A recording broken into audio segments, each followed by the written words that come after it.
Your kingdom come, your will be done,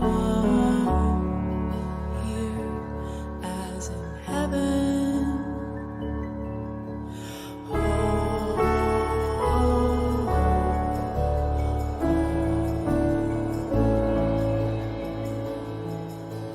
Give us this day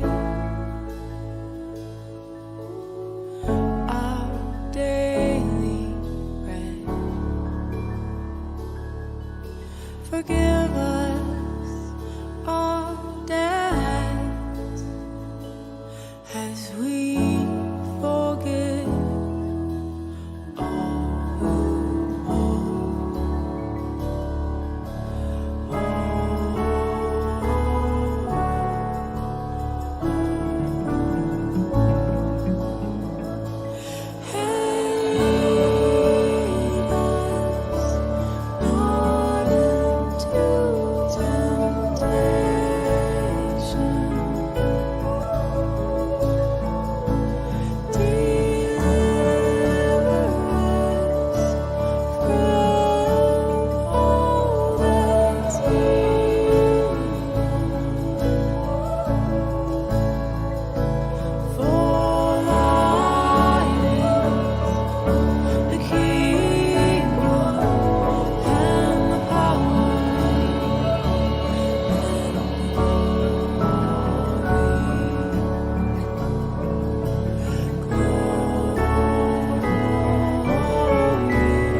Mga kababayan, ang pambansang awit ng Pilipinas.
Kami ay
morning. Good morning. Good morning po sa lahat ng ating face-to-face participants and syempre sa ating participants online. So good morning. Good morning. And again, welcome to the Farmers Associations and Farmers Cooperative Consultative Forum with live streaming. So nasa po ako na ipakilala ang lahat ng participants as well as yung ating training management team for today's activity. Pero since first time ng karamihan sa atin na makapag-attend na ganitong consultative forum, although some of you ay nandoon sa last week activity natin yung ating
si Mary Plaza Salamante, president po na Bicol Entrepreneurs Executive Board, Mushroom. So medyo naglaylo po ang aming grupo, kaya naging active po ako din sa pag-attend ng mga seminars and meetings.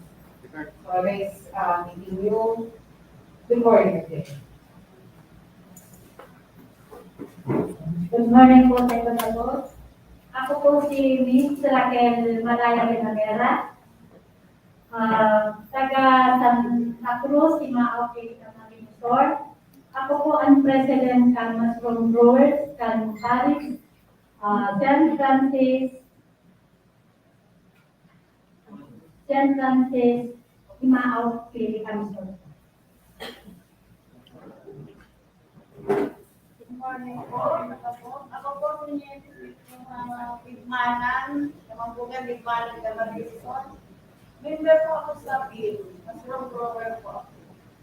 Team po is Bicol Entrepreneur Mushroom Association po. Good morning po, Sir Boss. Magpapos sa biyang consultative forum for Farmers Association and Farmers Cooperative. Ako po si Jose Ricoriano from San Gabriel, President of the San Gabriel Farmers Agriculture and Development Association. Ito po kita yung mga 60 members and usually mga farm or rice farmers. And good morning po.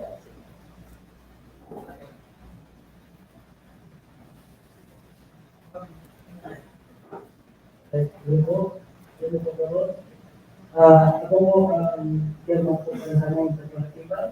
Hindi po lang cooperative, nilalakad po na. Ang sa mga po, Cooperative, bigyan po, kurang po ito naman po sa mga equipment. Kaya po, kung bayan ng sister, may katulad naman po, may mga wala po kami dryer. May dryer po kami, galing po. Galing po, printing dryer. Kaya po sa mga Cooperative, para po sa sakuyang kapamanya, medyo po may improvise na yung po ng mga Cooperative. Yan po. Good morning po sa kabos. Ako po si Judith Cortan Sadya, Presidente ng Tagas Farmers, Agri Farmers Association. Bago lang po ang association week, 3 months pa lang. Saan sa ipatid?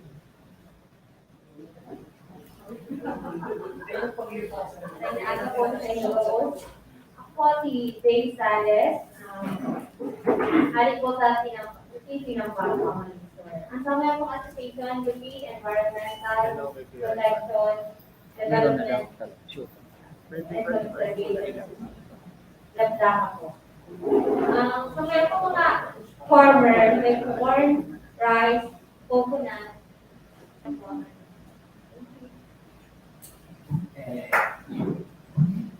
Good morning po sa Gabor. Ako po si Maria Pemotino Villagante. Vice President po ako ng mushroom grower siya sa St. Francis of Assisi, Imaaw, Pilipinas. Good morning po. Good morning po sa kabos. Ako po si Ernesto Abantuino, Celebrated President, Kalawag Chapter. Kami po na-involved sa urban gardening. Na-start pa lang po kami pa ng bulan. Thank you. Celebrated Organization, Kalawag Chapter.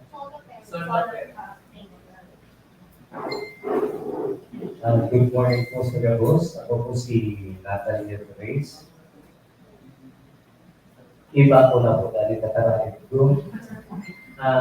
Ako po, Secretary ng Dual Organisasyon, Consumption Grande Farmers Association. At the same time po, affiliated po kami sa sarong organisasyon, yung pong pinaka-base sa Association Incorporated. Maray na agad. Maray na ako po sa ito, boss. Ako po si Jerome Pedro Sigo, representative po sa Tunay Tapat na Filipino Cooperative. Located po ang Samuyang opisina sa Libon at Bicol. So, na-establish po ang Samong Cooperative since 2007. Currently po, karoon po ako sa number at board of directors. And kami, multiple po sa agricultural cooperative na naka-invest po sa different agricultural products. Iba po kami connect sa program, sa rice program, and currently po, engage po kami sa cocoa par production. So, that's po. Good morning po sa inyo kabos, sa mga speaker ma'am, sir. Ako po si Samiliano Jr. Sa Roman kong Presidente ng Farmers Association ng Bula. Ang association ko po na-establish lang kang last year. So, first time ko po makapagating sa araw ngayon mga sigaw. So, bilang Presidente po, sa kuya pa pong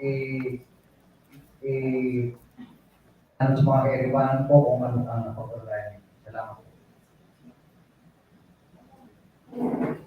Good morning, everyone. Ako po si Atay Valencia, chairperson ng Pangkalong Cooperative ng Laisan. At ako po iba, namukta siya ng 1993, pero po naging active siya 2003 hanggang tapos niya. Lahat po associate po kami at the same time members of Federation of Agriculture Cooperative Council. Dapat po kami sa mga may license ang APA na nag-ano po kami po kami part of this group, pesticide and fertilizer and po kami lisensya. Ako po, naging chairman, 12 years na po akong chairman sa cooperative at the same time po, natawag na po na nag-assist po ka sa mga bulinungan na sitaw po kasi yung kalaban. Ako po si Rom Bunyaga. Ako po ang chairperson ng Pangkalong Cooperative. 31 years na po kami na-operate. Engage po kami sa rice production, marketing, warehousing, kneading, mga lending operation.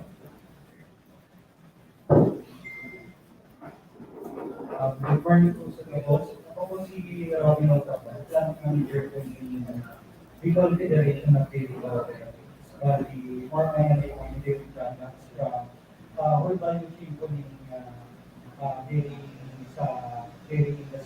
sa summary from production to consumption. The board of the Frank Office representative from Equality Development Cooperative. Thank you.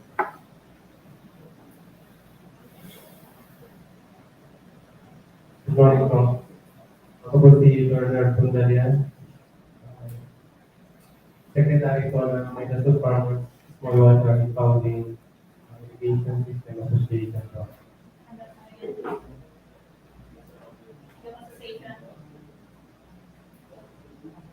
Minnesota Farmers Small Water Irrigation System Association Corporation.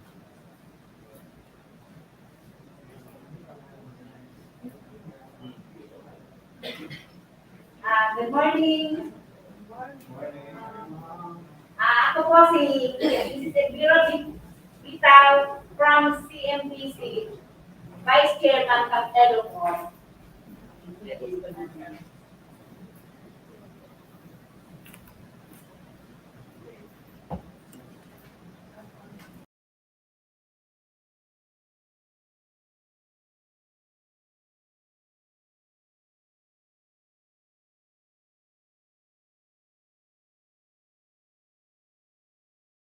At the same time ng ating pinagkikilala ng associations and po. So, dito sa ngayon, mabuti ko lang po ulit ng People Entrepreneur for Mushrooms, ang mushroom growers of St. Farmers, SBC, Kaosi, San Gabriel Farmers Agricultural Cooperative, at Ipolo Multipurpose Cooperative, Pagas Agri Farmers Association, Lupi Environmental Protection and Conservation Association, Solo Parent Organization, Conception Grande Farmers Association, Tinamis Lisa Incorporated, Tunay Kapatlan Filipino Cooperative, Sampalo Multipurpose Cooperative, Pagarao Multipurpose Cooperative, People Bay Cooperative, Victoria Development Cooperative, Microsoft Farmers Association Incorporated, at ating multi-purpose cooperative. So, magandang umaga po sa lahat ng ating mga face-to-face participants na nagpakilala and sa ating mga online participants. So, wala pa tayong listahan ng ating mga online participants. Ano po, maybe maya-maya ay i-acknowledge din po natin lahat po ng ating online participants. So, sa training management staff naman po, nandito ang ating project officer na si Mr. Marjan Raboyong, Mr. MJ, hello po, sir.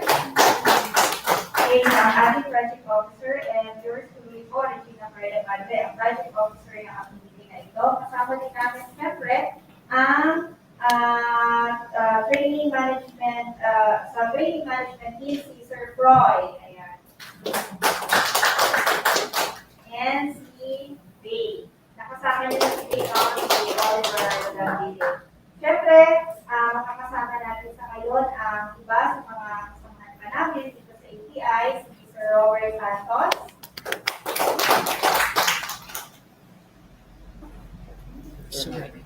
Sir Michael Zeliazar, ng Information Services Section. And of course, maya-maya po ay kasama din natin ang ating Center Director, si Ma'am Elsa A. Marot. And yun po, pupupuon ang ating mga participants and training management team for today's FAs and FCs Consultative Forum with live streaming. So good morning po sa ating lahat. Ayan, maraming salamat po, Ms. Carla. And para naman po, i-welcome po tayong lahat at magbigay ng mensahe. Ito po ang aming information officer mula po sa ISS, wala po diba, kundi si Sir Michael Villasar. Hi sir, good morning po.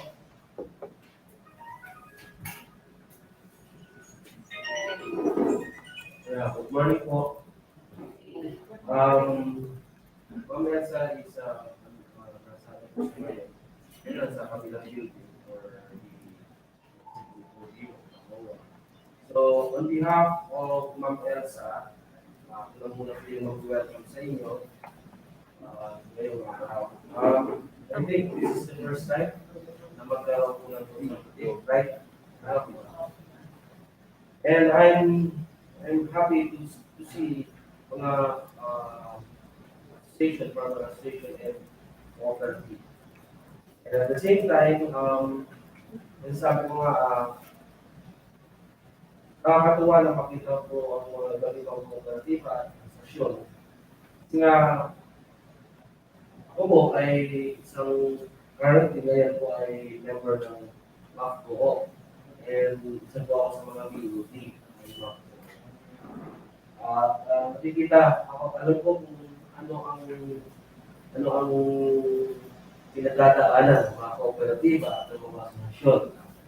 So, sabi nga ng sa datos, maraming kooperatiba ang may sa Pilipinas. Na-found o nabuo.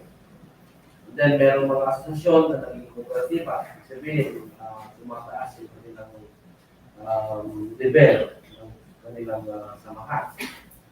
Pero out of those na sinasabi ng dami-dami, marami rin po ang hindi na or nawala na yung kanilang kooperatiba. Di ba? So, ayaw po yan sa datos ng ating mga kooperatiba dito sa ating Bicol lang. So, kahit po sa national, pag tinanong natin yung datos ng mga kooperatiba at mga asosasyon na nakarehistro, ay tumatagal lang ng mga 5 years o 10 years at bibihira na yung mga nakakalampas ng 10 years. At siyempre, kanina meron dito ako, 31 years. Po ba yan? 31 years ng nag-exist ng kooperatiba. So, yan po. Simple-simple lang kasi ang very po dito ngayon, manonotice natin, bibihira kasi yung isang grupo, agency, na binubuo at yung, di ba, yung mga kooperatiba ng mga kooperatiba o yung asosasyon ng mga asosasyon, minimik at nagkakaisa po. So, ang magandang tingnan na kayo po ay nandito at galing kayo sa ibang kooperatiba at isang asosasyon na may halos pare-parehas po, di ba? Kayo ay nasa sa agrikultura, mga asosasyon. Tama ba? Meron po ba dito yung mga hindi involved sa agriculture or cooperative? Hindi naman, ba? Lahat po. So, one way para mas ating siguro ma-appreciate and at the same time na hindi wala iba is itong mga ganito, di ba? Na dapat yung mga tao sa kooperatiba o yung nagmamalig sa kooperatiba ay meron din mga matagon na kayo po ay nakakapag-training, di ba? O kayo po ay nakakapag-attend ng mga ganitong patawag ng ating pamahalaan, ng ating kagawaran. Basically, di ba, ang tinitingnan lang natin ay yung cooperativism.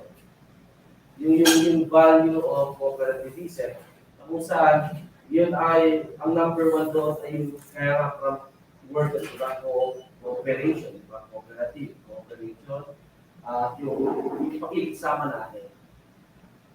Hindi lang po kasi natin na minsan kasi ang reality is that tumataas ang sa kooperatiba, doon na nagkakaroon ng problema. Tama po ba? So, it's really important for us na yung value of cooperativism ay lagi natin babalikan. Kumbaga, yun yung sentro ng ating existence. Kailangan natin tingnan lagi yun at makikita natin yun. Pag tayo hindi pa rin sa ibang mga kooperatiba. Diba? So, ang iba kasi nagiging competition. Although, it's a reality. Diba? Competition talaga yun. Pero, sa kabilang dako, kailangan din natin tingnan na ang ating mga asosasyon at kooperatiba ay nabuo sa kasamahan. Diba? Kahit sabihin natin na iba-iba yung ating gusto natin marating na level sa ating kooperatiba. Pero huwag natin po kakalimutan yung ating pinagsimulan. Kasi doon po tayo nawawala. Diba? Doon po natutunaw ang isang kooperatiba, ang isang asosasyon. Pag ang tingnan na natin ay although ang pera ay value din yan. Diba? Sa mathematics, it's also a value. Pero what I am stressing here is that the value of cooperativism. Yung value na sa atin, diba? Sa tao, yung tinitingnan natin. At hindi yung value, although part yun, yung sinasabi kong value of monetary value, diba natin, or yung kinukuha natin na pera, or nagiging ng ating cooperative organization. Pero naway, hindi po yun ang maging rason. Hindi yung value ng mathematics, but yung value ng ating sarili. Diba? Yung value ng ating pagkatao, yun ang pinakamahalaga. So, sana po itong mga pagkakataon ito na kayo nagtipon ay makita natin na meron pong competition. Pero sana huwag natin kanilimutan na tayo ito. Diba? So, yung value na tayo nabuo bilang cooperative or association, yun din po ang dating nyo dito sa samahan nyo ng yung value nyo. Na kayo'y nabuo rin dahil sa isang ideolohiya ng cooperative.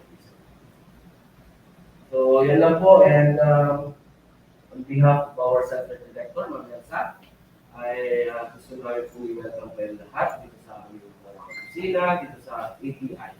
And as part of also ng aming institute ngayon po yan. Okay? So, maraming salamat din po ulit at magandang umaga po sa inyo lahat.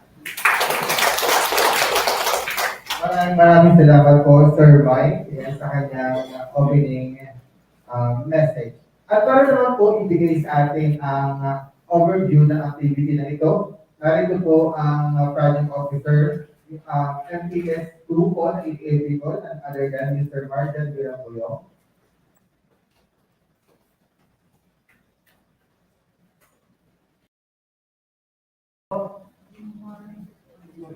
Welcome back again sa ATI. So, last time sa tayo sa video. Kita nyo?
Good morning po everyone. So, welcome po sa Farmers Association and Farmers Cooperative Consultative Forum with live streaming.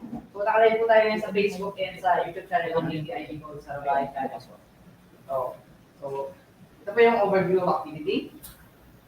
Okay. So, umpisa po natin sa rationale. Rationale.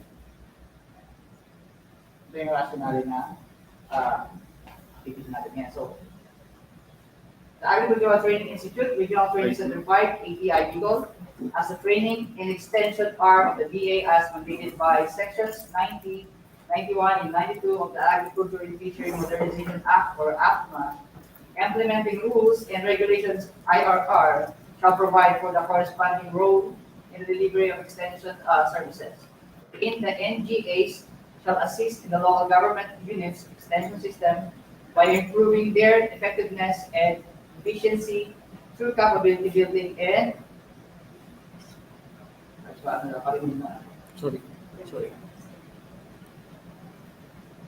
Capability building and complementary extension services, the local government unit, LGU, shall be responsible for direct agriculture and fisheries extension services. So yung part 1, meron pang sunod. So thus, the three sectors shall support development of a national extension system that will accelerate the transformation support of Philippine agriculture and fisheries from a resource-based or technology-based industry. So kami po yung kami po yung in charge sa fisheries and agriculture.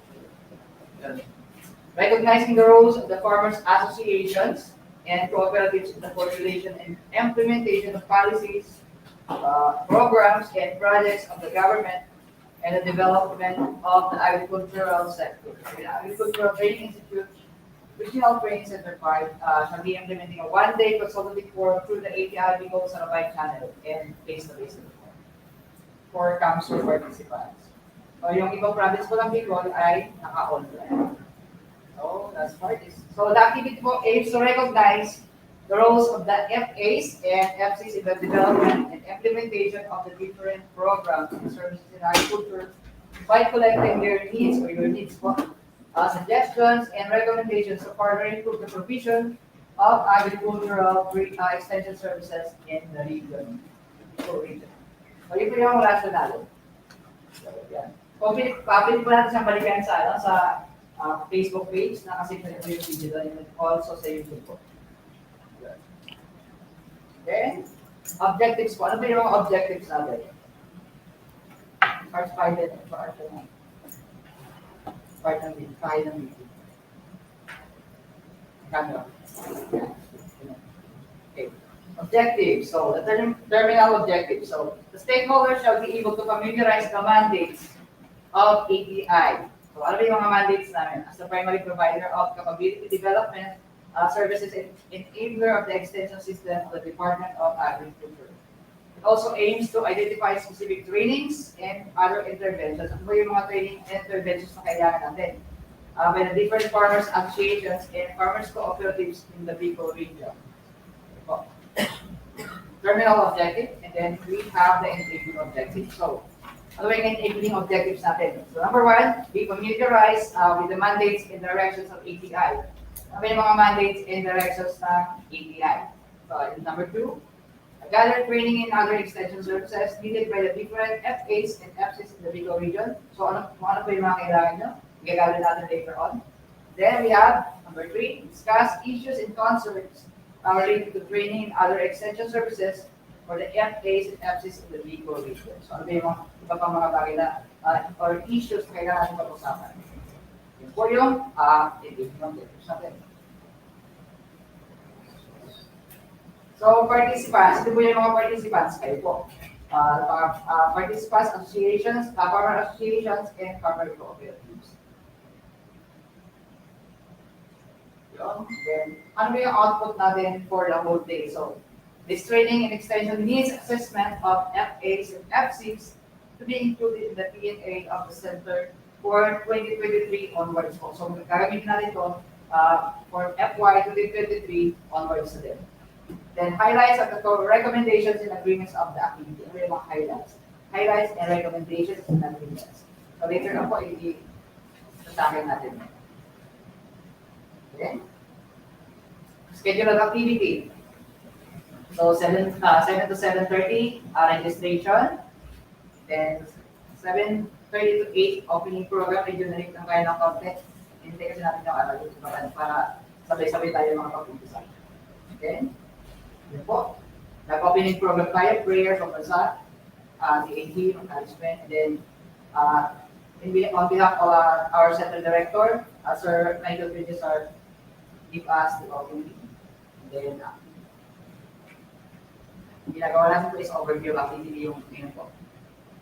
Then, after po nito, i-discuss po ni Ma'am Carla yung one day transforming agriculture, and then akin po yung ATI mission, vision, and mandates, 9:30, 10:30. So, mayroon tayong counting adjustment sa oras. Okay? Then, by 10:30 to 12 noon, presentation of programs and projects and activities for farmer groups. So, i-discuss po ni, on behalf of Sir Eman, si Sir Odin po. Sir Odin. Then, on behalf naman ni Ma'am Aloha Gigi ng ano po ng PA, si Sir Alvin Bilan po ng PAR po pala. Then, gagawin siyempre lunch break natin.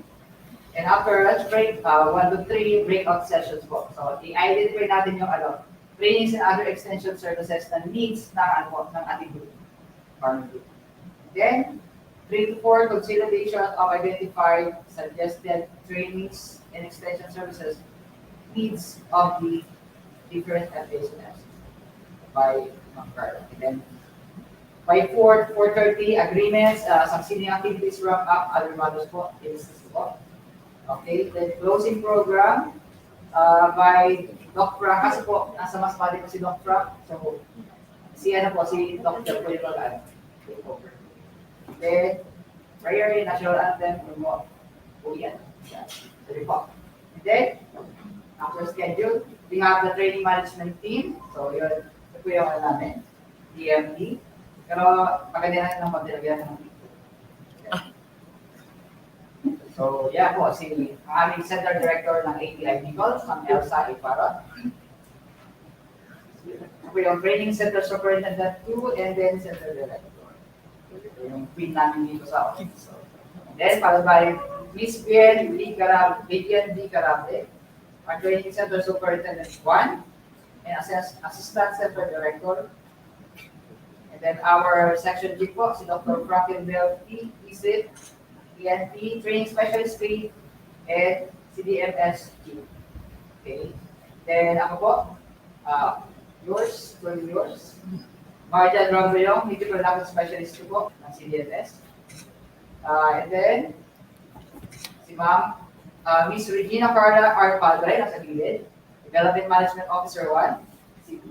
Okay. Then, we have si Ma'am Miss Joy Kaola, kasi may travel siya pa kami norte. Pero tinulungan niya tayo na mag-set up kahapon ng prepare. Then, Mr. Froy Garanya, our technical staff. Siya pa yung nag-aayos sa live natin, live stream. Siya yung pumapasok ng mga video na ilalagay dyan and other things. And then also, si Bay, ang ating MC. Gawin na lang ating Bay. Bay nilang video. Ayun yung video. So, siya po yung technical staff. MC for today. So, yun po. Yan po yung overview of the activity natin. So, yun po. Thank you so much.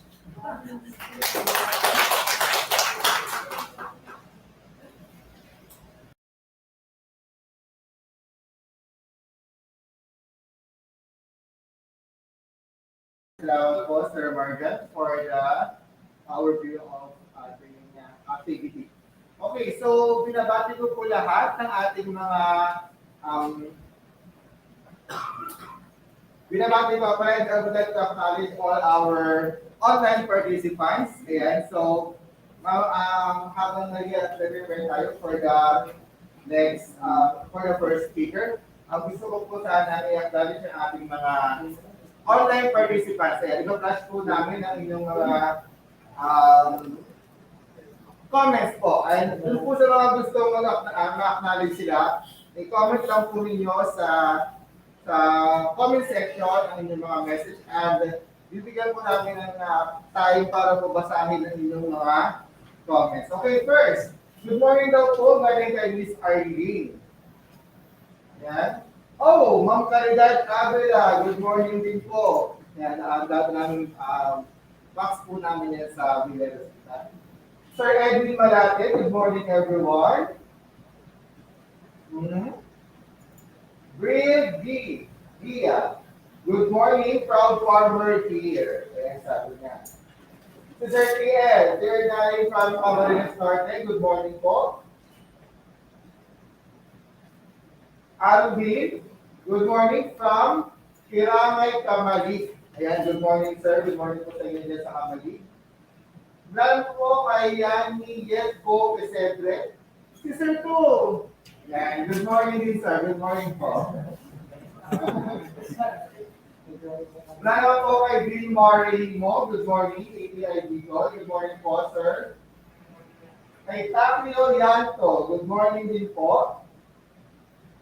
Jerry Rodrigo. Watching from Cabusao, Camarines Sur. Ayan, good morning, sir.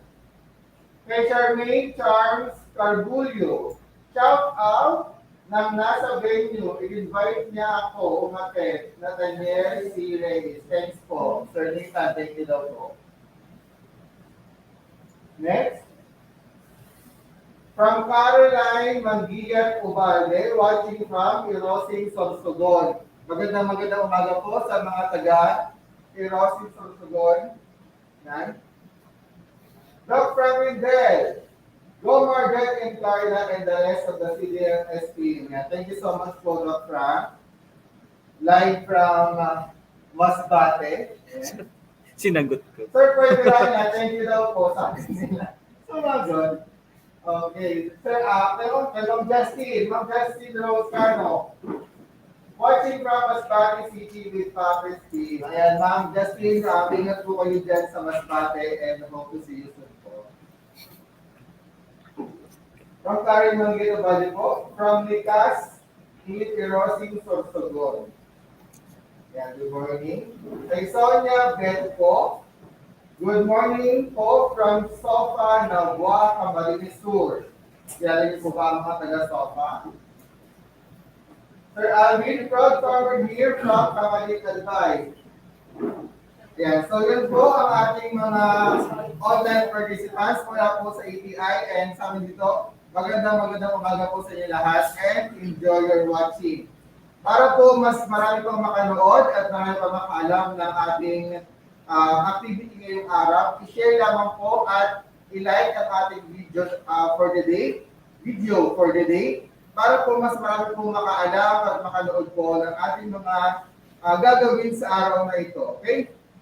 At para po simulan na ang ating unang speaker, narito po si Ms. Regina Carla Arpadre para po sa 1DA Transforming Agriculture topic.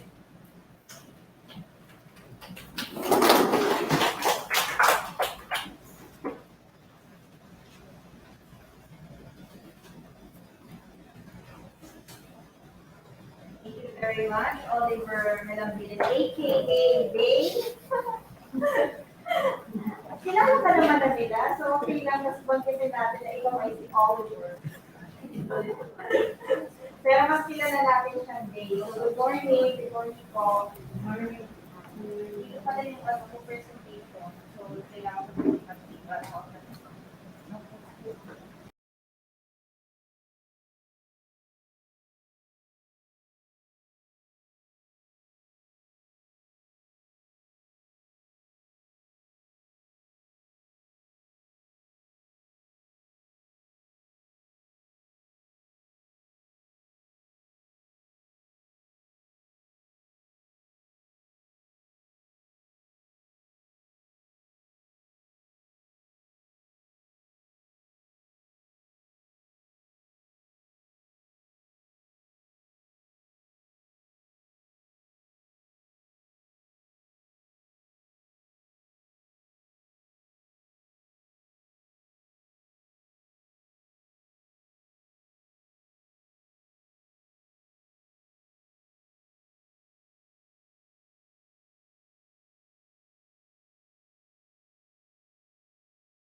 So, hello. Okay, so, i-review natin o medyo, pakakyawan natin yung 1DA reform agenda natin sa ngayon. Yung 1DA reform agenda ng Department of Agriculture by our Secretary William Gar. So,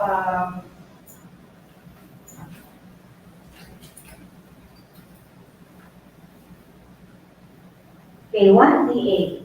The holistic approach to agriculture and fisheries transformation. So ito yung guide ng ating Department of Agriculture ngayon sa mga gagawin natin para mapaundan ang agriculture natin, anong ating bansa. So So 1PA kasi sama-sama tayo, iba't ibang ahensya, sama-sama dito sa isang layunin natin. Okay, so our vision is a food, secure, and resilient Philippines with empowered and prosperous farmers and fisher folk. And our vision is to empower farmers and fisher folk through collective action and attract private sector investments with inclusive agribusiness towards agricultural efficiencies, productivity, sustainability, and resilience. So yung peoples natin, madalas natin itong nalilinig, sa siguro karamihan ng mga activities namin or lahat ng activities namin sa ATI, lagi natin inuulit-ulit yung masaganang ani at mataas na kita. Mataas na kita, masaganang ani. Very good. Thank you. Okay. So ito naman yung introduction ng ating 18 key strategies. The key strategies will accelerate transformation towards a modern and industrialized Philippine agriculture through an inclusive approach. So, makikita natin, no, towards modernization na talaga yung focus ng ating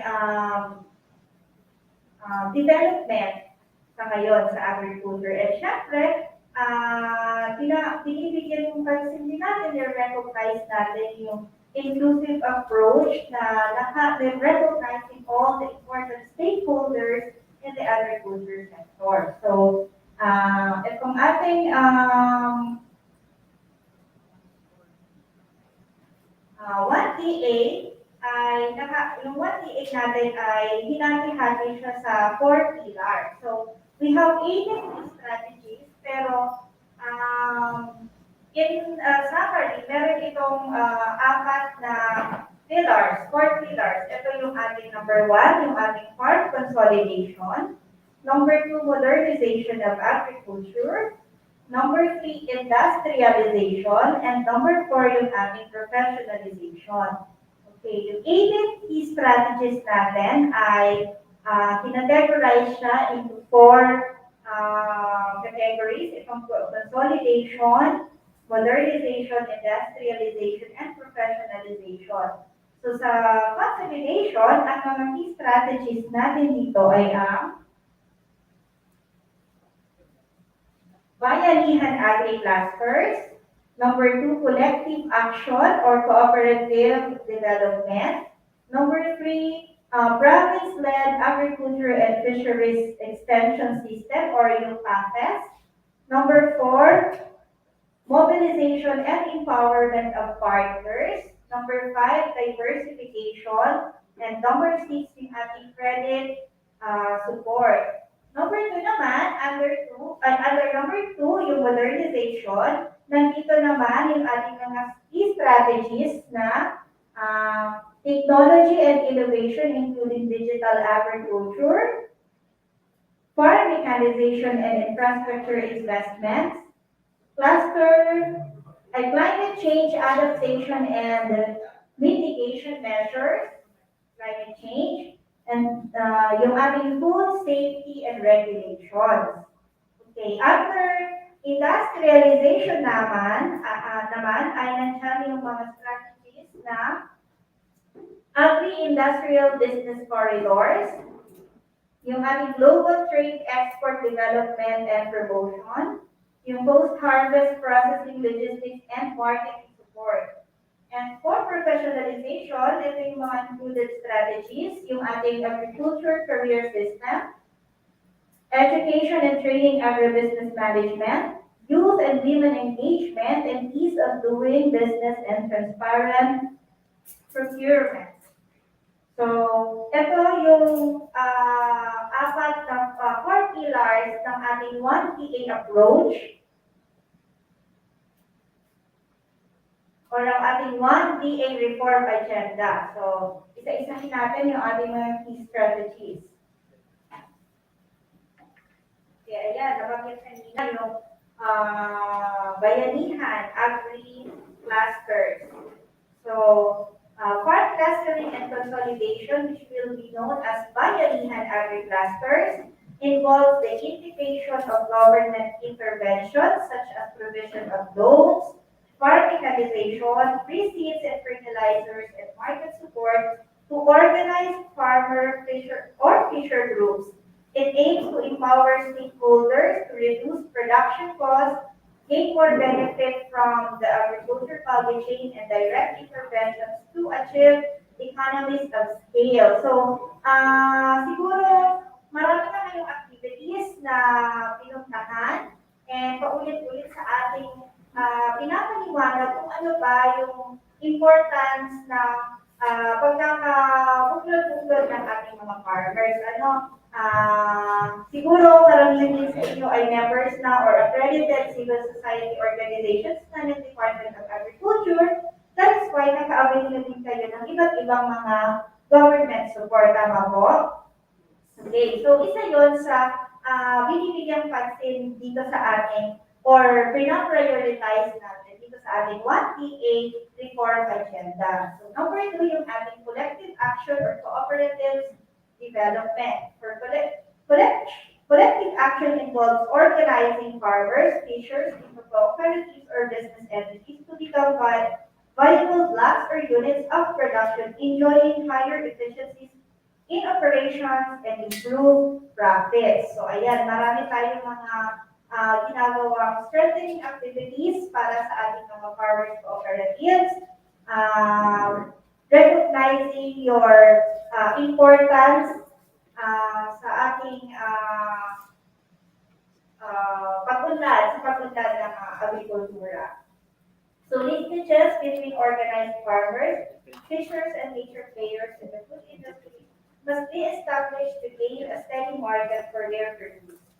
So, siguro narinig na natin yung big brother, small brother arrangement between major agribusiness firms and organized agriculture smallholders will also facilitate transfer of technology. So, taking into consideration the importance of our big brothers, yung ating mga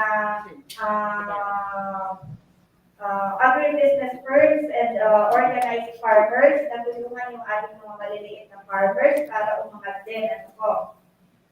And number 3, to strengthen province-led agriculture and fisheries extension system, yung PAFES.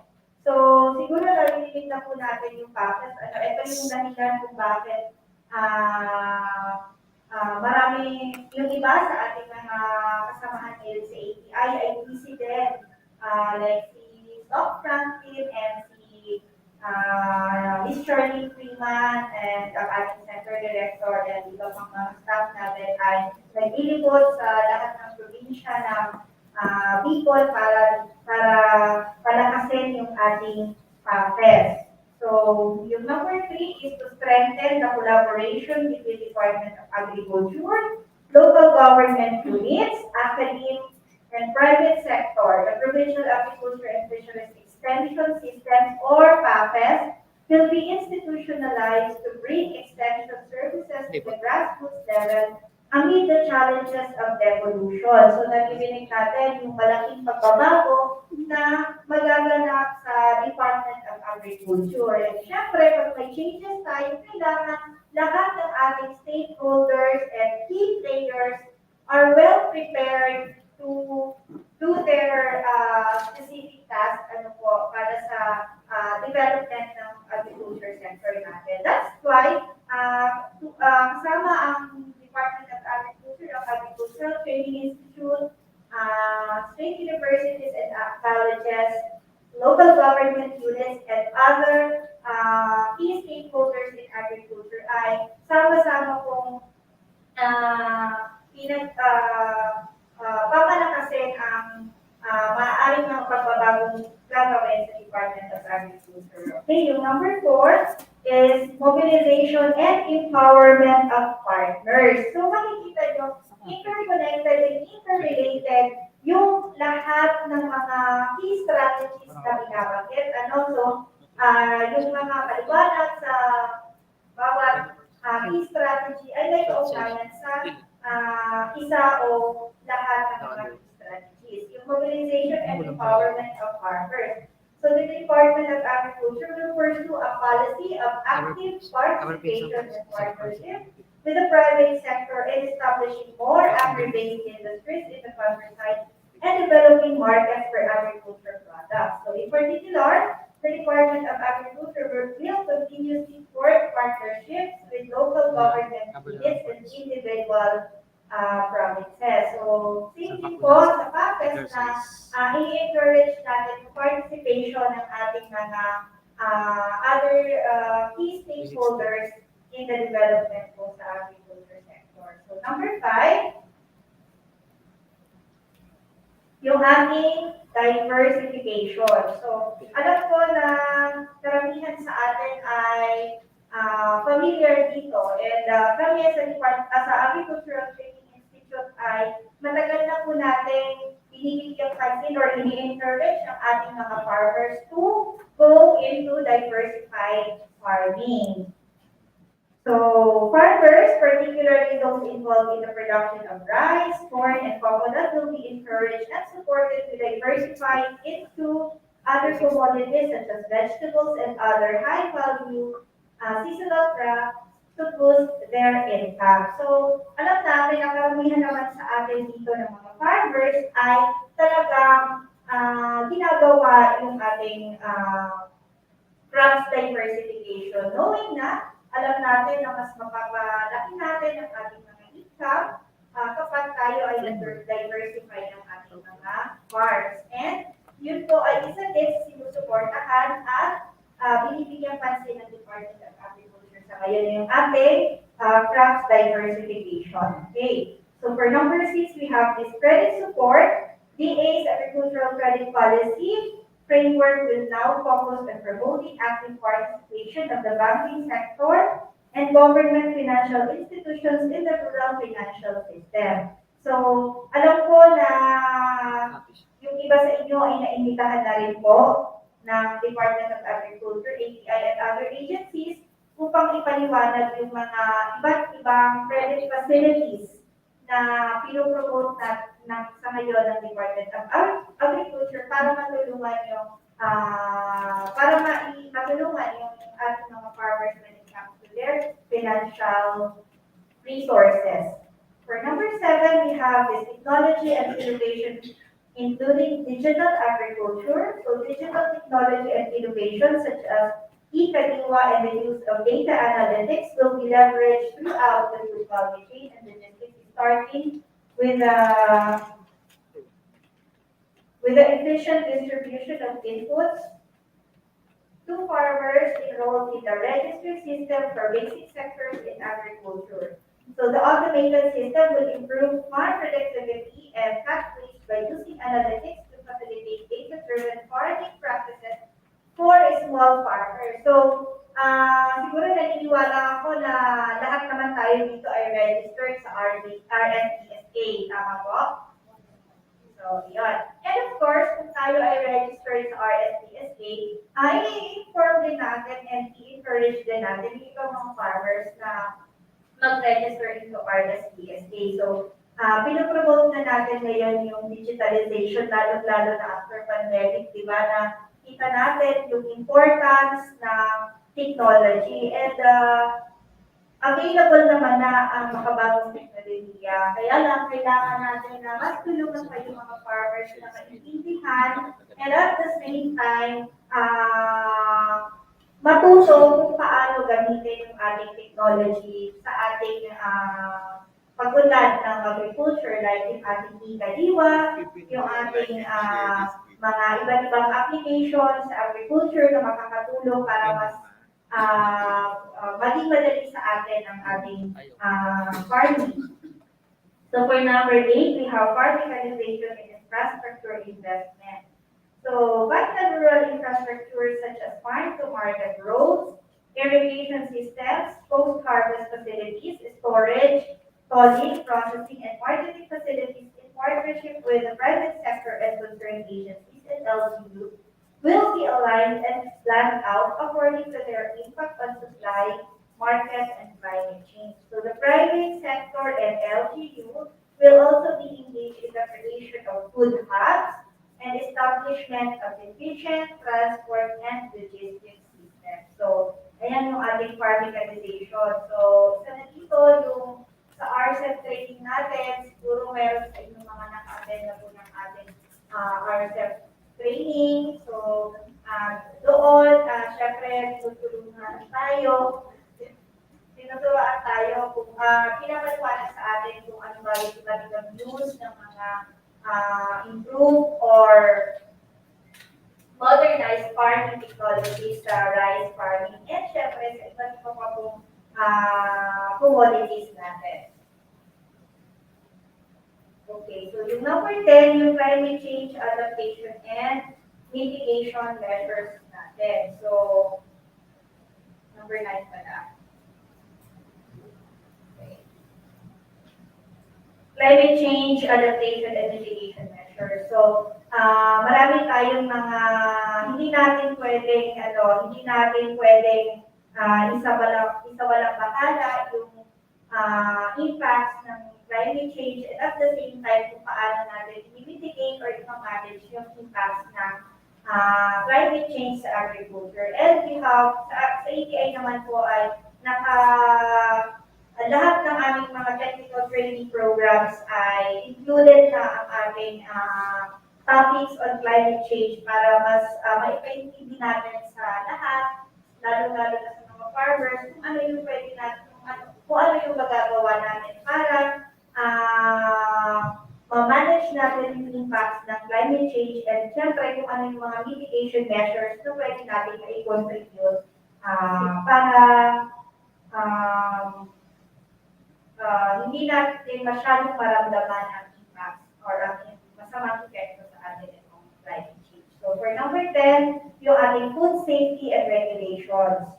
So the DA will focus funding and activities in mitigating the effects of plant and animal diseases by improving laboratory and research facilities, building up traceability systems, and unifying sanitary and phytosanitary control measures against plant and animal epidemics.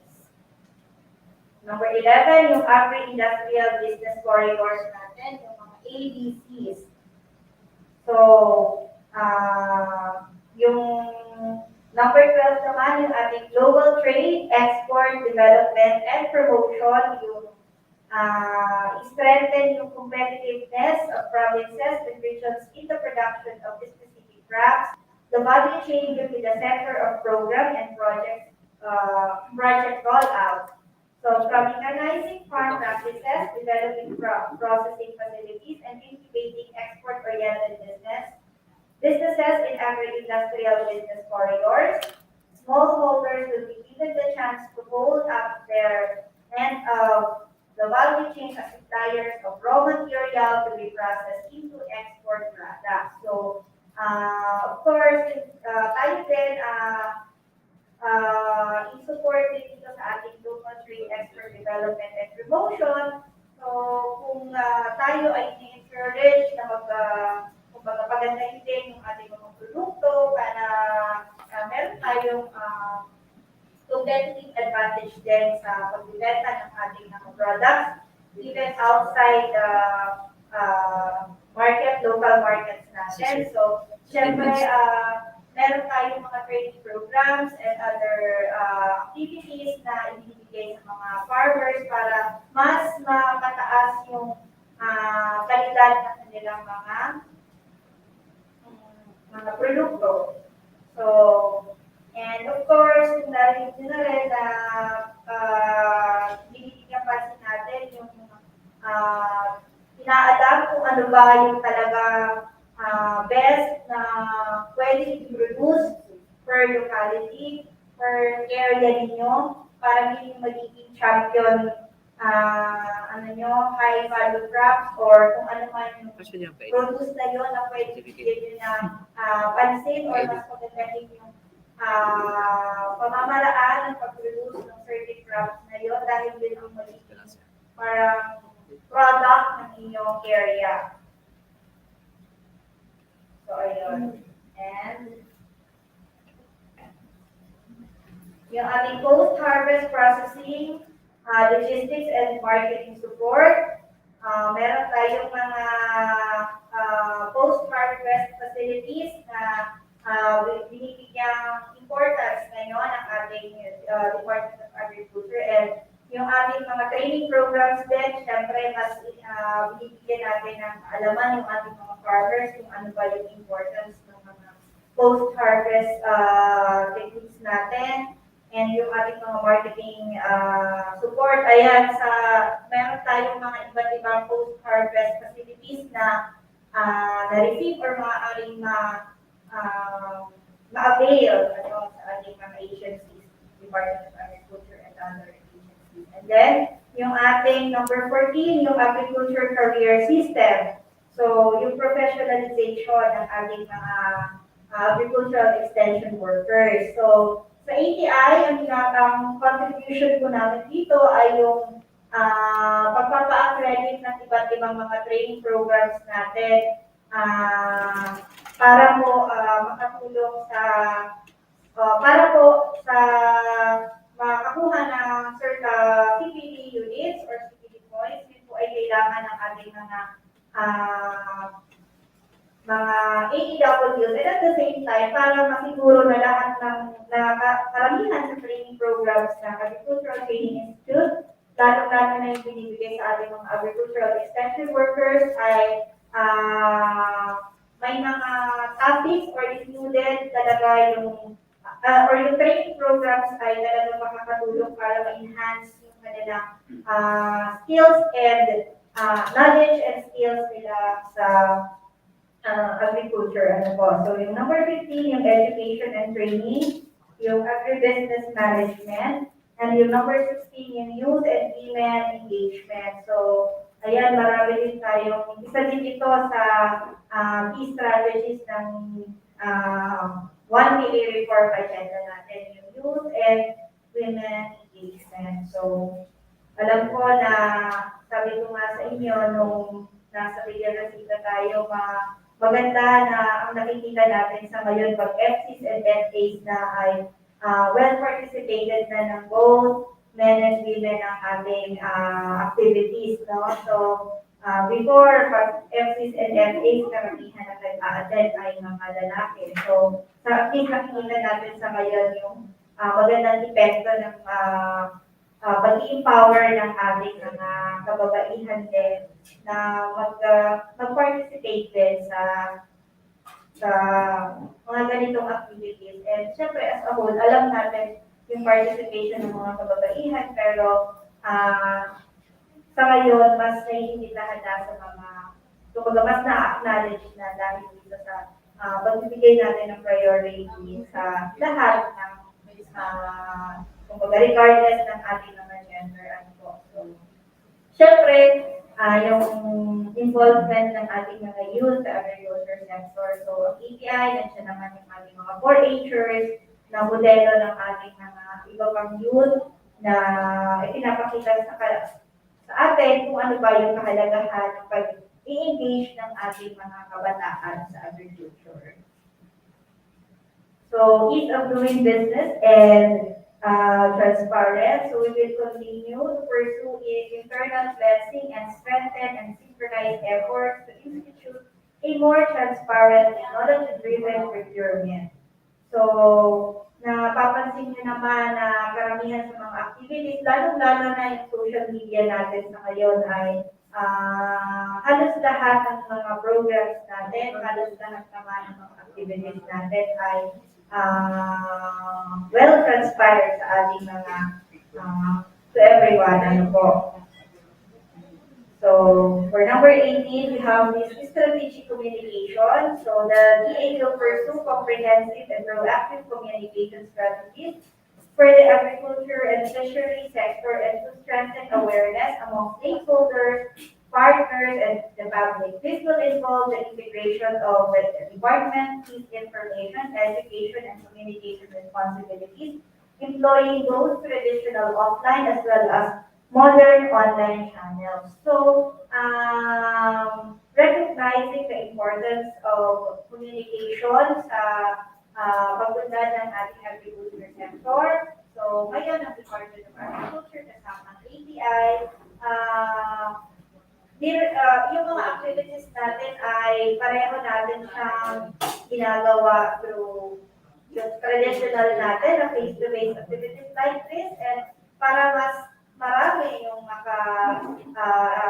maka-engage or maka-participate, we also employ the use of the social media like yung ating Facebook live tayo, and diba, ang kagandahan ngayon, yung isang activity, pwede mo siya balikan kung medyo may nakalimutan ka, pwede mo siyang balikan kasi nga was posted siya sa ating social media.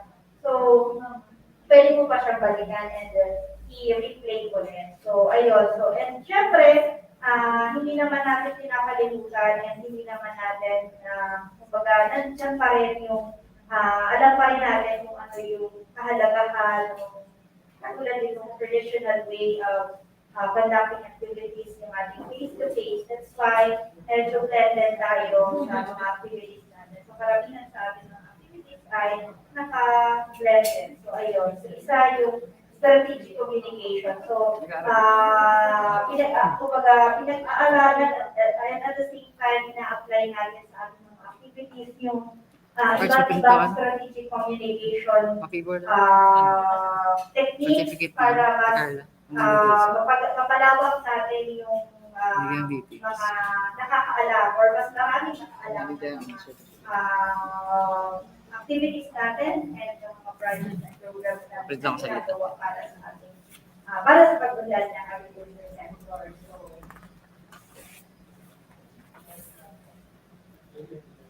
So, yun lamang. So, yun po yung ating apat na 4 pillars ng ating 1PA reform agenda na in-specify into 18 key strategies. Binabanggit po natin ito kasi baka hindi po natin masyadong, para ma-review po natin or para mas paintindi sa atin kung ano ba yung mga priorities ng Department of Agriculture sa ngayon, and kung ano ba yung mga ginagawa ng pamahalaan para sa pag-unlad ng ating agriculture sector. And of course, sa inyo din, para alam nyo din po, bigyan din kayo ng guide kung ano ba yung mga pwede natin gawin sa ating areas with our farmers associations or farmers cooperatives in accordance po sa 18 strategies po ng ating 1PA reform agenda. So that's all po for my presentation for today, and good morning.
Okay, I think we're done na for one snap.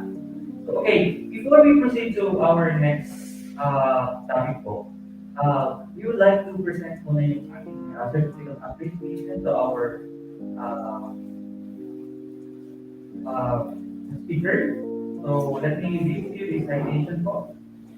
Republic of the Philippines, Department of Agriculture and Fishery, Regional Minister of Agriculture, awards the certificate of appreciation to Ms. Regina Carnapata for her shared expertise in helping our resource speaker during the Farmers Association and Farmers Cooperatives consultation forum conducted on June 15, 2022 at the Lagos Poly in signed by our Center Director Elsa Ipata, together with our project officer.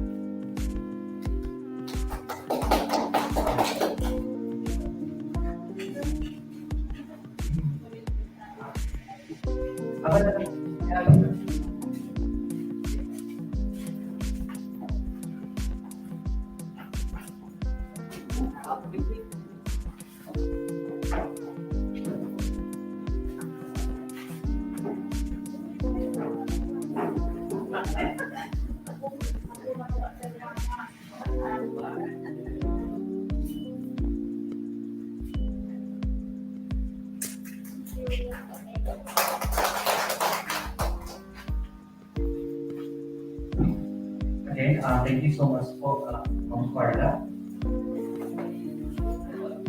This juncture, we're done on the 1DA transforming agriculture. We will now proceed to our next topic, which is the ATI mission, vision, and mandate.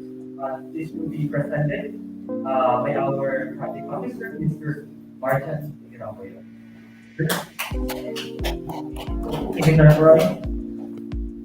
Ano naman ito eh?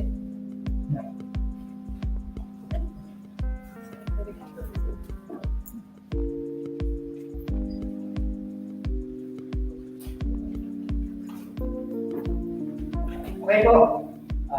Yan, ako naman po yung nasa harap. So, Yung ano ba namin session is about the ATI mission, vision, and mandate. So, ano nga ba yung mga mission natin? Ano ba yung vision ng agricultural training institute? And ano ba yung mga mandates na dapat namin gawin? So, first po, i-identify mo natin ano ba yung pagkakaiba ng mission and vision. Ano nga ba? So first, a mission statement defines the organization's business, its objectives, and how it will reach these objectives. So, ito yung mission. Pagkakaiba ng mission is a mission statement details where the organization is marked. So, saan nga po papunta yung API? So, yung mission, yung mga ginagawa niya, upang makarating siya sa mission niya. Yan po yung difference. Ito, ATI vision. Makita natin.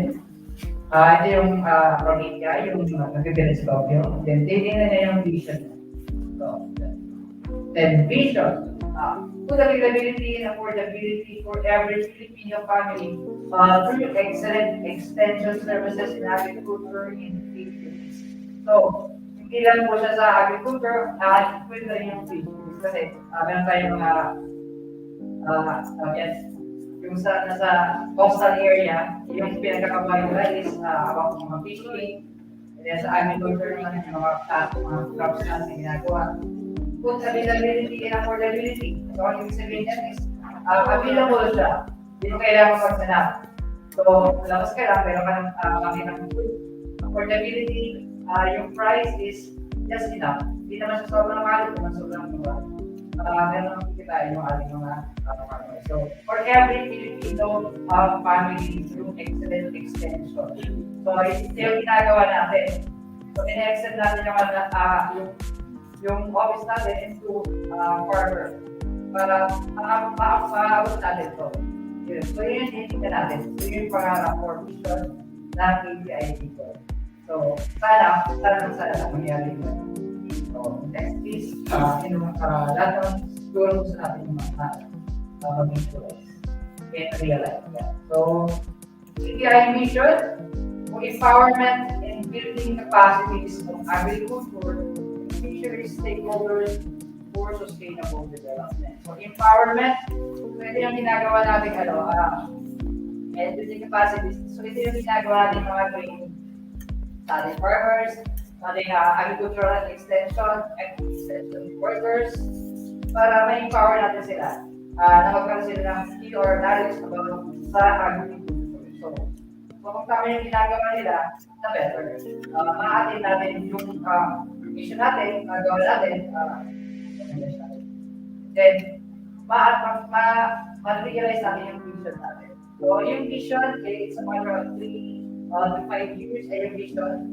Tapos yung mga ginagawa natin vision, sino ka natin yung stepping stone to that vision po. So, meron tayong quality policy. Yan tawag. So, Agricultural Training Institute leads in the professionalization of the Philippine Agricultural Extension Service towards food security and prosperity. So, professionalization. So, may talaga tayong mga ginagawang training, ginagawa na training. Pero po yung CPT po sa mga agriculturists natin, nag-i-lead sila ng point sa mga professionalization. Agricultural service towards food security and prosperity. So, yun. Isa sa mga hakbang para makatin natin yung food security at pangarap natin. And, of course, meron tayong customer focus. May mga service na ginagawa namin. We give the best as much as possible. We give the best. And we commit, eat, and serve with passion. So, hindi na tayo sa trabaho dito. So, ginagawa natin yung trabaho. Even sometimes, meron na oras na kung ginagamit. So, as ma-provide namin yung service na kailangan namin ibigay. Then, resource stewardship, work with integrity and teamwork. So, teamwork is important. Makatin natin yung mission and vision. Then, innovation and excellence, we keep raising the bar. So, hindi tayo yung tama na. Best na tayo. Salingan namin sa kailangan natin i-level up yung sarili natin. Ano yung the best natin ngayon, pili pa natin kikitan niya para makatin natin yung pinaka-the best. Then, the policy statement, policy statement, the Agricultural Training Institute, ATI, as the agency for the provision of extension support, agriculture and fisheries through training and advisory services, shall lead in strengthening the national extension agenda and program. So, kami yung nag-lead, ATI, sa mga training and extension and then sa mga programs na about sa farming and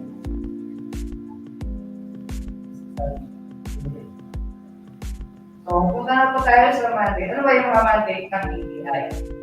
So, makita nyo yung mandate, makita nyo sa website ng ATI po. Meron doon sa website nila, search nyo na lang din yung ATI. Ano siyang nakalagay doon sa mga mandate. Okay. So, hindi lang po basta-basta ginawa. So, by virtue of Executive Order Number 116 Series 1987, so, the Secretary ATI of 1987, the ATI was going to be responsible for the training of all agricultural extension. So, from DA, binaba niya yung parang gawain sa ATI noong 1987. To be responsible for the training of all agricultural extension workers and other agricultural and fisheries clients. So, ensure the trainings address the real needs. Ano nga ba talaga yung totoo kailangan ng ating mga magsasaka? The agricultural sector, the research results are communicated to the farmers through the appropriate training and extension activities. So, dito tayo nakapag-generate ng mga activities, programs, and projects. Then, Agricultural Fisheries Modernization Act, RA 8435 of 1987, stipulated that the extension covers 4 major services. So, modernization, trainings, farm and business, advisory services, technology demonstration, and information education. So, very important po apat na major services na to. For example, dito sa training, kailangan pala din yung training. Siyempre po, kailangan natin yan para matuto pa tayo ng mga bagay na kinakala natin na ginagawa natin tama. Minsan, may mga lapses yung natin practices. So, yan yung mga scientific way, yung mga natin. Then, farming business advisory services, yun.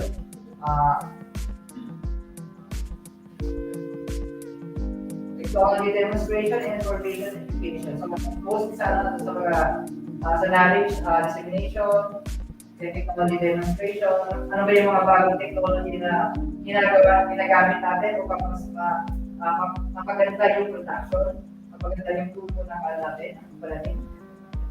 Of course, yung pagkaroon tayo ng magandang income. And information education. So, yun, yung mga ITC materials na hindi ko lang, meron may mga ITC materials. So, hindi pa yung mag-request sa nga nag-request ng ISS. So, sa ISS po, sa information section po, services section. Ito po yung in-charge sa ITC materials. So, the ATI was assigned to. So, yung ATI po in-assign para to formulate a national merit system governing all extension personnel, regardless of the source of funding, to promote professionalism, to achieve excellence and productivity in the provision of the government extension services. So, therefore, sa productivity and excellence. Then, formulate and strengthen the national extension system for agricultural fisheries to form 3 subsystems: the national government, the local government, and the private sector subsystems. Something about the subsystems. Carries the participation of organized farmer groups, in training. So, training other complementary extension services in which appropriate funding for such initiatives may be provided. So then pumasok yung mga funding ng mga projects, programs, and activities na kailangan natin ito.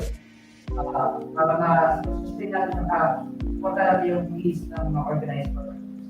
So, assisted LGU's extension system. So, Kami po yung nag-assist nag-train din ng mga AEWs from LGU, along with other various ibatas agencies of the BA as well as the state universities and colleges, for example, Central Bicol State University of Agriculture, and then yung ibang mga agencies ng Department of Agriculture. And yun, is by improving their effectiveness and efficiency through capability building, complementary extension activities, such as technical assistance, training of LGA extension personnel, yung mga ATWs, improvement of physical facilities, and extension of research and information support services section.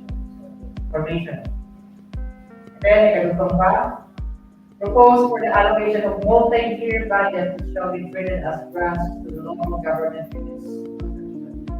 Then, yung mga allocation ng ating mga budget. So, allocate na yan ahead of ahead of the implementation of the project.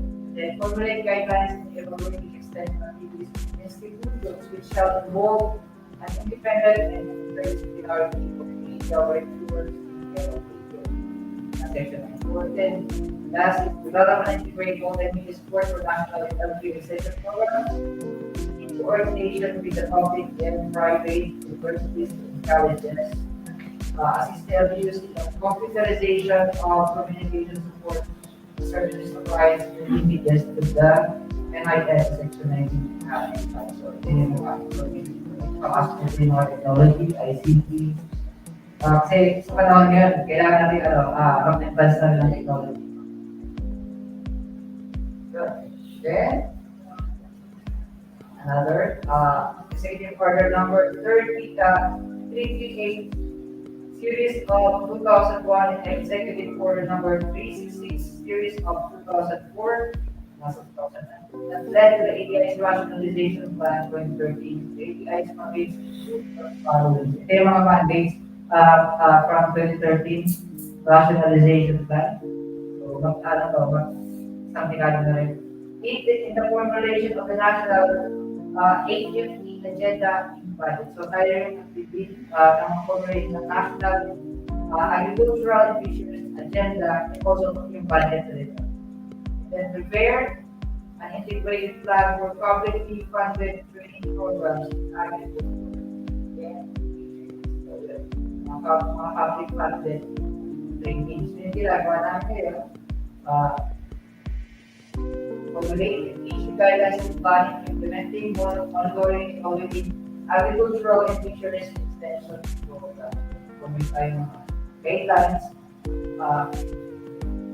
mag-implement na rin. The coordination of the issues is assist the LGU's extension, system by configure effectiveness and efficiency through ability using, and yung complementary extension activities such as technical assistance, training of personnel, kailangan yan, para ma-echo natin improvement of physical facilities, extension, common research, and information support. Ito po yung alaman ng ATI's rationalization plan also states the following: strategic and functional. So, sa strategic po, yung nilalaman.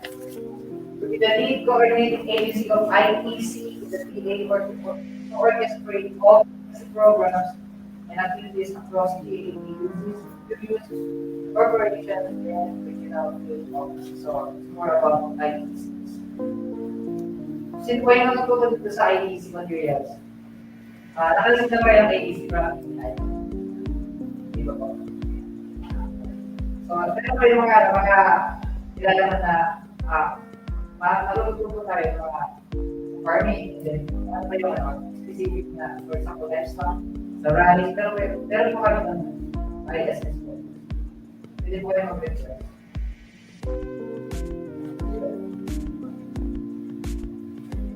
So, from private goods-oriented public extension service delivery system to public goods focused on extension service. The ATI will lead to coordinate the PTA central office or CO. So, yung central office po namin is sa Quezon City. So, tayo po ito is regional operating center. So, yung central office na sa Quezon. with the power of that. The delivery of the national public goods while the articles of the goods to regional public and the security functions clearly define roles of the extended providers. Deep way to more effective implementation the other ones, the functional shapes. Strengthening of its core competencies strengthening its core competencies on extension policy development. Yun. Policy development and standard setting, strategic extension systems, planning, monitoring, and evaluation, formation of an extension agenda, programs for the national and regional level. Kaya yung level. The professionalization of extension workers, the NEWs, through the adoption of merit and promotion system as well as incentives based on an extension service performance. So, ito mo yung rationalization plan ng 2022. That's feasible. Yun po. So, pwede mo siyang further research mo sa website ng ATI po. Agricultural Training Institute. So, search na lang po siya, Agricultural Training Institute website. Lalabas po yun.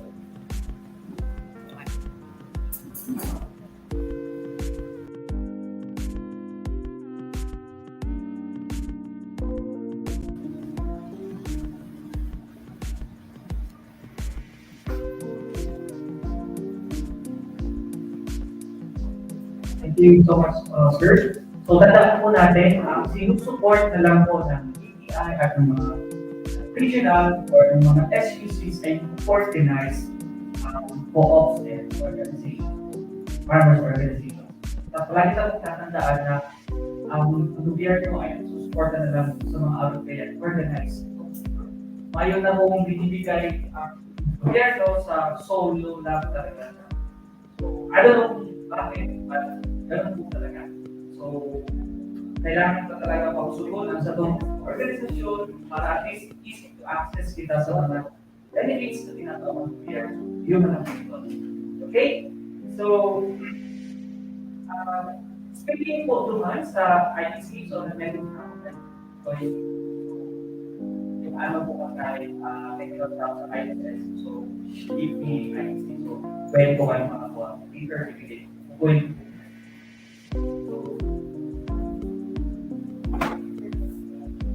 Okay. Sir, proceed na tayo. Okay. Next speaker po the next topic po ay presentation of programs, projects, and activities for farmer group. This will be presented by our planning officer, but here is our Sir Robert, talimutan ko yung aming monitoring and evaluation officers, Sir Robert Santos. Sir.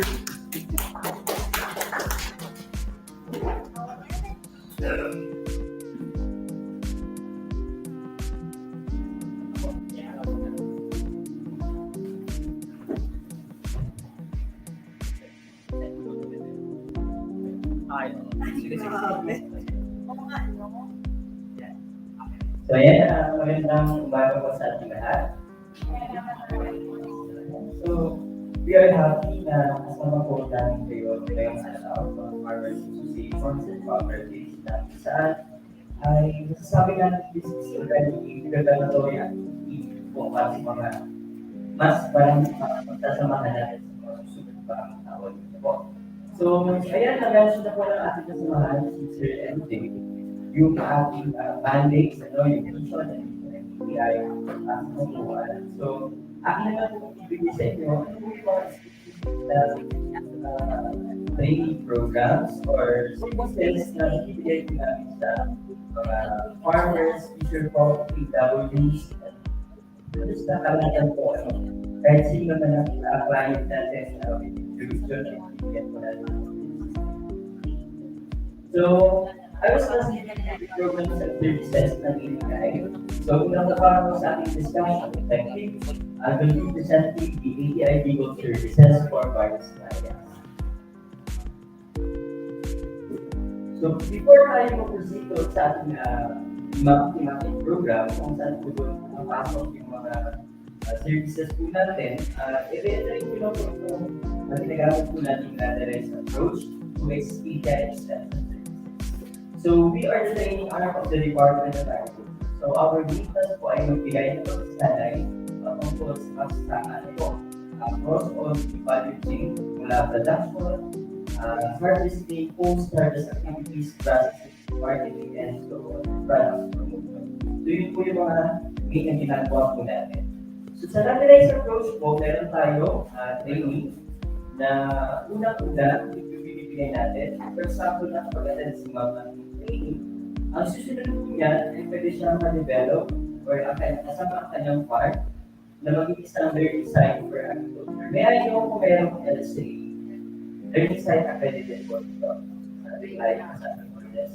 Wala pa. So, may mag-apply pala kung magandang malita po yan. So, after yung training, basic training po, we will proceed sa learning site for agriculture. So, dito po, sa learning site for agriculture, sinutungis dito yung specific technologies na meron po kayo doon sa inyong farm. Wala kayo yung magiging teacher or magiging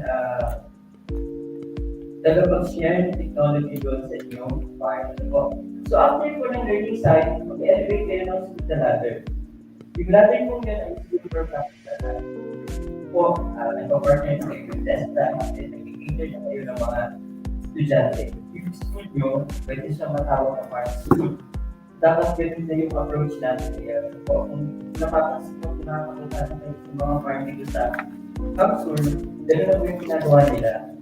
I-elevate sila, hindi lang sila farmer, hindi lang sila may ng farm, learning that way.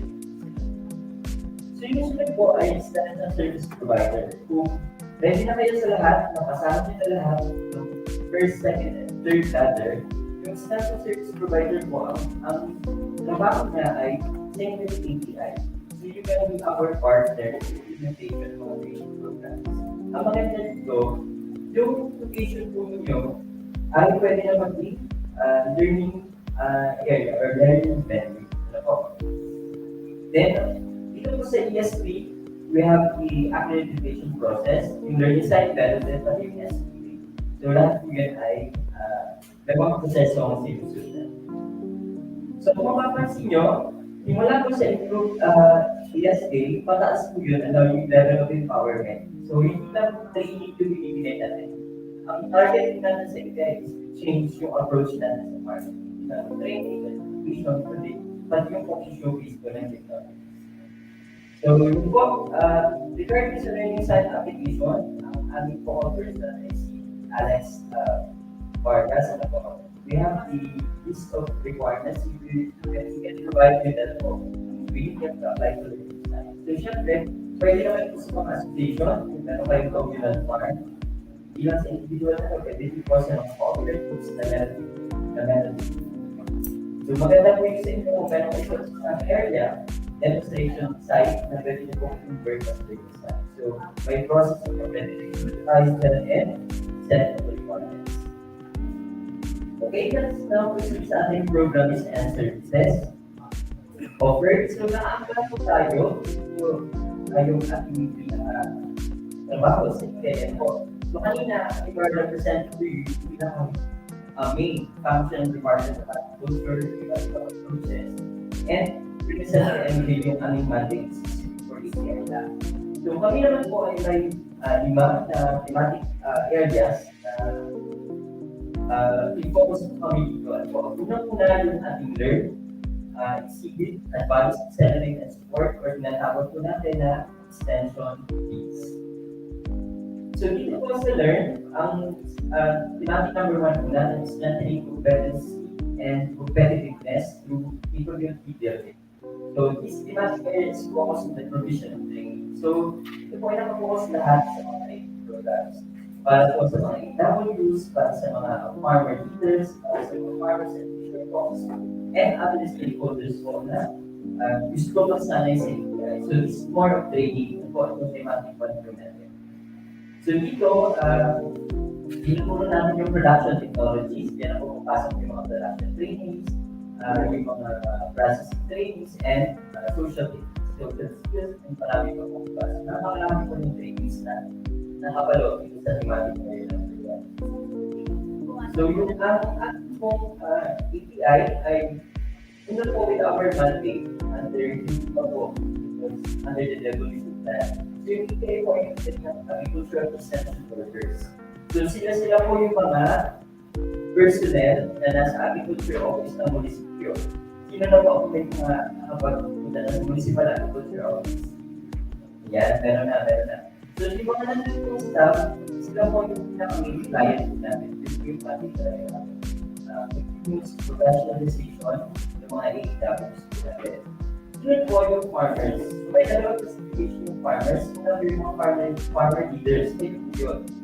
Farmer leaders, mga residents, or person, or representative ng mga organization. So yun po yung pangalawa. For 10 farmers and insurers, we have the rural-based organizations, mga kabataan, mga women, especially sa clients like senior citizens, PWDs, and other stakeholders, such as teachers and employers. So lahat na po pinasok natin just to promote agriculture. So we have mentioned kanina yung devolution transition plan. Ano po yun na po yung ginagawa ng ATI ngayon, preparing for the food devolution. So yung mga farmers po natin, for intern, ng lahat, yung farmers po natin will be catered dyan ng LGU. So ATI will just be handling AWs and peg po mga farmers. So this is good beginning para sa atin, para preparation na din po sa mga next time sessions po natin sa ATI. For our training for agricultural extension workers, meron po tayo mga community trainings. So, napakarami po yan. For rice program, meron din po tayo for corn. Siyempre, mga magaling po sa pag-rice. Dapat, high-value crops, then po kasabay yung mga vegetables, mga seed production, then po sa livestock naman po. Under yung livestock program, kasama po din yung swine production or pig poultry production, secondary finance, chicken, the rest of lahat ng mga kainin po then binibigay po natin yan. Then, meron din po tayo sa organic agriculture. So, organic agriculture naman coming across all commodities. So, lahat ng commodities na pinupromote po natin ay may program din po under organic. So, this is for AWs po. Social technologies naman, binibigyan natin sa isang community organization. Siyempre, sila yung mga AWs sa baba, kailangan po nila ito. House naman, yung association, yung mga farmers na nasa cooperative. Of course po, training then for AWs yung binibigyan po natin ng qualification analysis, saan magbibigay tayo ng pagsasanay mula sa production, artistic processing, and marketing aspect po. Sinasama din po natin yung mga packaging like billing. Depende po yan kung anong commodity yung bibigyan po natin ng processing. So, integrating tayo sa nila ng marketing, which is one of the most important aspect po. Kasi ngayon, pinitingnan natin iba na hindi lang farming, hindi lang production ang pinupukus natin sa mga gobyerno. We are not trying, we are actually living with that, the way and the regular na yung kailangan tayo nag-invest ng pera o hindi naman basta-basta ka naman mag-produce kung wala ka naman mo invest na ng capital. So, yun po meron tayo focus training forward. And sa kanila, extension delivery systems. So, inuturuan natin sila how to conduct training activities sa kanilang mga lugar at pa yung mga dapat na gawin like rural appraisal, project development, project planning, mga proposal preparations. Yun po yung mga kasama natin for training for ADA. Then, yan, unless sa ating partner leaders, so sabi ko nga yan, swerte yung group ito kasi we will be part of the ATI trainees. Sure po, na ating use kasi kayo na po din yung isa sa mga focus po namin. Mga president, chairpersons, ano po. Kasi ang target po natin, kayo na po yung magbagawa dun sa mga members nyo or sa mga people. Then, syempre yung LGU, kasi may sinusunod po tayong parang we are pasunod-sunod na po, like, kami po will be coordinating to the provincial government, sa regional level, and yung province po ako ay hawak ng mga munisipyo at mga sitio.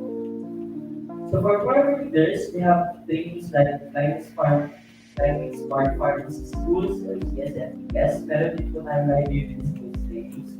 We can also offer you kung kailangan po ano, yung mga organizational training, para po natin ang organization, financial management, ano po kung kailangan yung dan, para po mag-record yung mga food and expenses, ano po, para po dapat ng mga records na generated income, pwede po namin i-repeat that. So, titingnan nyo lang po ano yung kailangan. So, later this afternoon, magkakaroon kayo na session para sa needs assessment, pwede po namin ilagay yung mga kulang sa inyo sa inyo. Then we can come up with a training program to answer this. Then, under naman sa farmer livestock school, this is under livestock. Parang ang susulong na ibig po ito is na for 4 months. On-site training po. This is particularly po kasi halimbawa sa swine, goat, and napaka po. Sa hyper-human vegetable production, so ang ginagawa po sa FLS is and yung isa pa ay farmers field school. So, ang ginagawa ko ito, on-site yung demonstration and lecture. Kung tumutubo yung pinanin mong talo, ito mo din sa kaya the speaker or the research person ay. So, ganun po yung approach na natin. So, on-site technology demonstration. So, yun po yung sa ating farmer leaders. Pero din po tayo training for specialized markets for women PW's listeners sense. So, we have gender and development trainings, and we gave natin yung GAD trainings po na kung naririnig na po yun kasi recorded class prevention natin yan.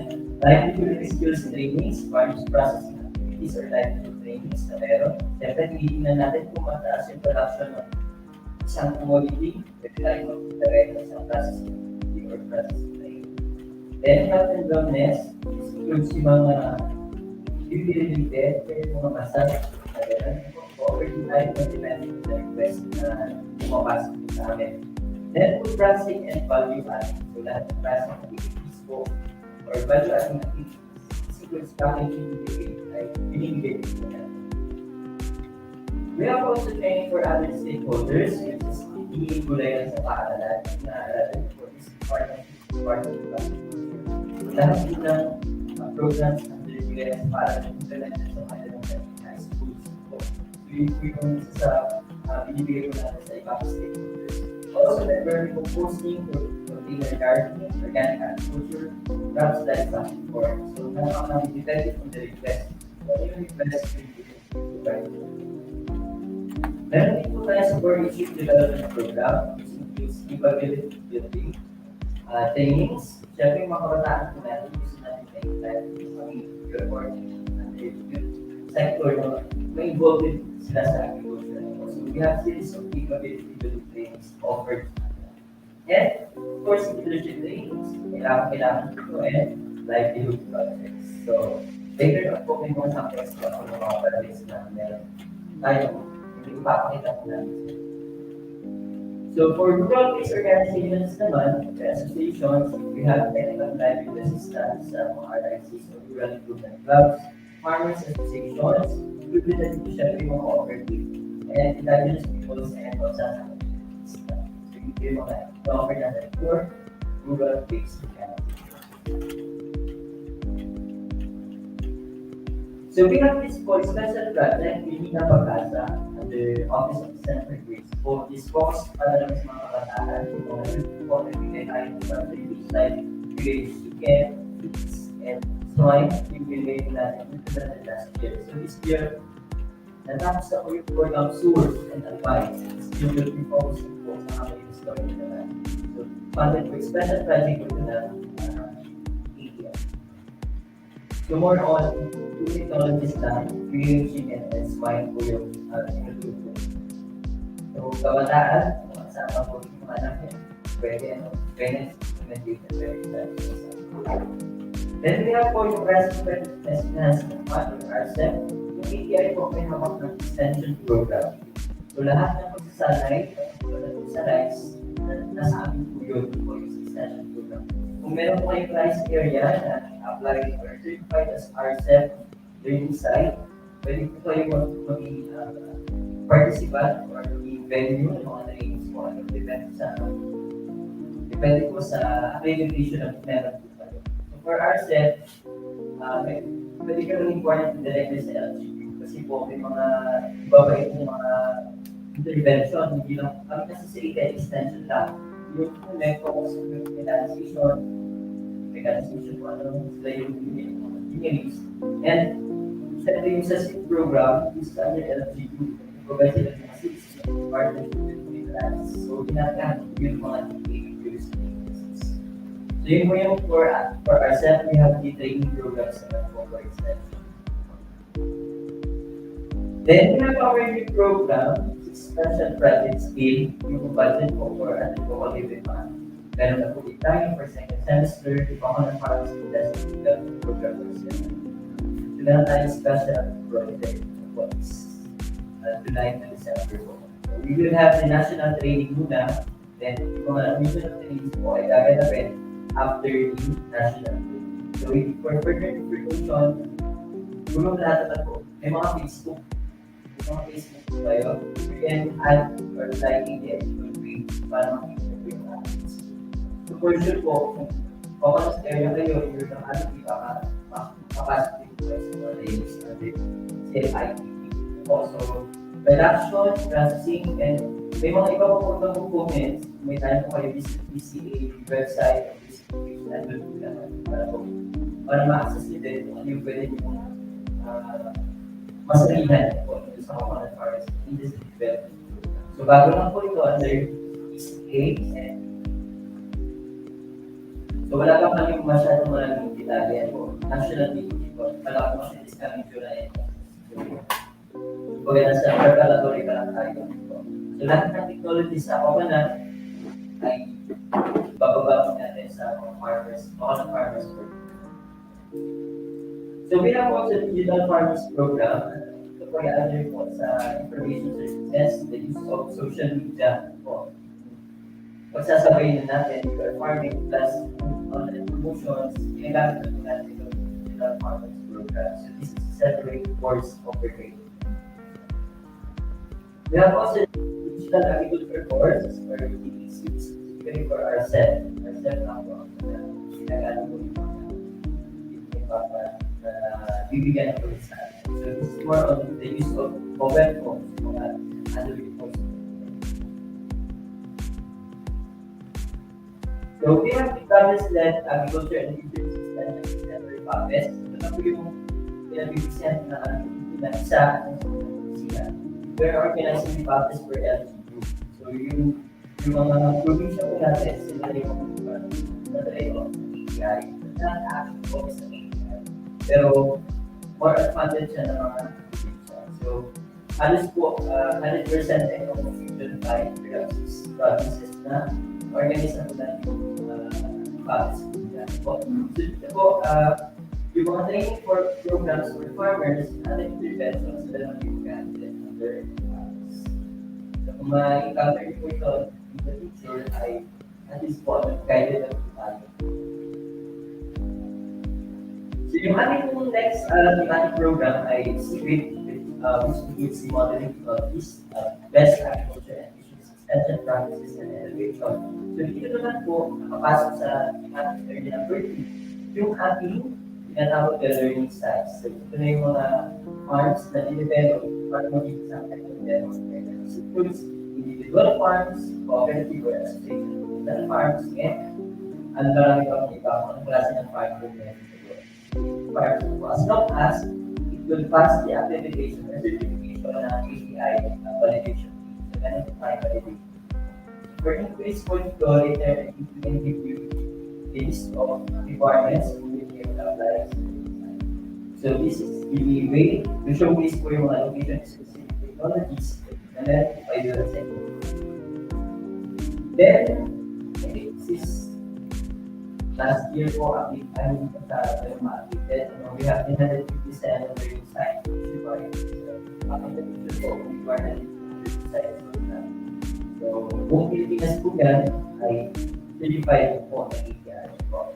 And, siyempre, requirement po yung certification for learning site, pag-apply ng test ng RSP. So, dadaan tayo sa main as first step.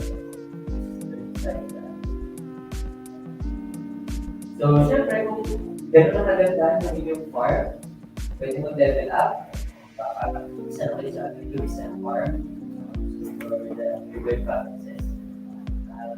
Before, yun na yung pinakaano natin is partnership with the Department of Tourism. Ginagawa nila lang, nila po hindi yung farm sa production sa processing today, at dito sa mga bisita. Sabi nga nila sa learning site namin, libre na kami sir, wala kaming entrance fee. Pero meron daw sila exit fee. Mga gano'n. So, explore nyo po yan. Mag-innovate po kayo yung pinang-focus kayo sa production. Focus na din sa promotion po and learning venue. Side naman yung mga technology, baka meron kayo dyan na technology na kaya paramihin, bukan,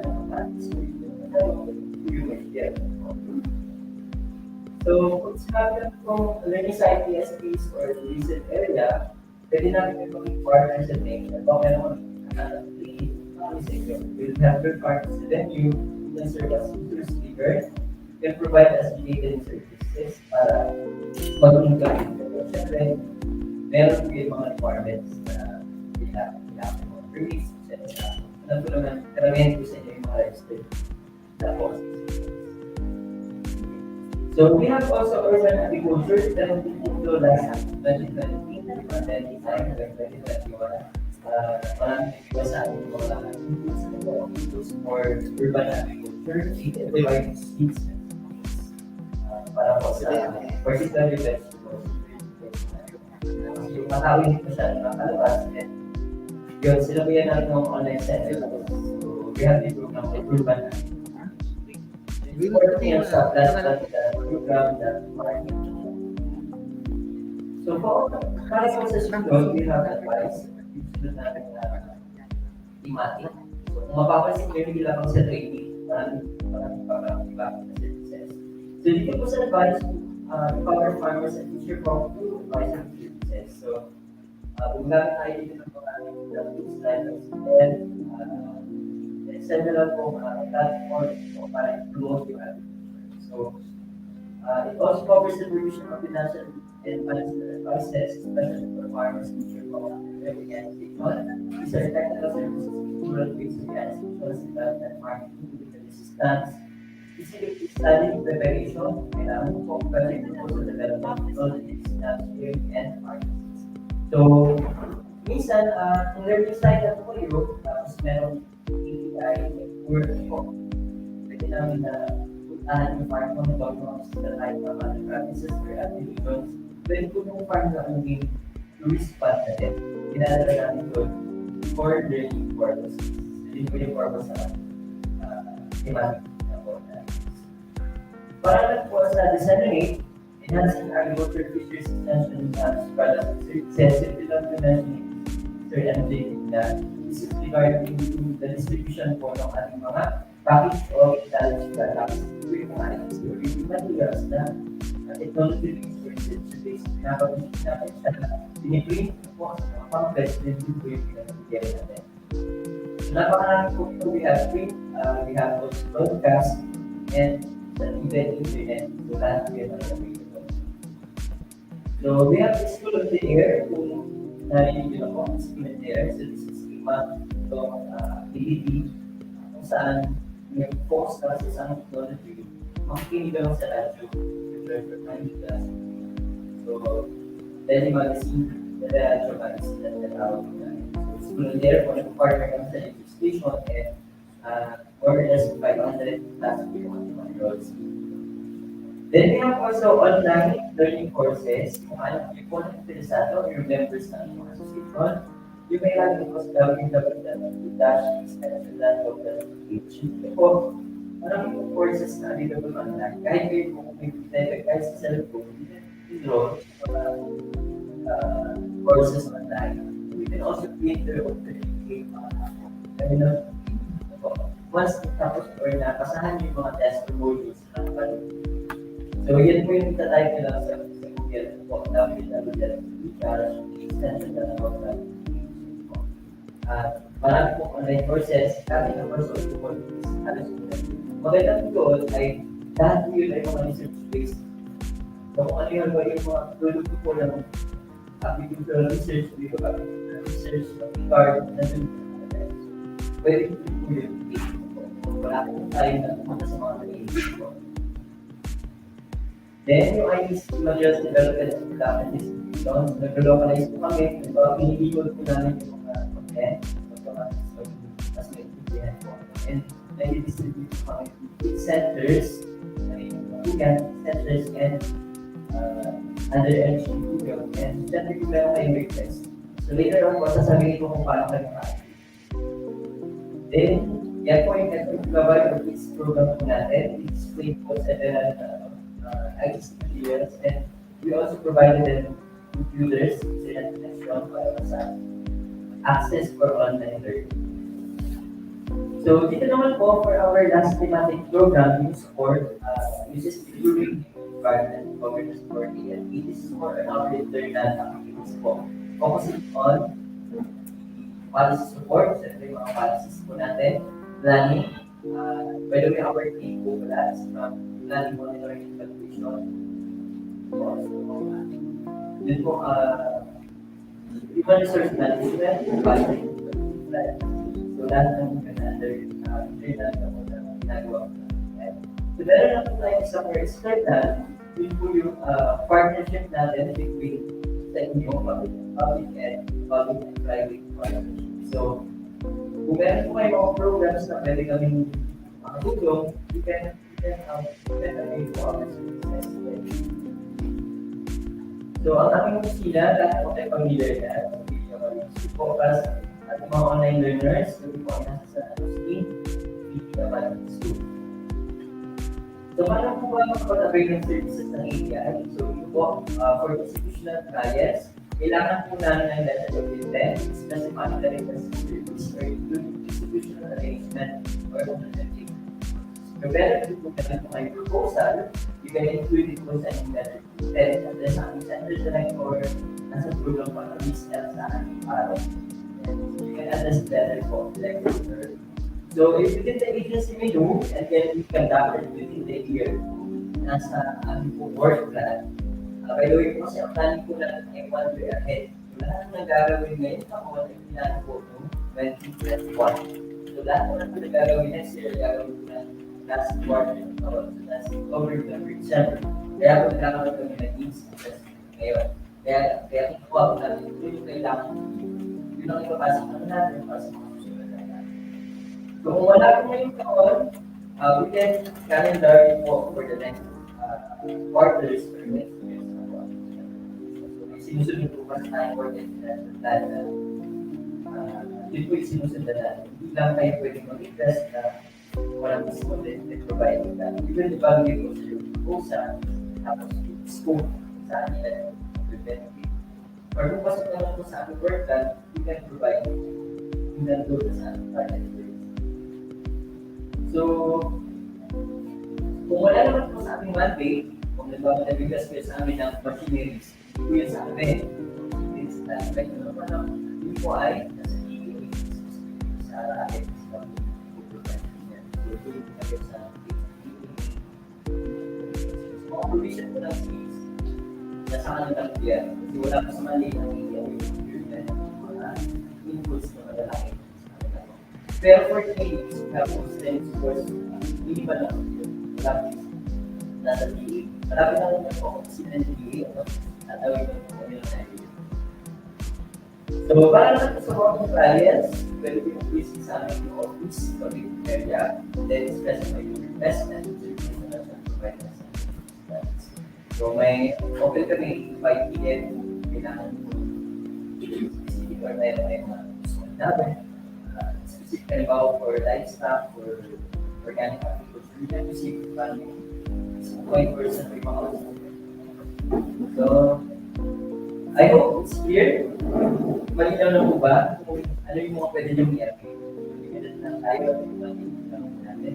During your action plan po, dapat yung mga avail sa amin, ipapasok lang dito sa 5 months.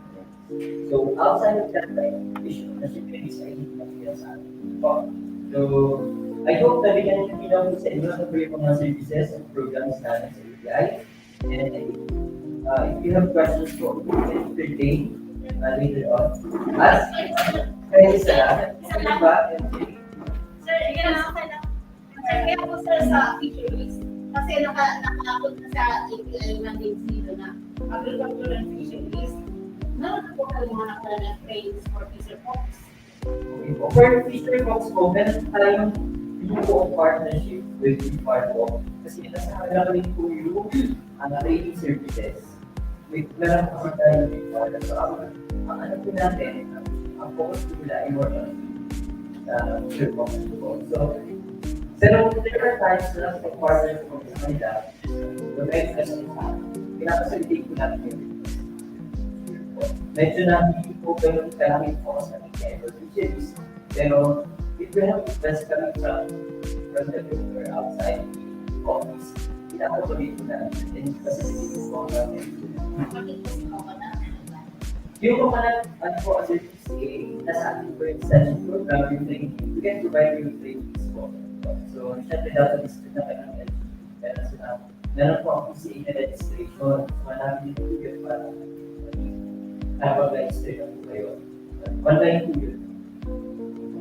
And preparation na din. So, we'll be posting na lang soon yung mga trainings na po.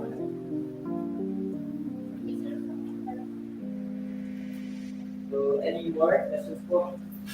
Sir?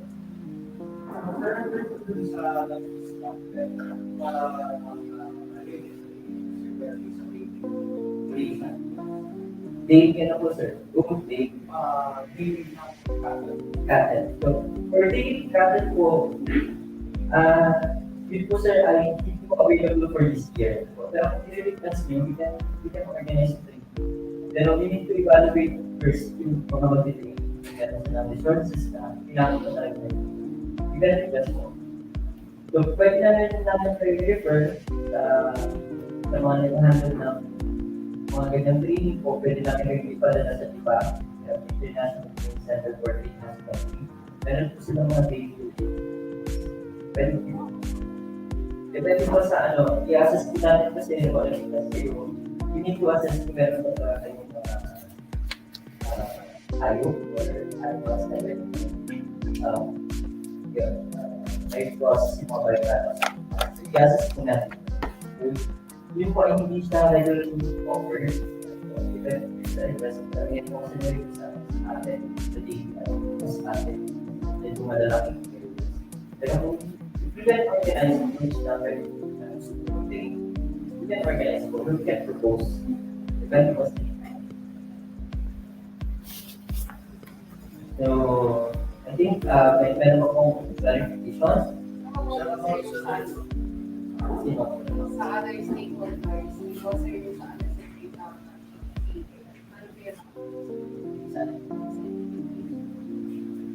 stakeholders. Alright.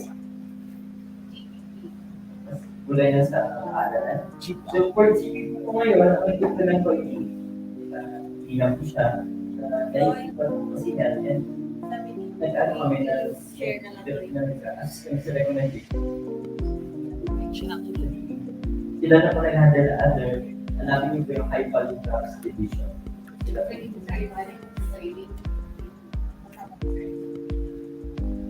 May dalawa kasi tayo, trainers training. Or mag-training ako yung magiging participant. Trainers training. Sila ako offer po.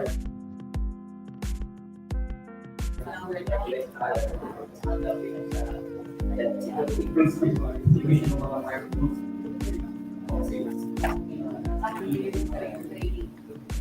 Pero If you're interested po, we can also recommend you today. Maganda lang po yung forward na.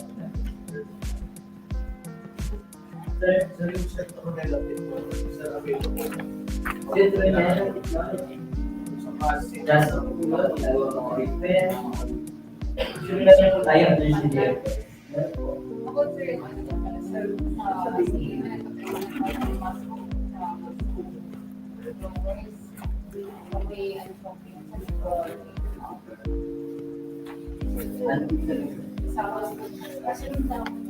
Okay, yung sa mushroom po, kailan po tayo? Meron sa DA, meron sa ATI. Nasa, kailangan na po na so yun nga lang, I think, so much of that, decision plan. So, we end up with that in the farming district for this month. Pero mas every year naman meron tayo na daily production. So yung session na lang is i-region na yun. So, ito yung mga request. Yung problema.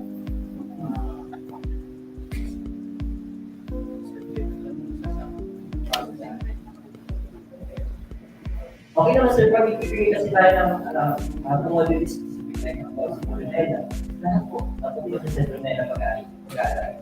Yung production ng casting, packaging, yan. Lahat na yan, sir, ang alam po yan. Pero pag i-request po kayo, for this year, I think wala. Wala, pwede siya sa organic agriculture kasi Fishery, nakikipag-partner. Pag mga ganyan po, nakikipag-partner kami. Like, alam ko meron ang SUC. So, minsan, sa organic agriculture, nagpo-partner-partner kami pa siya.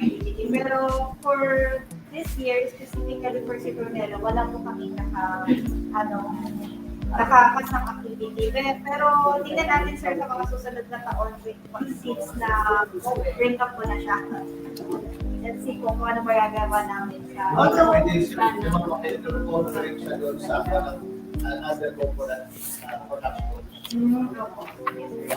Parang sabay-sabay na yung ano na. Tingnan po natin, we have trained scholar, coconut, integration. Opo, diversification na yung coconut. Salamat sir, magandang idea yun. So, last question na po ata, so meron pa na yung we have last question, sir. Sir, it's part of the CFI. So, wait na kayo get it. Sa akin po for now, coordinate na sila para sa beneficial scheme ng mga coconut farmers. Kasi dapat na yung farmer. Register. Coordinate muna kayo sa LGU and we will be announcing for yung mga things na syempre, directly coordinate sa LGU. Maybe, pwede po kayo mga yun po yung process natin. Mas maganda na mas kayo i-endorse na munisipyo. Para mas better yung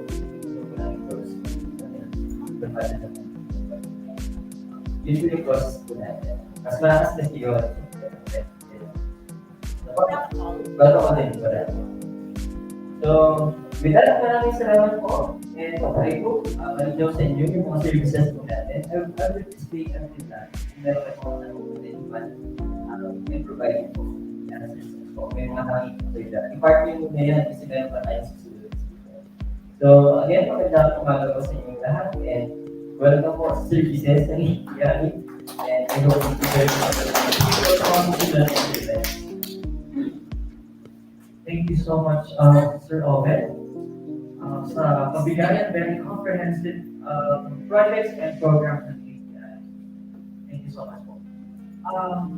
Before we proceed, I think kay Sir Alvin, Sir Alvin pala ay represent siya kung tayo nasa office. Before we proceed to this topic, I'd like to present the certificate of appreciation to Sir Robert Santos Jr. for sharing his expertise and knowledge on the Farmers Association and Farmers Cooperative Consultative. Conducted on June 2022 at the level of individuals that is assigned by our Center Director of State Fund to be awarded by Miss Carla.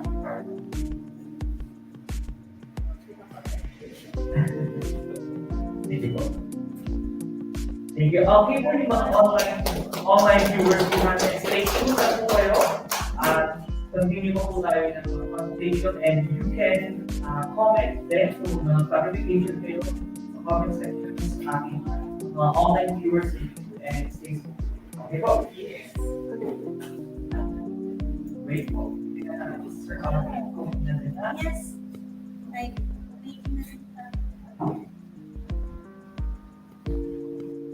okay, Sir Alvin, inad ko na po kayo sa screen. Nakikinig po ako, sir. Yes po, good morning. speaking na siya, pero... Okay. Sir, okay.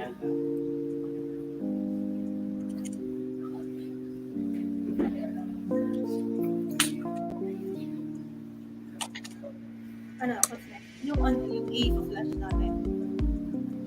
Okay po, tawagin na po natin si Sir Alvin ng DA Regional Field Office 5.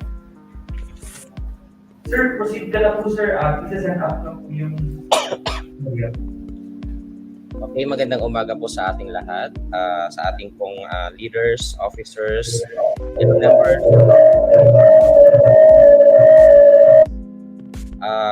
Sa ating pong mga ATI technical staff who handling this activity. So, pleasant morning po sa ating lahat. So, at this juncture, in behalf of our Chief, Ms. Aloha GGI Banyeria, let me present to you the DA priority programs and activities and projects. So kanina naka-open na po ako during yung pagpapakilala po ng mga participants. So lahat po ay officers and members po ng iba't ibang organizations and cooperatives po dito sa ating region. So may narinig po din po ako kanina na may first time na mag-attend ng ganitong activity. So kung ang ATI po as training arms of the Department of Agriculture ay may sarili pong plans and programs para po sa ating mga farmers and fisherfolk. Of course, as umbrella organization, ang Department of Agriculture po ay mayroon din pong priority programs and activities and projects for our farmers and fisher folks. So, let me introduce first kung sino ba si DA. So, ang Department of Agriculture po ay isa sa ahensya ng ating gobyerno na responsible para sa promotion po ng various agricultural development by providing the policy framework which includes policies on poverty alleviation, generation of more jobs and productive employment, promotion of equity and social justice and attainment po ng sustainable economic growth, and another is yung public investment and support services na kailangan po for domestic and export-oriented business enterprises. So kanina po na-discuss na ni Ms. Carla yung about sa 1DA reform agenda, which is ito po yung bagong ginawa ng Department of Agriculture na kung saan po ay may 4 na key pillars at may 18 key strategies. So dito po nakaangkla yung iba't ibang programa ng Department of Agriculture. So pasadahan ko uli po na-discuss na ito ni Ms. Carla kanina. So under the consolidation, mayroon po tayong 6, then modernization, mayroon tayong 4 na key strategies, industrialization 3, at mayroon po tayo sa professionalization na 5. So kung titingnan po natin, since kayo ay mga organizations and mga cooperatives, so pwede po kayong pumasok doon sa collective action and cooperatives development. Yun po ay ginawa under the 1DA strategies intended for the our farmers and cooperatives.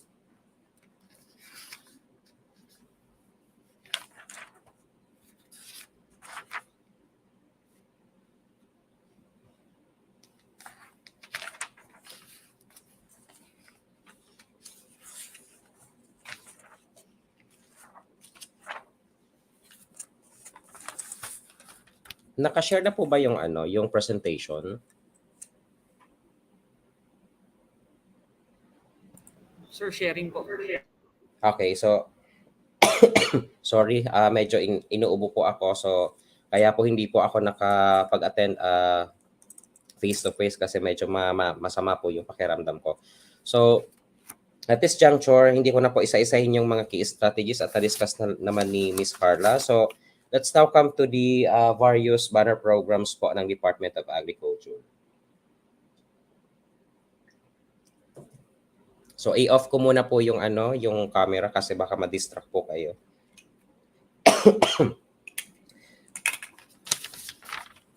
So the national banner programs of the Department of Agriculture on rice, corn, high-value crops, livestock, halal, and organic agriculture are priority programs that aim to address food security, poverty alleviation, and sustainable growth through increased farm income and productivity. So the programs are implemented nationwide and consist of 6 components as follows. So mayroon po tayong production support services. Next slide, please. Ito pa sa banner programs. Market development services, extension support education, and training support services, service and development, then irrigation network services, and provision of agricultural equipment and facilities. So these programs po will directly contribute doon sa tinatawag po nating Sustainable Development Goal na 2.3 as they aim to address food security na ma-alleviate po yung kahirapan and yung sustainable growth through increase po ng ating farm income and productivity. So in addition, this banner programs also contributes to Sustainable Development Goal 2.4 in terms of ensuring sustainable food production system. So for the various and locally funded, so pwede pong pakibalik po.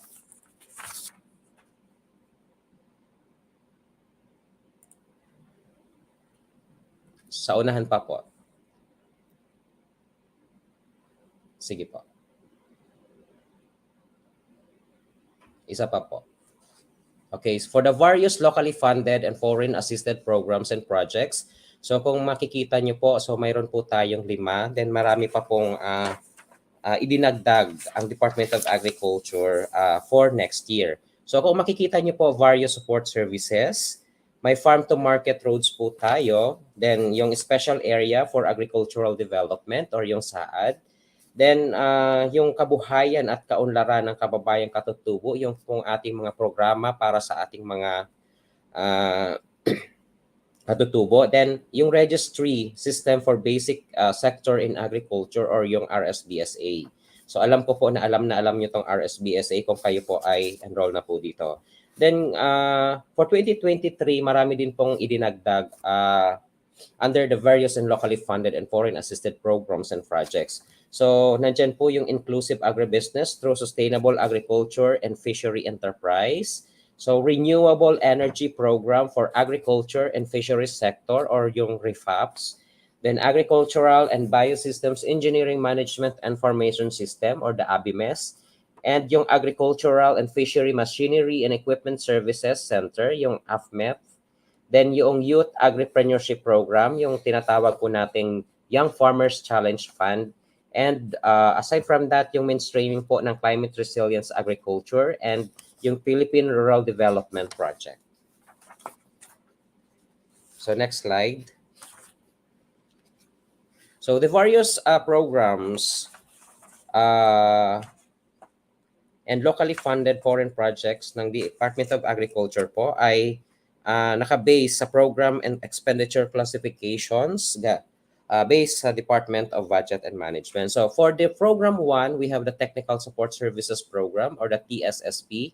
So kung makikita niyo po, may 4 po tayo. So papasok po dito yung sub-program for Production Support Services, yung sub-program for Market Development Services, sub-program for Extension Support, Education and Training Services, and sub-program for the Research for Development. For the program number 2, next slide please. So for the program number 2, we have the Agricultural Machinery, Equipment, Facilities, and Infrastructure Program or what we call the AMIPEF. So mayroon po tayong 3 sub-program. So nandyan po yung Agri Machinery, Equipment, and Facility Support Services or the AFMEPs. Then of course, yung ating sub-program number 2, the Irrigation Network Services, and yung pangatlo po ay yung Farm to Market Roads. Next.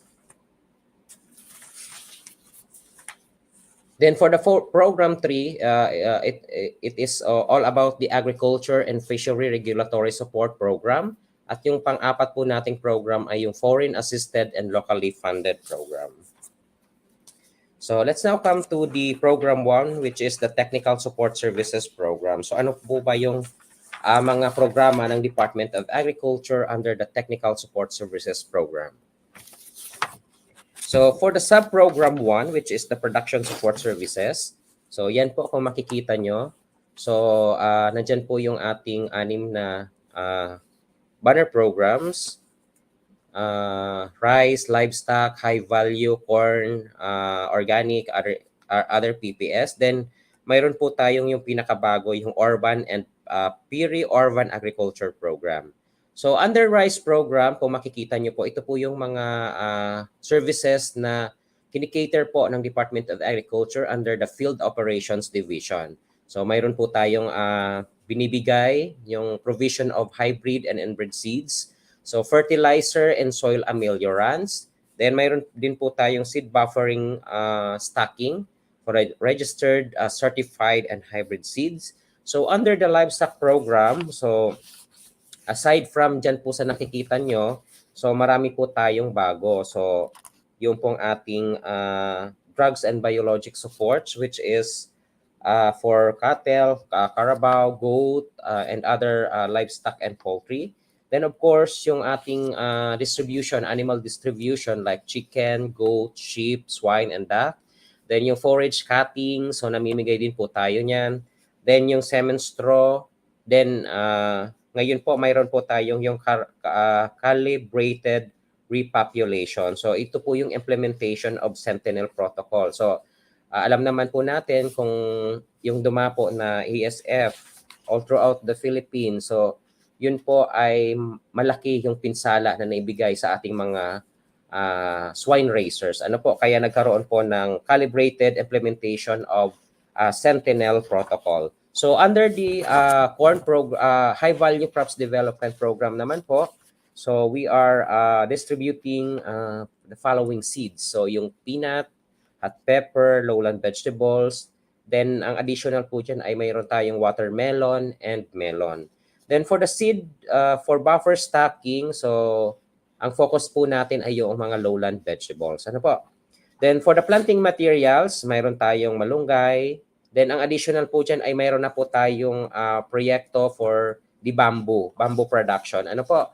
Yung pili, calamansi, and other citrus, yung cacao, and of course yung sweet potato. So for the farm inputs naman po, ano ba yung mga ipinamimigay ng DA? So ito po ay hawak ng High Value Crops Development Program under the Field Operations Division. So mayroon tayong fertilizers, mayroon tayong plastic mulch, yung UV plastic, ladder, mayroon din pong black net, mga plastic crates, and yung pallets. So aside from that, mayroon tayong mga irrigation paraphernalias, yung HDPE pipes. So, yung maintenance and rehabilitation of production facilities and farm production-related machinery and equipments. So, for 2023 ay wala na po yan. So, nadagdag na po yung irrigation paraphernalias. So for the organic agriculture program, so aside from rice and corn and high value, mayroon din po silang ini-distribute na organic rice, corn, and vegetables. So for the organic fertilizers and African night crawlers, so binibigay din po nila yan. Then of course, sa animals po ay since nagkaroon tayo ng ASF, so inalis na po nila yung swine. So for 2023, focus na lang po sila sa manok. Then for the farm supplies, so mayroon tayong UV films and garden tools. So nadagdagan po yan ng wheelbarrow and of course yung garden hose. So yung maintenance of production facilities, so yun po yung tinanggal po nila. So for the corn program, so kung makikita nyo po, mayroon din po silang dinidistribute na white and yellow seeds, yung cassava seed pieces, yung fertilizers and soil conditioner, and of course, mayroon din po silang seed buffer stacking. So for the other PPS or the other production support services, so mayroon pong seeds. So like yung ibang banner programs, so rice and vegetable seeds. Then of course yung planting materials kasama din po. Yung distribution of animals, so mayroon po silang swine. So yung swine for organic agriculture, so linigay po nila sa other PPS. Then of course, yung ating mga planting materials, nagbibigay din po sila. And of course, kung doon po sa organic, inalis na po yung maintenance of production facility. So ito po ay retain sa other PPS. So ngayon po, yung pinakabago ay yung Orvan and Peri-Orban program. So ito po yung about some moringa farming, yung rabbit production, mushroom production, then yung pong paggawa ng mga fertilizer, and of course, yung pong greenhouse with hydroponics. Next slide. So ito naman po yung under the market development services. So ang other MDS po, ang humahawak po na office dito sa Department of Agriculture po ay ang ating agribusiness division. So other MDS, so kung makikita niyo po, market-related events, mayroon po tayong local trade events, may kadiwa retail selling, may kadiwa ni Ani at Kita online, so kadiwa on wheels. So kung familiar po kayo, so kung makikita niyo po kung pupunta kayo dito sa DA, so mayroon po ditong isang kadiwa ni Ani at Kita. Then of course, yung market matching and since wala na po tayong, since hindi na masyadong mataas yung incidence ng ating COVID, so mayroon na tayong mga farmers festival. So pinapayagan na po 'yon. Then for the other market-related activities, so mayroon po tayong, kung makikita niyo, facilitation of food lane registration, then bantay presyo task force meetings and assistance and access to grants, credits, and trading capital.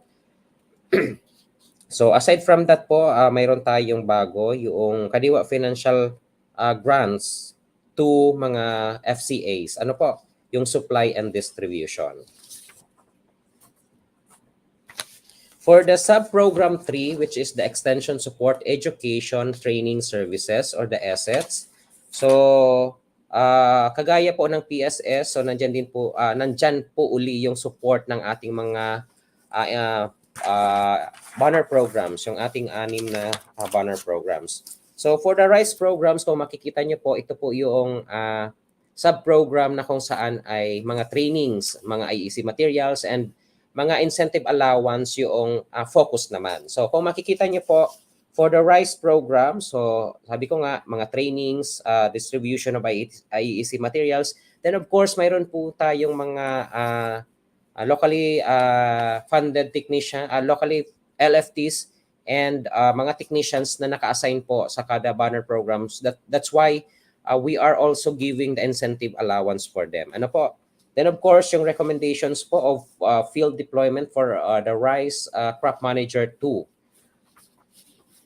Then for the livestock program, so kung makikita nyo po ay training of trainers, yung ating mga technicians, and of course yung ating mga farmers na nag-venture into livestock. So yan po yung mga binibigyan po natin ng opportunity to attend training of trainers. Then of course, workshop and consultative meetings, meron din po tayo. And of course, like rice program, mayroon tayong IEC materials and incentives to those LFTs and technicians na naka-allot or naka-assign para sa mga livestock and poultry program. So ang bago po dyan ay yung Philippine Animal Industry Management and Information System, yung sinabi ko po kanina, under the various programs ng DA or the PhilAMIS. Then of course, nasabi ko na kanina yung incentive of allowance. Ano po for the agricultural extension workers. So for the corn program, kung makikita niyo po, so model farm. So yun po, by 2023 magkakaroon po tayo ng model farm for the sorghum, for the yellow corn, for the soybean. So additional po yung soybean and of course, yung pong kasaba. Ano po? So sa corn program po ay kasama po yung programa po natin for the kasaba. Ano po? So aside from that, mayroon tayong mga techno demo farm for the sorghum, kasaba, and of course yung soybean. Then of course, hindi din po natin makakalimutan yung dapat i-capacity po natin yung ating mga technician and yung ating mga corn farmers, kaya mayroon din po tayong mga targeted na mga trainings. Then of course, yung ating incentives and IEC materials. So for the high value crops development program, so mayroon po tayong POT or the package of technology. Then yung techno demo natin ay intended for the PILI. Then of course, we are also giving the IEC materials. Then of course, yung ating mga technicians na naka-assign under the high value crops development program ay mayroon din po silang nakukuhang incentive allowance. So for the organic agriculture program, so capacity development, which is yung mga trainings po. Then of course, mga techno demo, then incentive allowance, and of course, sila po yung tumutulong for magkaroon tayo ng certification coming from the third party, yung certification assistance. Yung gusto pong maging organic yung pong ating mga farms. So for the halal program, so ito po ay under the regulatory division. So sila po yung humahawak nito. So sa ngayon po, until 2023, ang maibibigay lang po muna nila ay capacity development, which is mga trainings for our livestock raisers. So for the other PPS, so aside from that, yan po ay yung mga targeted natin for the gender and development. So trainings for God and livelihood, kung saan po yung gender and development ang humahawak po noon ay under the planning, monitoring, and evaluation, pero mayroon din pong humahawak sa ibang divisions at nagkakandak din po ng mga trainings for sa ating mga kababaihan at mga youth farm. Ano po? So trainings for the God and livelihood. Then of course, food demonstrations being handled by the Food Love. Then of course, mayroon din po tayong mga IEC materials. Then aside from that, of course, hindi din po natin nakakalimutan yung suporta for our senior citizens. That's why we have support to senior citizen. And of course, yung pong ating Gawad Saka and Search for Outstanding Rural Women. So as of now, yung pong support to Gawad Saka or Search for Outstanding Gawad Saka ay on hold kasi pandemic pa at hindi pa alam kung sino yung hawak sa central office. But then yung pong Search for Outstanding Rural Women ay ongoing siya. So the team headed by Miss Aloha Gigi Banyaria, that's why wala siya ngayon, ay nandoon po sa Masbate to validate one of the provincial entry coming from Dimasbate sa Dimasalang para po makita nila kung yun talaga ay possible na may entry natin for this years at may pasa natin sa national office. So yung Gawad Saka po ay ito po ay search for our mga unsung heroes, ang ating mga farmers and fisher folks.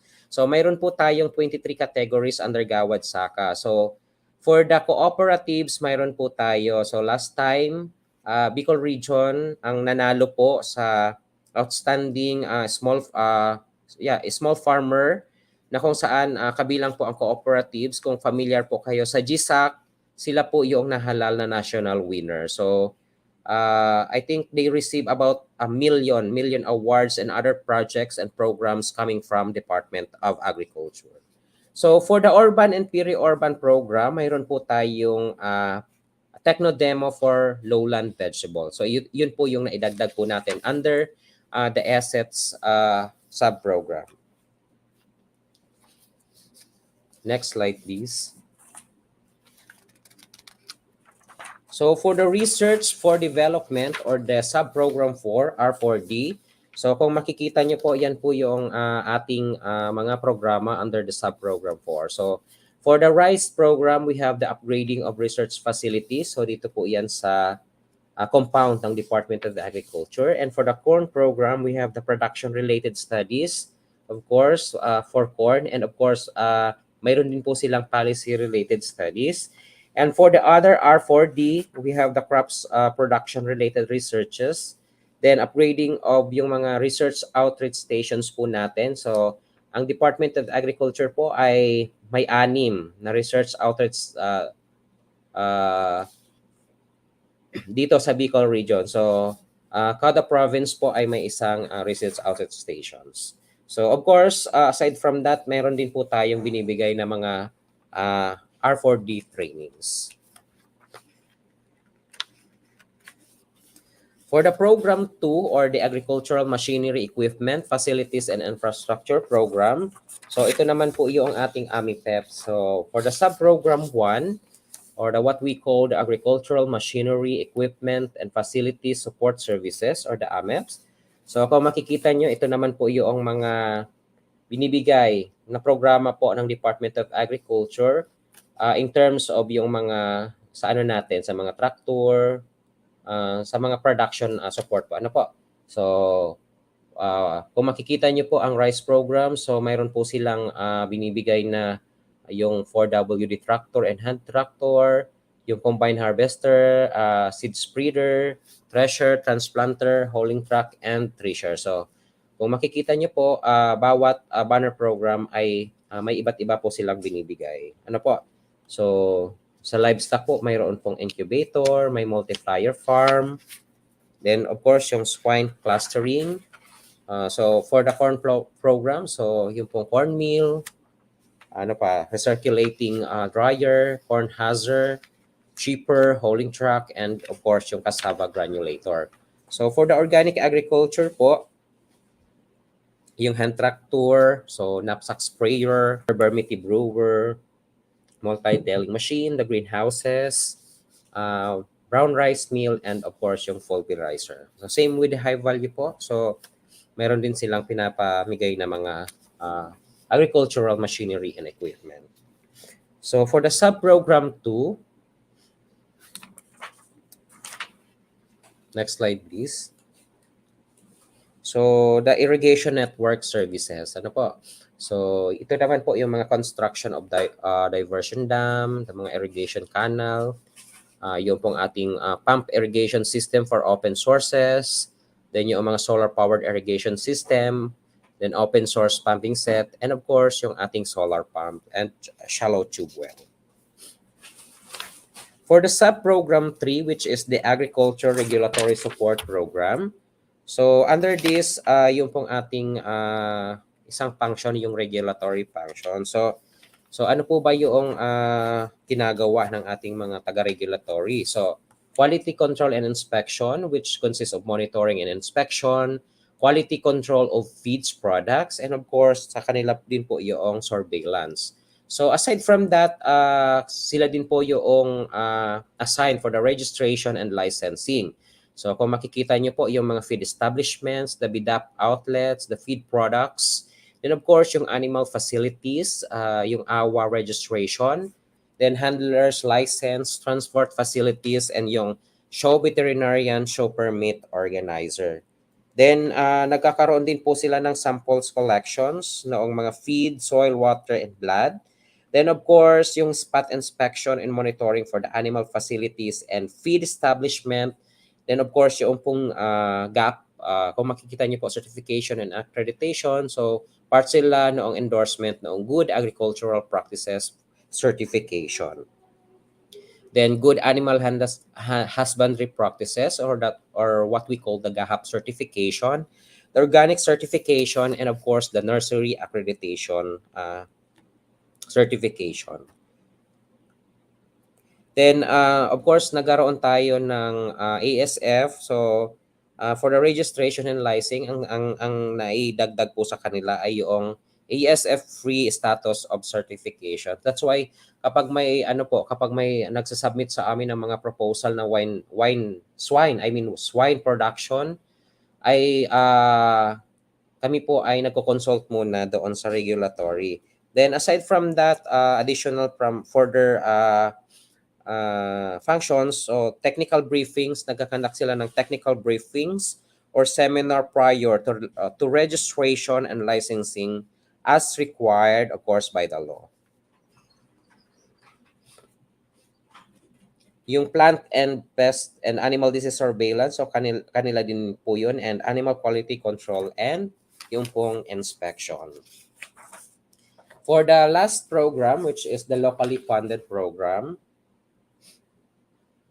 so locally funded programs, ano po? So nandyan po yung ating farm to market roads. So kung makikita nyo po, so nandyan yung construction and repair of farm to market roads. So alam ko po, you are all familiar with it comes to a discussion about construction, repair of farm market roads, and yung pong FMR network planning and monitoring services. So mostly po ang mga identified beneficiaries nito ay mga cooperatives and mga organizations. Next. So for the special area for agricultural development, ito naman po yung programa po natin doon sa ating mga munisipyo at probinsya na tinatawag natin yung prevalence talaga ng kahirapan ay makikita natin. So ito po ay dito sa Bicol region, 3 probinsya po yung nakasama under SAAD. So we have the Sorsogon, we have the Masbate, and the Catanduanes. So ano naman po ba yung mga programa natin for them? So kung makikita nyo po, mayroon po tayong food production and livelihood. So under the rice package, so tinatawag po nila yung programa nila na package. So ito po ay being handled by the Field Operations Division. Ano po? So for the rice package, so kagaya po kanina doon sa mga regular na binibigay po ng ating mga banner programs, we have the rice seeds, yung complete fertilizer, then of course yung mga production-related interventions na based po doon sa needs talaga noong ating mga magsasaka at nangingisda. Then of course, para po mabawasan yung losses, we have post-harvest related interventions na binibigay. Then of course, para po at least magkaroon sila ng mga additional income, mayroon din po tayong support to enterprise development. Ano po? Then trainings on rice production. So mga capacity building training. Ano po? Then for the corn package, we have, of course, they are giving white glutinous and yellow corn seeds. Of course, laging kasama po dyan yung fertilizer na binibigay natin, which is complete fertilizer. Then production-related interventions. So mayroon din po sila. And yung post-harvest related intervention. So kung makikita nyo po, para parehas lang naman po yung mga packages na binibigay po sa ating mga beneficiaries. So support to enterprise development. And of course, since corn sila, yung kanilang mga capacity development or mga trainings, capability is on about corn production and enterprise development. So for the livestock package, so yung distribution po ng goat, chicken, and duck. So yung mga draft animals, and of course kung mayroon tayong mga livestock and poultry, so kasama din po yung mga feeds for animals. Ano po, complete package na. Then support to enterprise development and trainings on livestock and poultry production and enterprise development. So under the organic agriculture and high value crops package, so we have assorted vegetable seeds.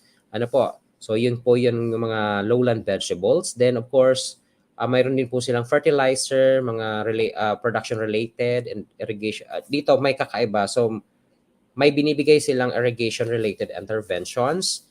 Then of course, post-harvest related interventions, and yung support to enterprise development and trainings on high value and OA production and enterprise development. Next. So for the kabuhayan at kanlaran ng kababayang katutubo, so kung makikita niyo po, ito po yung programa ng Department of Agriculture para po doon sa ating mga kababayang katutubo. So dito po sa Bicol region, so selected lang dito yung ating mga provinces at mga municipalities na mayroon pong mga registered na mga katutubo. So for the Camarines Sur, I thought kasama po yung Tigaon, yung Sangay, yung Ocampo. Then for the province of Albay, I think yung Tiwi. Then sa Camarines Norte, so J-Pang siguro, Jose Panganiban. And of course, yung Catanduanes ay wala tayong na-identify na mga katutubo. Then yung Masbate. So yung Sorsogon meron din po tayo. So ano po ba yung mga binibigay nating mga programa for the ating mga kababayang katutubo? So for the social preparations, nagbibigay po tayo ng orientation, consultation, and workshop.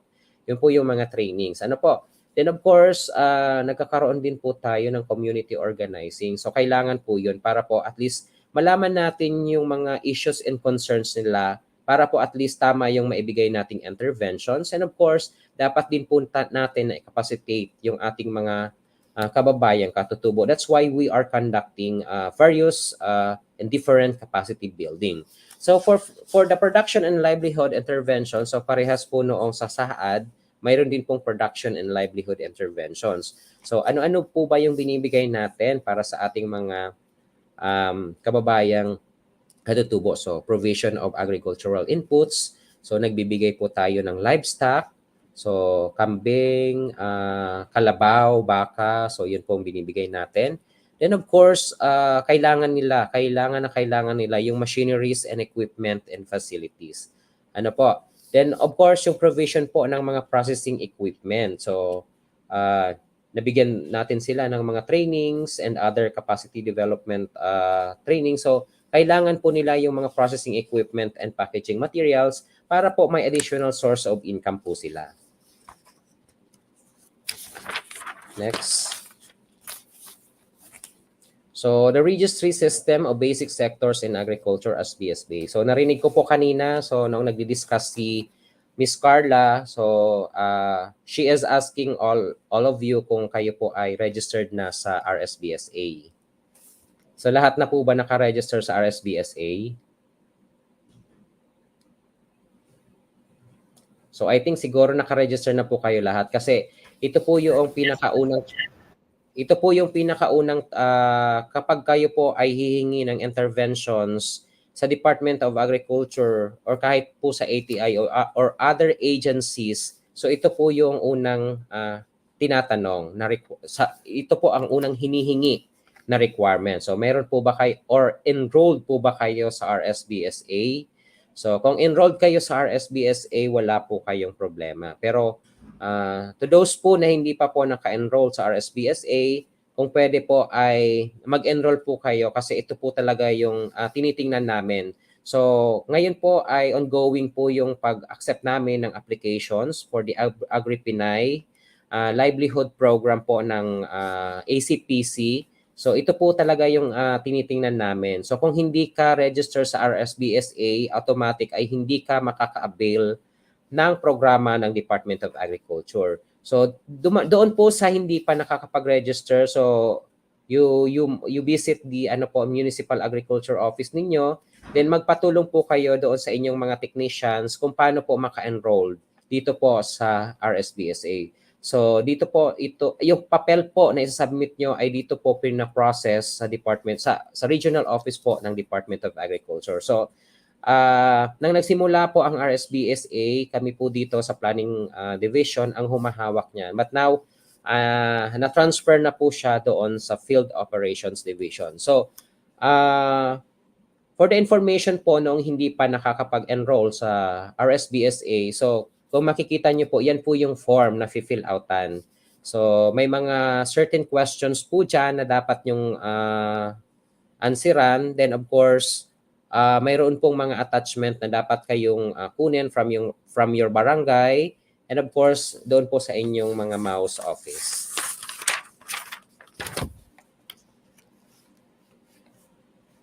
So I think that's all about my presentation. Once again, good morning po sa ating lahat.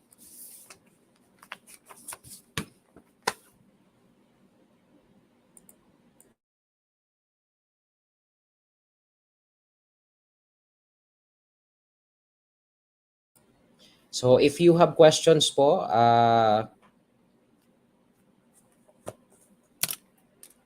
let us know po para at least ma-address po natin yung mga queries po ninyo. Thank you.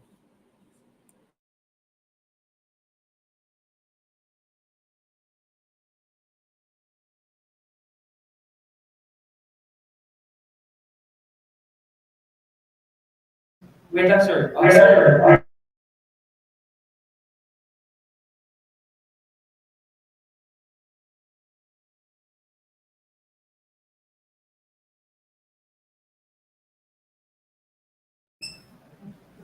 Sir, may tanong daw po. Sa microphone. Ate Carla. Microphone. Good morning, sir. About the sir sa Space 8, ito pong nasa mo sa city, ang abot nilang dapat pag-abukat yawan yan sa farmers, ito pong staff. Ngunyan po nga ito kami nag-aabot ng ID. So ito pong sa mga staff, yawan sa mo yung City Agriculture Office. Ano po talaga isang update na tao? Ay, sorry, naka-unmute po pala ako. Sorry. So, thank you for that question po. So, actually, dapat po yung slip, yung maliit po na slip, di ba mayroon po yung maliit na slip, dapat po ay nasa inyo po yun kasi kailangan po yun. So, pag hingi po kayo ng agriculture, yun po yung titingnan kasi nandoon po yung control number or yung enrollment number ninyo kasi titingnan po yun sa system. So, dapat po ay humingi kayo ng copy or nasa inyo po yung copy noong stub na yun para po at least may present nyo kapag hihingi po kayo ng interventions or programs sa Department of Agriculture at sa iba pong agencies, government agencies.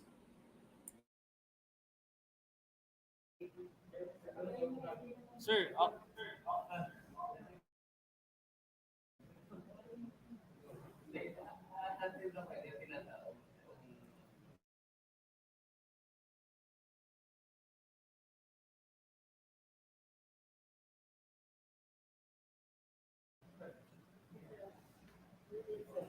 Sir, may isa pa pong tanong daw po.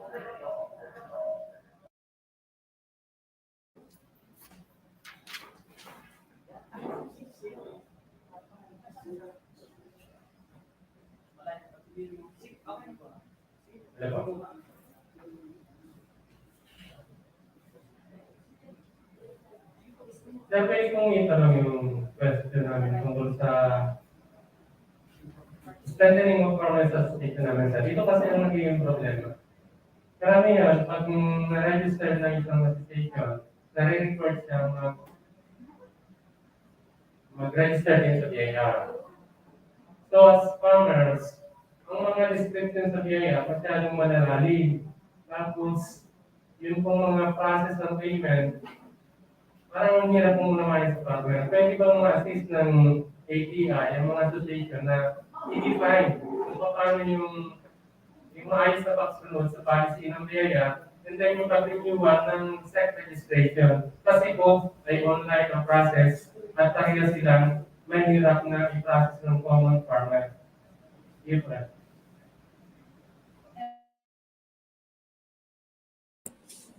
Miss Carla, hindi ko masyadong naintindihan yung question ni sir kasi medyo malabo yung reception.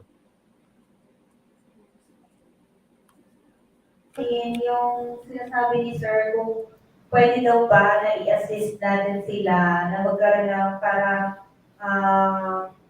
training para maipaintindi sa kanila and ma-identify ng maayos yung pagsunod ng mga instructions na nandoon sa forms na BIR and SEC, Security and Exchange Commission, para maayos nilang maintindihan and masunod para makapag-register sila sa BIR and SEC.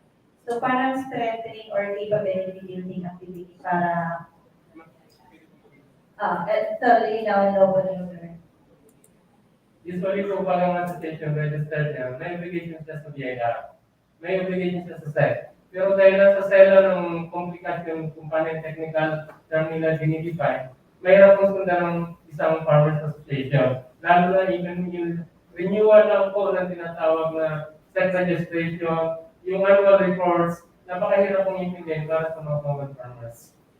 So hindi lang pwede yung pag-register, kasi pag na-register ka na, mayroong compliance na po para sa kanyang mga offices. Thank you po. Okay, thank you sir for that question. So actually last time mayroon po talagang kinakandak ang Department of Agriculture na mga assistance when it comes to registration doon sa ating SEC and DOLE.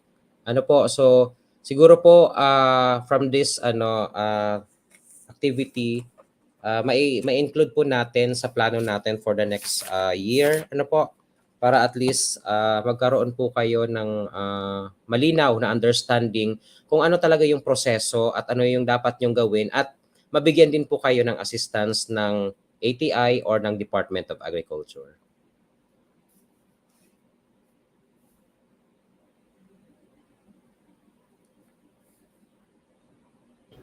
May Sir Robert, meron ka kong input?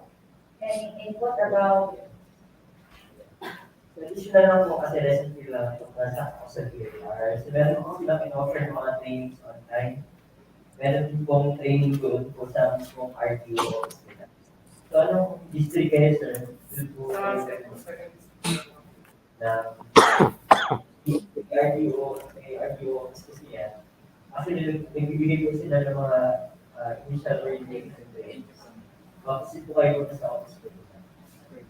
Yung online po mag-live po kasi kayo sa online, mas dapat kami hirap sa technicalities ko. Learns na ginagamit mo other Ito po kasi sa BIR, pag mayroong orientation, even may orientation sila, hindi naman i-define sa inyo as farmers kayo. Kasi yung mga nandun, businessman, iba't ibang mga organization.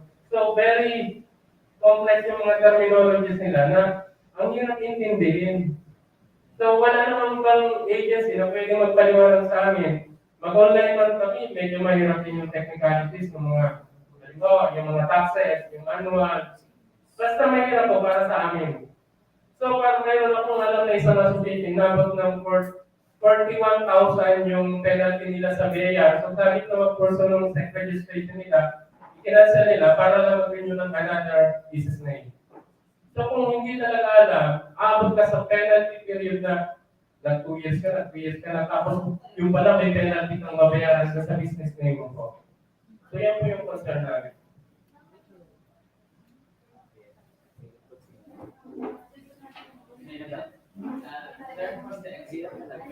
Based po sa experience ng nagdapa, pag once na registered ka sa SEC, dapat within 1 month naka-register ka na sa BIR kasi kung hindi, may penalty. And then pag nag-register ka naman sa BIR, dapat mag-gaan ka ng quarterly, tapos annually, FS, financial statement na dapat po may signature ng hindi lang ako accountant na registered po sa BOA. Kasi kung hindi yan may penalty, malaking penalty. Kasi po, sa experience din, nagkuha po kami ng bookkeeper na nakakaalam sa proseso. Tapos po, ang sa to ng mga non-staff, EFPS na po ang pagbayad. Nagpabawas isa sa bank account ka. Yun po. Kasi kung dahil. Tapos po, sa second po, every year, sasabit ng general information sheet. Tapos, pag daitin ka mo ng FS, may penalty din sa SEC. So, yun po.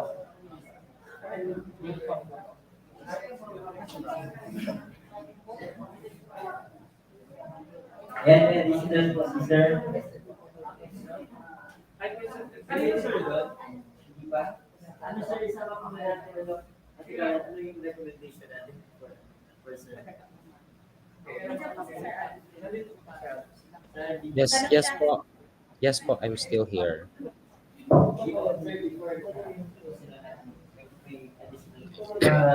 follow-up po dun sa problema ng release mo sa tech.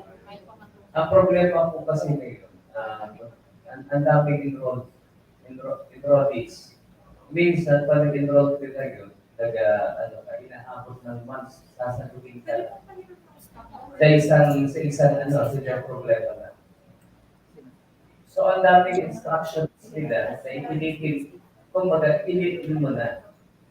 Ang darating na naman sa iyo, isang sagot lang na hindi pwede huwag mong lagyan, the following month na naman, or 15 days. Maximum, pinaka-short is 7 days. Kasi inaabot ngayon ang pag-register ng 4 to 5 months na. Online yan. Hindi katulad nung magsasubmit ng hard copy sa regional office sa Legazpi. It takes 2 days. So yun ang na-encounter na problema ngayon ng mga asosasyon. Pag nag-rehistro ka sa SEC, lalo na online, kung hindi capable di mag-online, hindi mo magre-rehistro. Kung first-timer siya na mag-rehistro. Kasi I myself na-encounter ko yung problema yun. So yun po ang itinatanong namin kung ano yung magagawa ng paraan ng ATI or ng DA to collaborate with those agencies na hindi naman kami pahirapan. Kasi this is renewal. Hindi naman kami first time na mag-rehistro. It's renewal. So, renewal. Ibig sabihin, rehistrado na, magre-renew na. Iyon po ang tanong. Mas lagi natin mag-review kaysa mag-register.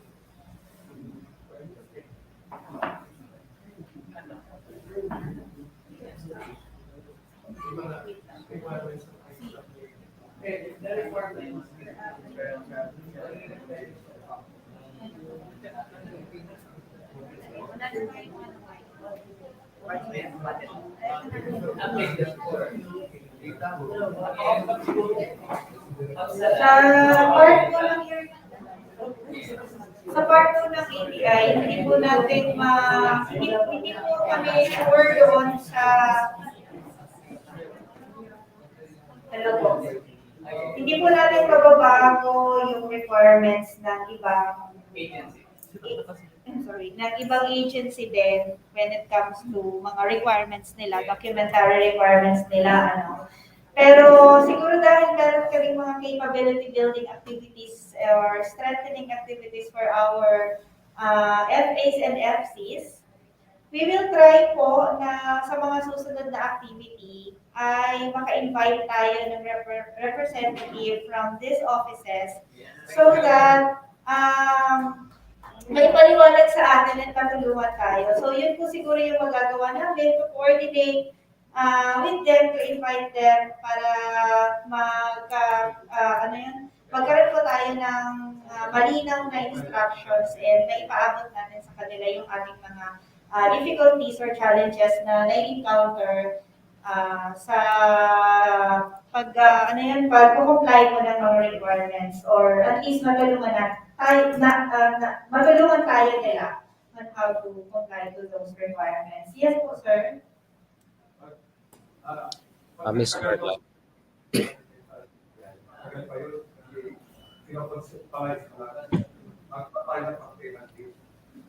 Ang pinaka-shortcut ko, una, mag-help kayo ng marunong. Okay, yes, Kung tama. wala kayong pang-hire, maghanap kayo ng may anak na tiki-tiki. Correct. Yes. Kung wala po kayo anak na teki-teki, maghanap kayo ng organization, lumalapit kayo, naghanap ng kuwan, marunong na sila, hindi kayo. Ganun po ang ginagawa sa ko. Correct. Magayat ka, kung wala ka, anak mo, hindi, lumapit ka sa association, generate ka, marunong. Very good. Yun po yung pinaka-practical talaga pwedeng gawin natin on our end. Dahil nga, syempre, tama po si Sir, tayo i-program pa natin yun. But on your side, on your end po, pwede na magawa yung mga, or masolusyonan yung mga challenges na yun through sa mga binanggit ni Sir. Thank you very much po. Sir Alvin, nandiyan ka pa ba? Yes po, Miss Carla. So may I just add lang po, ano po? So pwede ba Di ba po Yes po.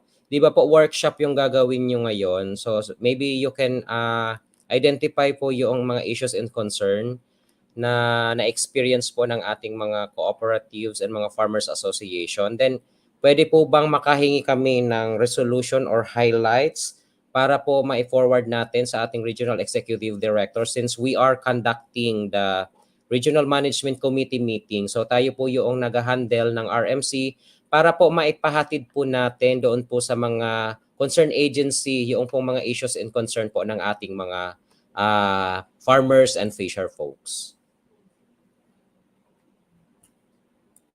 Yan ang copy ng agreements for that specific purpose po. Yes po. We will forward your instruction, sir. Yes po. Yes, sir.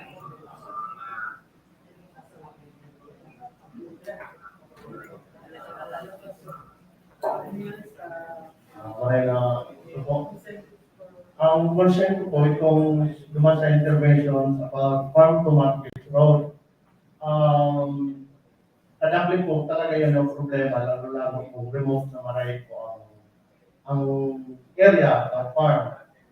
So, ang association po ba o ang agency nagre-require kung perang hectares, anong commodities ang priority na pwedeng laganan farm to market road, AFMA naman po sa area o binabalidin po by nila according to commodities. Nakita po karong pagkaarap po may pinaabot silang sugar o pinapati ng kuha, kasi puro po kinaya, basta matanungan lang ng mga tutuhan. Pero kung sila na po, ngunyan, kung maisa na, may mga ano po ba sila for commodities for farm to market road. Thank you po. Miss Carla, pwede po ba sa kay Miss Carla? So Miss Carla, can you please get the details ni Sir? Pakikuha po ng details ni Sir kasi technically po hindi po ako yung humahawak. Hindi po kami yung humahawak as yung sa planning, yung humahawak ng farm to market project. So idudulog po natin yan doon sa mga naka-assign or yung responsible for the FMR. Then para po at least masagot po kayo ng mas clear. So kukunin po namin sir yung contact number mo at yung details para po mai-forward po namin yung concern mo doon sa engineering. Sir Alvin, we will get Sir, anong pangalan ni Sir?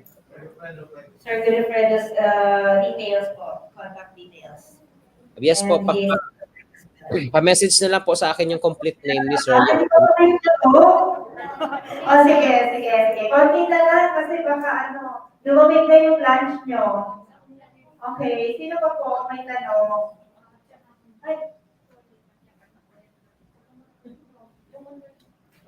Question po kay Mr. Alvin Milan. Kapag ang farm po ay pag-aari ng cooperative, pwede po ba siya i-enroll sa RSBSA? Sir Alvin, question address po sa iyo. Yes, ma'am. We are encouraging na yung pong mga cooperatives and of course yung mga members po ay mag-enroll po sa ating RSBSA. So, all you need is to get certification. Tama po ba? From the cooperative, yung lupa? So, hingi lang po kayo ng certification, i-attach nyo doon sa forms, then i-assist naman po kayo niyan ng mga taga-munisipyo. Ano po?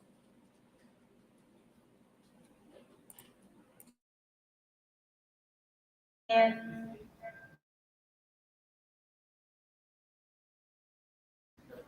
okay na po, Ma'am Liz. Thank you, Sir Alvin. Meron pang isa dito sa face-to-face. Yes, sir. Wait lang po. Yes, sir. Good morning po, sir. Ang question ko po is, paano po bang mami-minimize yung rampant political intervention sa mga municipal elections, particularly sa mga MAO? Kasi po, sa kaso po namin doon sa Pamplona, yung pagbibigay ng mga services and projects po, affected po kasi yung mga MAO is appointed by the mayor. Hindi po pwede direct employee ng Department of Agriculture para wala ng biases. Isang kaso po dito, ang grupo mo namin nag-submit ng RSBSA forms enrollment po sa KT. 2 years na ngayon, pinalik po ng MAO kasi nag-submit daw kami sa provincial office. Doon daw kami kumuha ng RSBSA number. So, 2 years na po, until walang dumating sa aming mga services dahil sa ginawa po ng MAO. Miss Carla. Miss Carla. Miss Carl.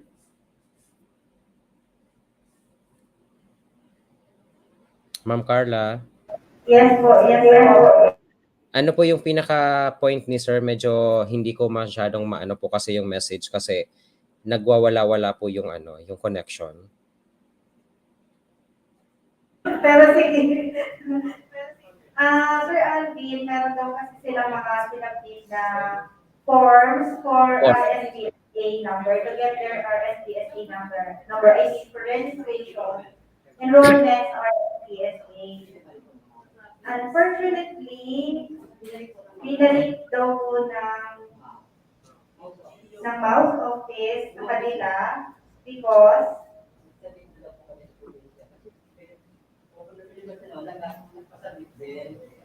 dahil sa province ata nila na i-submit instead na sa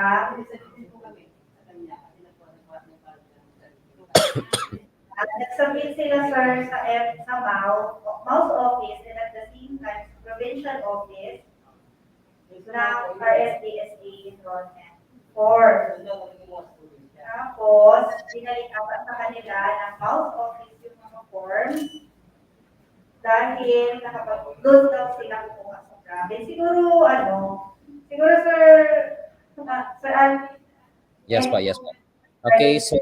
Okay, so actually po, yung yung issue na yan, kami pa yung humahawak ng RSBSA. So, tagasan po kayo, sir?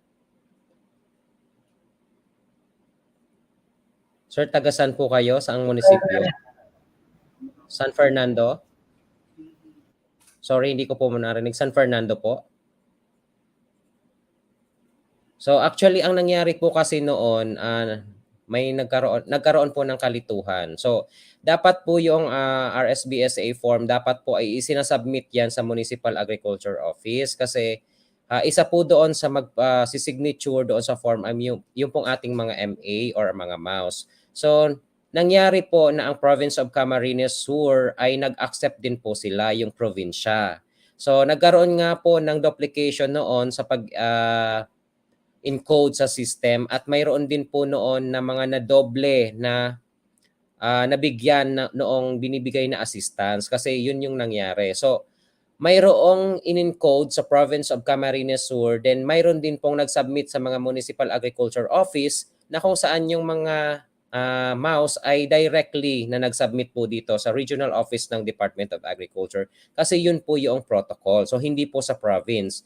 So ngayon po kung hindi na kayo binibigyan ng inyong mouse office, so it means to say po ay enroll na kayo ng province. So mayroon na po ba kayong yung slip na binigay sa inyo, yung maliit na slip? So kung wala pa po, kindly follow up po kung doon kayo sa province nagbigay kasi sila po yung may hawak noong inyong data. So tama po yung ginawa noong munisipyo. Hindi na kayo hindi na kinuha yung another registration nyo kasi ang mangyayari po niyan, sir, ay mado-double entry po kayo.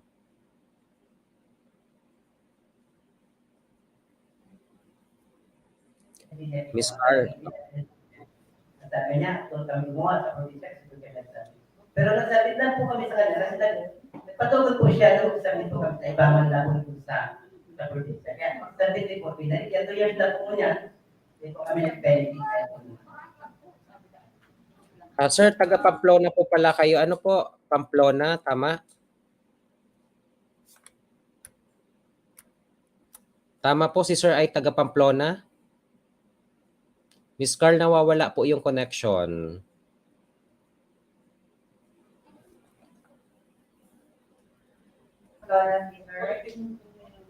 So siguro po para matulungan.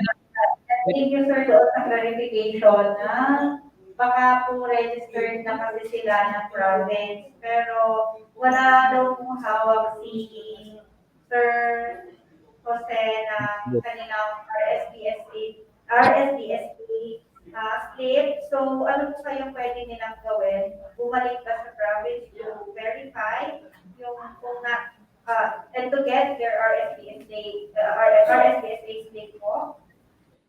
Ma'am Carl, pwede pong kunin ang complete name ni Sir at yung address para po maipa-check po natin dito sa RSBSA, sa section po ng RSBSA. So, para po at least makita natin kung enrolled na siya or hindi. Yung complete name and address lang po. So, actually sa Pamplona, yung ano po ay, yung MA dyan ay dati pong kasamahan po namin dito sa planning office. Si Sir Bordon, tama? Sir Bordon po. So actually, kasama namin siya dito. So nailipat siya sa Pamplona.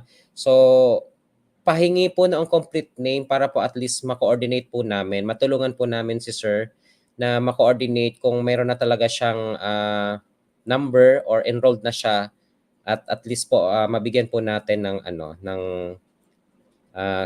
kalinawan yung kanyang issues. Kung ano yung nangyari kalituhan nung time po na paparegister kayo. And then, i-explain naman sa atin ni Sir kung ano po yung kalituhan na nangyari doon sa pagparegister niyo po ng RSPSA. Karagdagan na po, sir. Nung ganoon po ng mass distribution ng equipment sa DA, may allocation po ang grupo namin ng ano ba yung bomba sa katalaser. Nagulabog po siya doon sa may magsasayo para magpa-endorse. Yung endorse po. Hindi niya po ako pinilmahan. Kasi may binibili po talaga siya. In fact, nung magawa na namin yung makinarya, nag-text siya na dapat dalhin ko doon sa municipal office para picture kayo. Pero maraming beses po hindi talaga i-endorse ang amin. Talagang may asosasyon. Kasi may political po. Yung kapatid ko po kasi dating municipal kagawad for terms sa grupo. Kaya medyo talaga may pinipili. Ngayon po, retire siya. Gusto ko sana magkitama sa Civil Service Commission. Kaya lang medyo na iniisip ko rin kawawa naman kung reklamo, retire. Pero unfair po sa amin, unfair po sa ibang mga munisipyo na mayroong mga kanyang municipal concerns.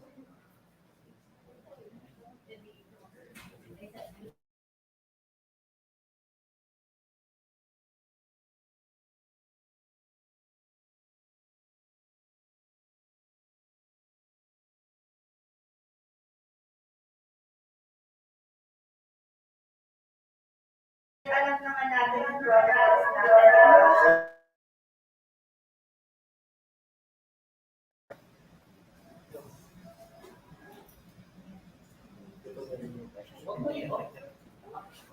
Miss Carl.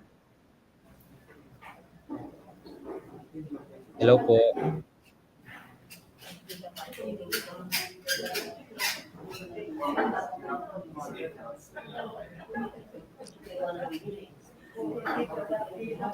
Miss Carl. Miss Carla.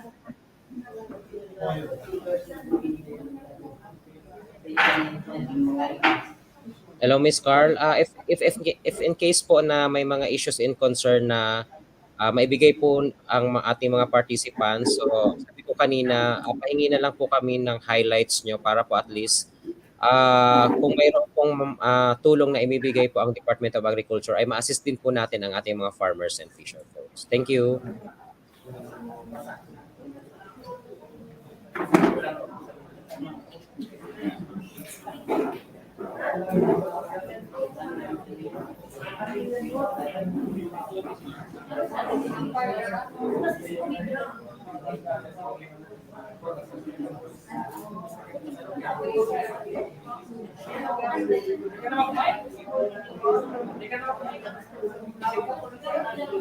Okay.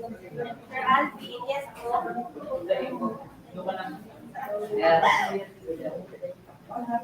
Sir Alvin, naririnig mo ako? Sir Alvin, can you Yes hear po. me? Yes po. Yes Nawalan po. kasi ng yung microphone namin. Ay okay, hindi ko po naririnig kasi yung pinag-uusapan nyo ni sir.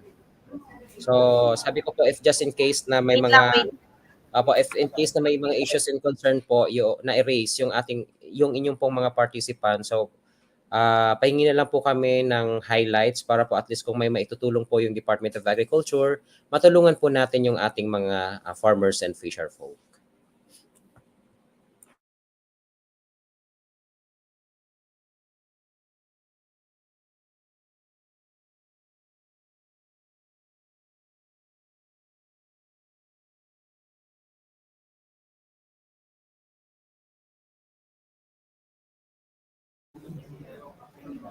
Ano?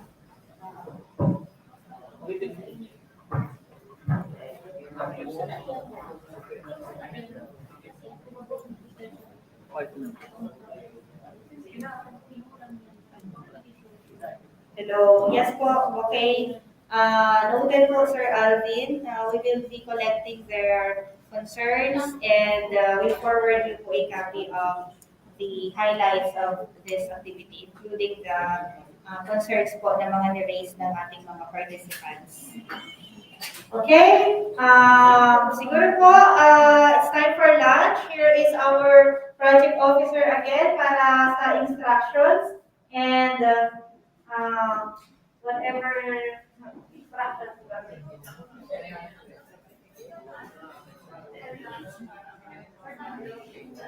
Ano po, so, medyo late na po tayo mag-lunch.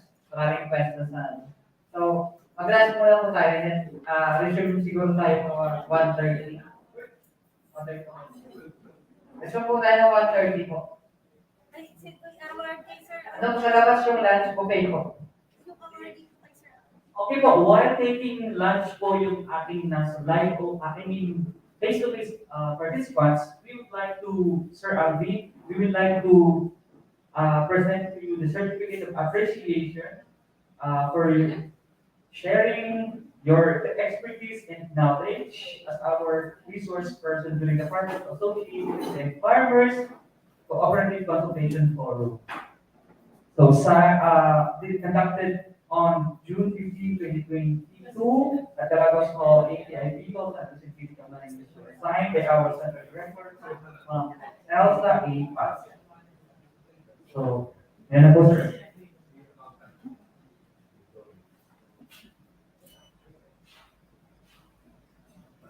Ipapadala na lang po namin, sir. Salamat po. Thank you po. Thank you, ATI. Yes, sir. Okay, thank you. Enjoy your lunch, Sir Alvin. Di ka namin mapadeliveran ng lunch. Pwedeng paano? May Gcash lang, joke lang. Enjoy your lunch. Thank you.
Ano ang nagtutulak sa amin na gawin ang mga bagay na nagbibigay inspirasyon upang maging maliwanag ang pananaw at makamit ang higit pa.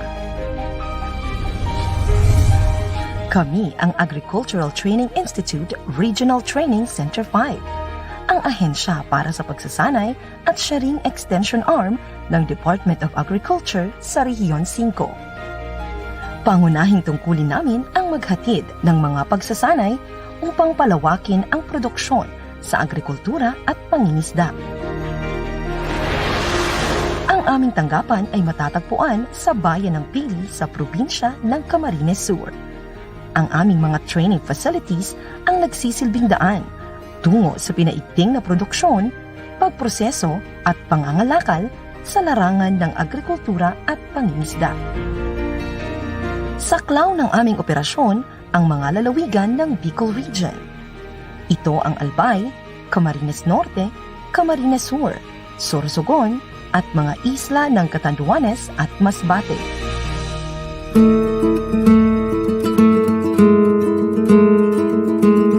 Hangarin ng ATI na patuloy na maiangat ang kapabilidad at kakayahan ng mga nasa sektor ng agrikultura at pangingisda.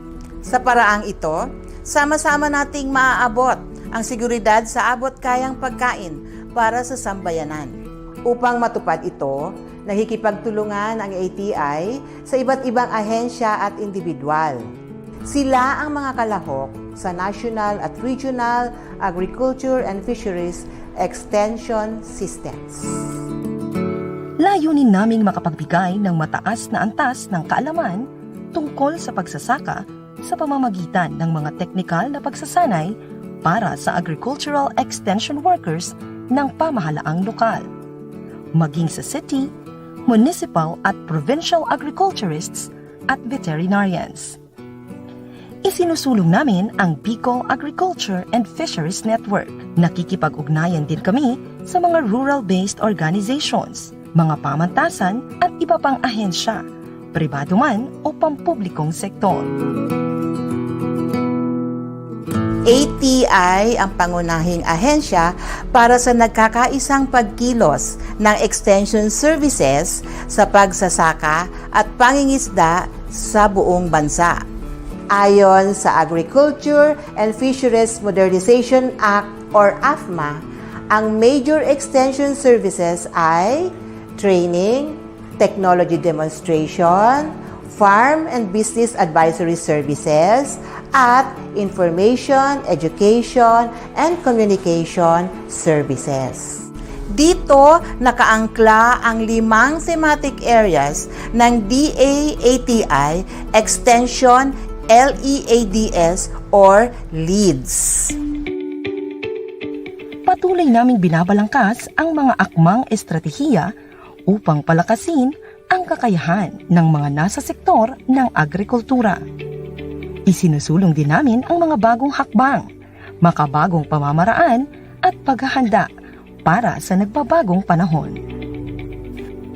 Sa pakikipagtulungan ng mga pribadong individual at mga organisasyon, pinaparami at pinapalawak ang sakop ng mga learning sites, demonstration farms at extension projects. Pinagtutuunan namin ng pansin ang Farm Business Advisory Services upang mabigyan ng angkop na tugon ang mga katanungan tungkol sa pagsasaka. Gamit ang modernong paraan ng komunikasyon, mabilis na naihahatid ang serbisyo at impormasyon tungkol sa pagsasaka at pangingisda. Pinaplano, sinusubaybayan at sinusuri ang pagpapatupad ng mga training at extension programs sa pamamagitan ng performance reviews at pagsaliksik tungkol sa naging epektong mga pagsasanay. Upang patuloy na mapabuti ang paghatid ng training and extension services, patuloy naming isinasaayos ang mga paraan at polisiya tungkol sa pagkilos ng ahensya. Sa ganitong mga hakbang, tinutupad ng ATI ang mahahalagang layunin nito para sa ating bayan. Mas pinaigting ng kagawaran ng pagsasaka ang tugon nito sa pangangailangan ng sambayanan sa sapat na pagkain sa panahon ng new normal.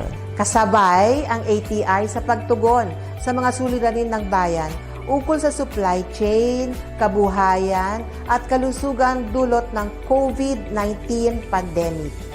Mas epektibong malulunasan ang kahirapan at kakulangan sa pagkain kung ang paglago ng ekonomiya ay nakaangkla sa malakas na sektor ng agrikultura at pangingisda. Ating kaugnay, tungo sa napapanahong kaalaman, kakayahan at masiglang pamayanan.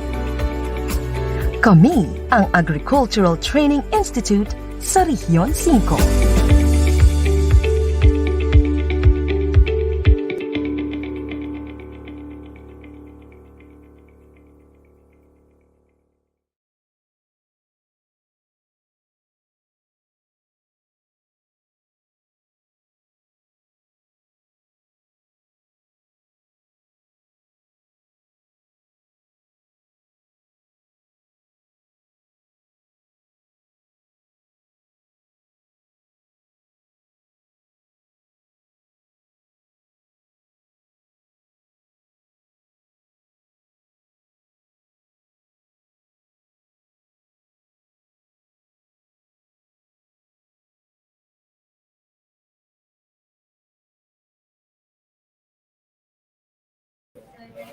Yung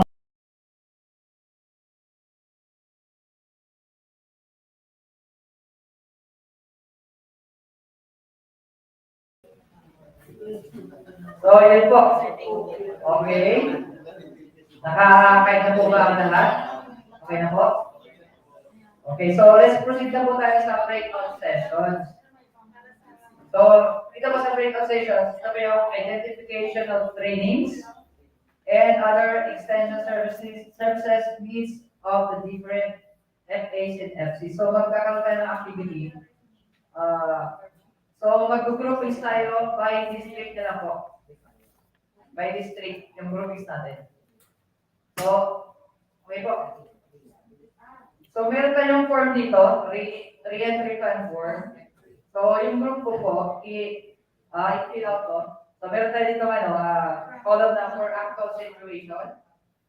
Actual situation. And then, isulat yung problems identified. The next to that is activities to solve the problem. So ano ba yung nakita nyo activities para ma-solve yung problema na na-identify nyo? And then other column, timeline. So yung implementation is actually next year, FY 2023 onwards. So resources needed. Ano ba yung mga resources na kailangan natin for that activity? And then person responsible. So may question po.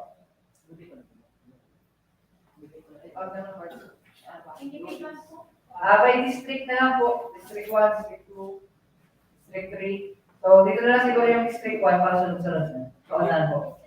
District 5. District 2, District 3, District 4, District 5 po. District 3. Ano po ba kami apat na? District 3. District 3. District 5 kita.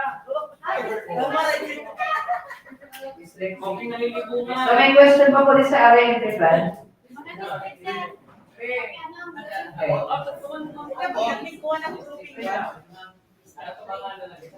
District 1 sa unahan po.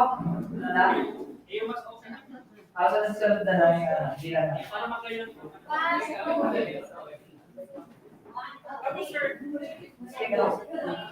Ay, pa po na pala. District 2 ba? Sign po ka pa. Ay, hello.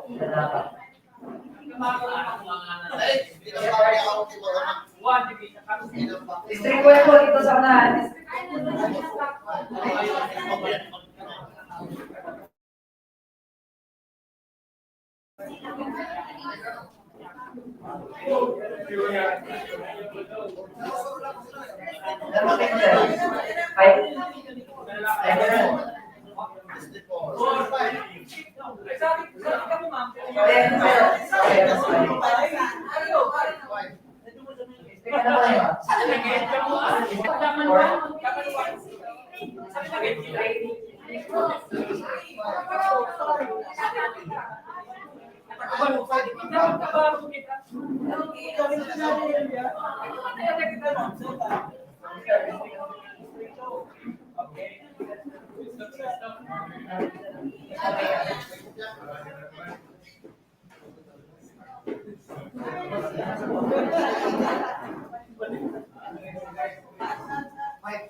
District 5 po dito sa unahan kasi walang District 1.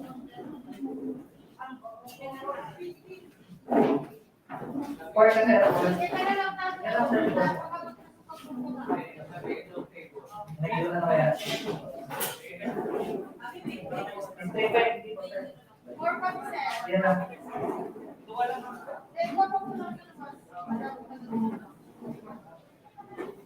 Wala akong District 3.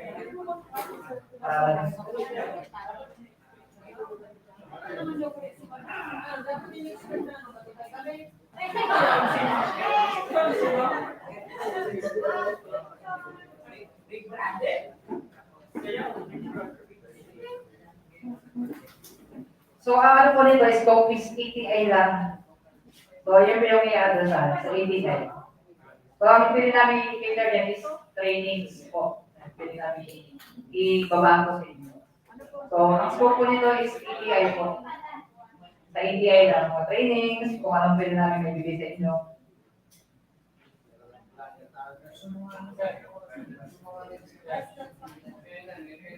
So, ang time po is hanggang 3 p.m. po.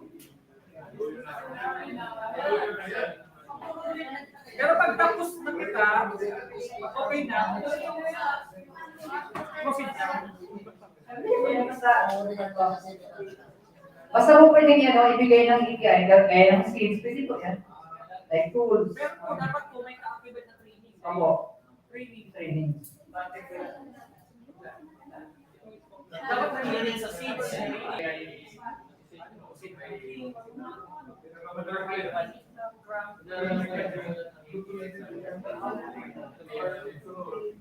Kasi kung ano ang susunod training,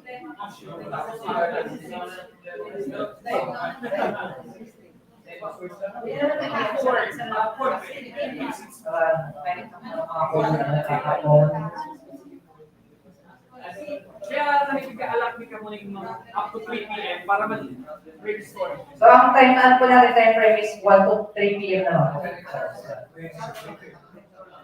Tuwa po yan. Tuwa po. Scratch na. Pero isa sabi ko, sulat rin dyan. Si final. Pero ako po, ito po ng extra. Okay, kaya po yung extra for, ikaw mo yung extra for.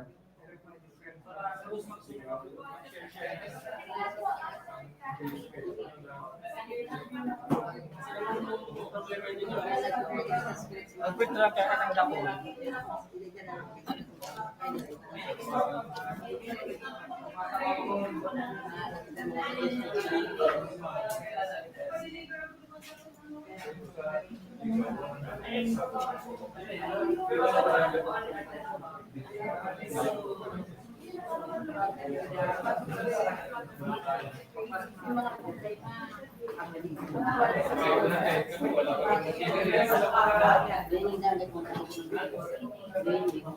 Kaya po ang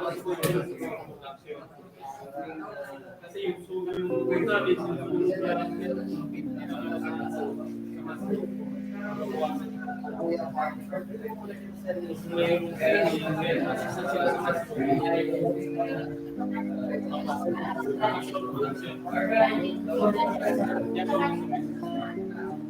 Ito sana sa hindi po man yung nag-start sabi na naman kami po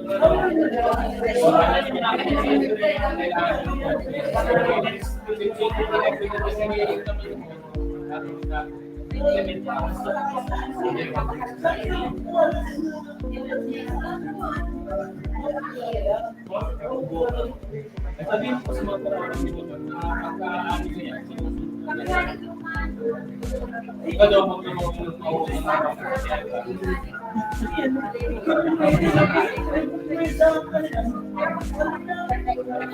kung nalaban mo, tanda po sila sa ano pala, nangyayari sa inyo.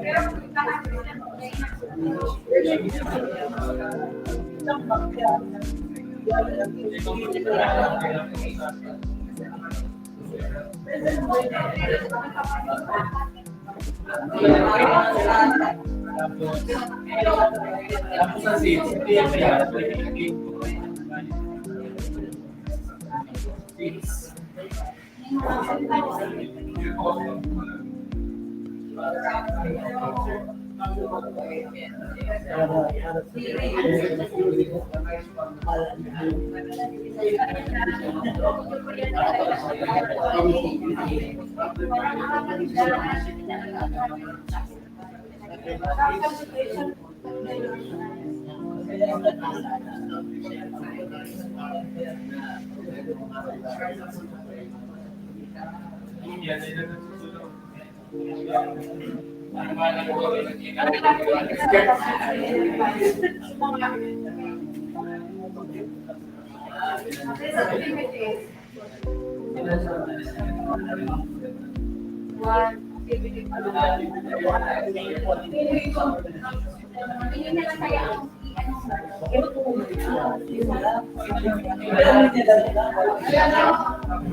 Ay, ma-upload ka 5 years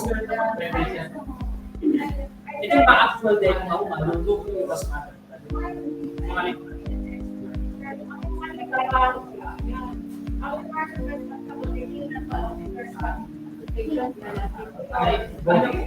pwede po, pero depende po kaya sa resources natin. Partnership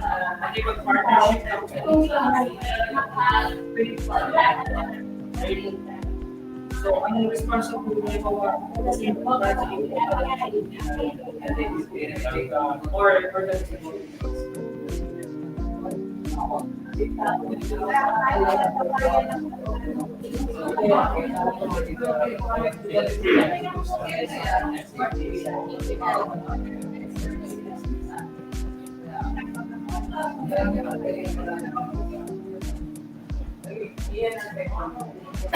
yeah, yung mga significant sa akin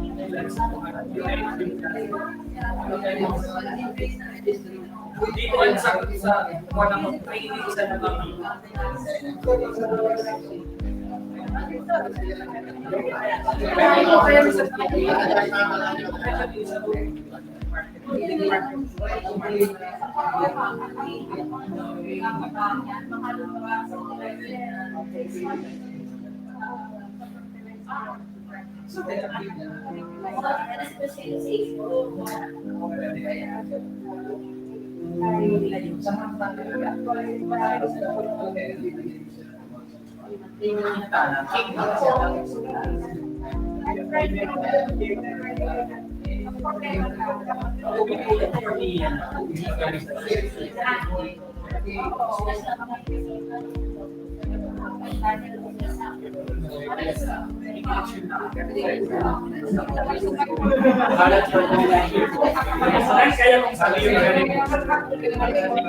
training sa mga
Ang consequences mo. Pero kahit nagbili ka ng bono ngayon, pantay ka, darating ang time, 20 pa 30 years, hindi na kuha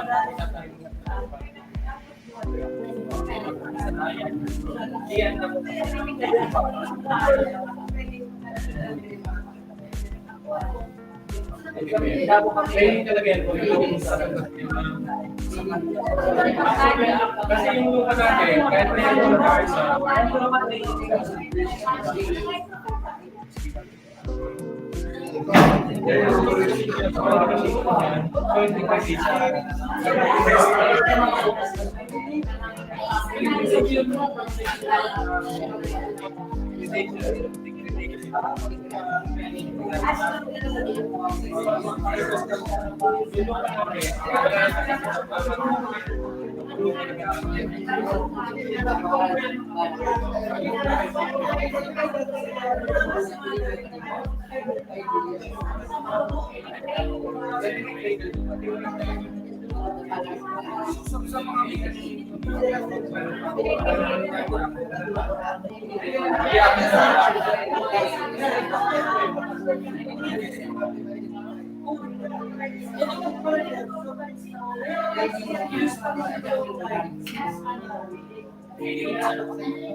Ito ba ang kalukaban niya? Kaya hindi ko na ito pagpapalagay.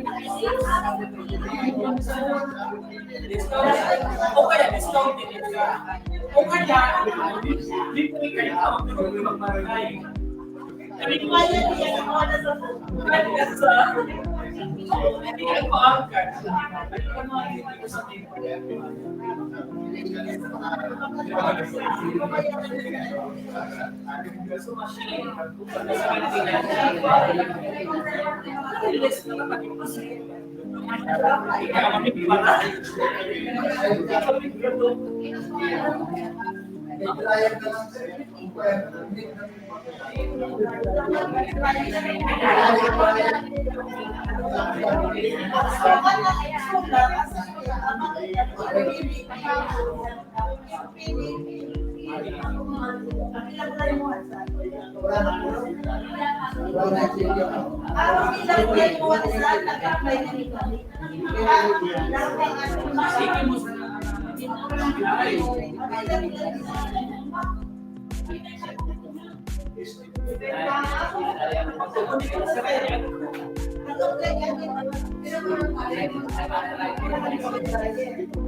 Hindi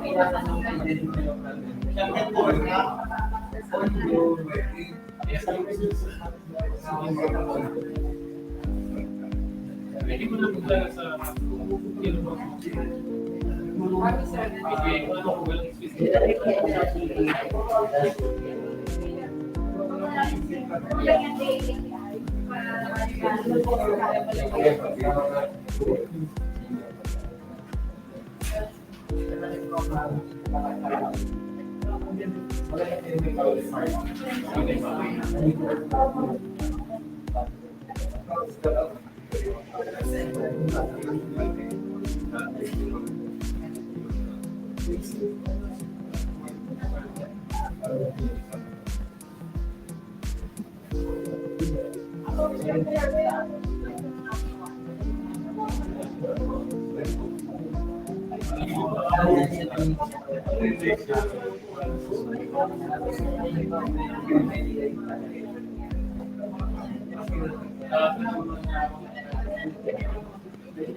Kasi pag uusap sila ay isa sa inyo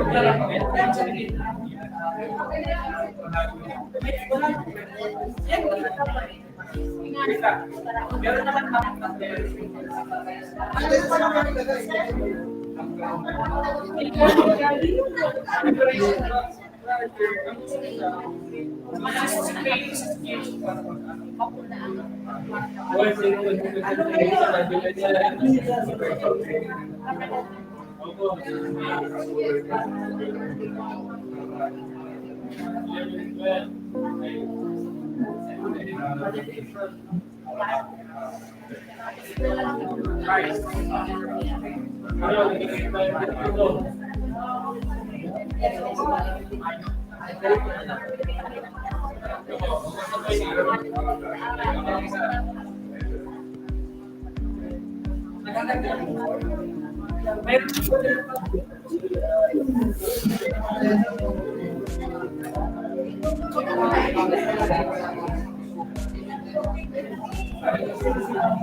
Hello po, tapos ako. Kanina pa. Siyempre, tapos na. Ano ang mistake na? Tapos na po, pwede tayo mag-present po. Para ano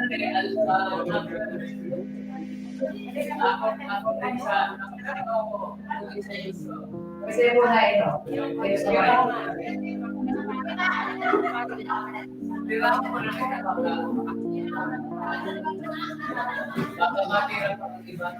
Yan po, so, ayun naman kung hindi pa naman po ito, may rules na po tayo sa presentation. So, we give at least 5 minutes per group. We have here 5 minutes, so 25 minutes na po natin.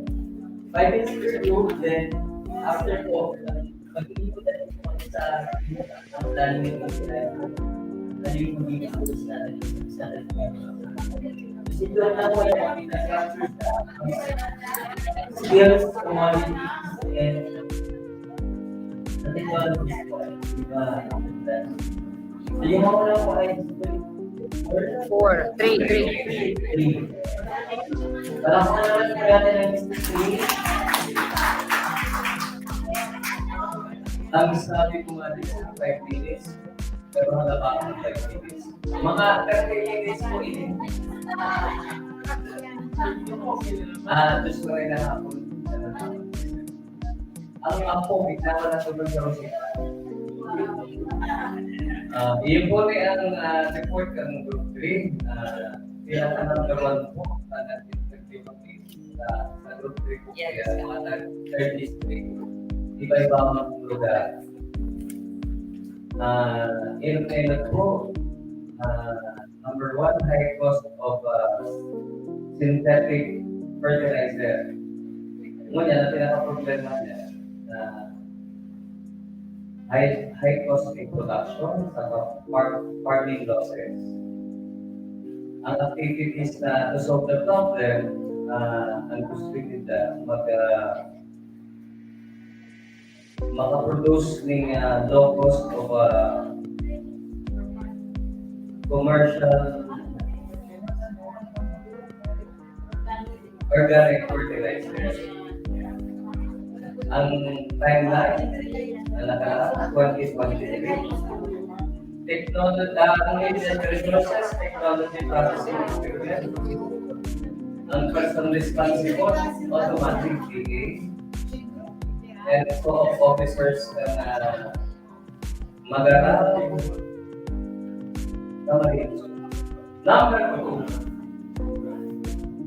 Ang problema dito kami nakakapay na po at number 2. Ang nakakapay too many brands of inputs. Pero gabos man kayo nakakapay sa kabuntihan mo dyan yung mga pangarating palaisi. Ang problema, confused farmers, producers. Activities to solve the problem, validation of technologies. Ang target nito daan 2022 to 2023.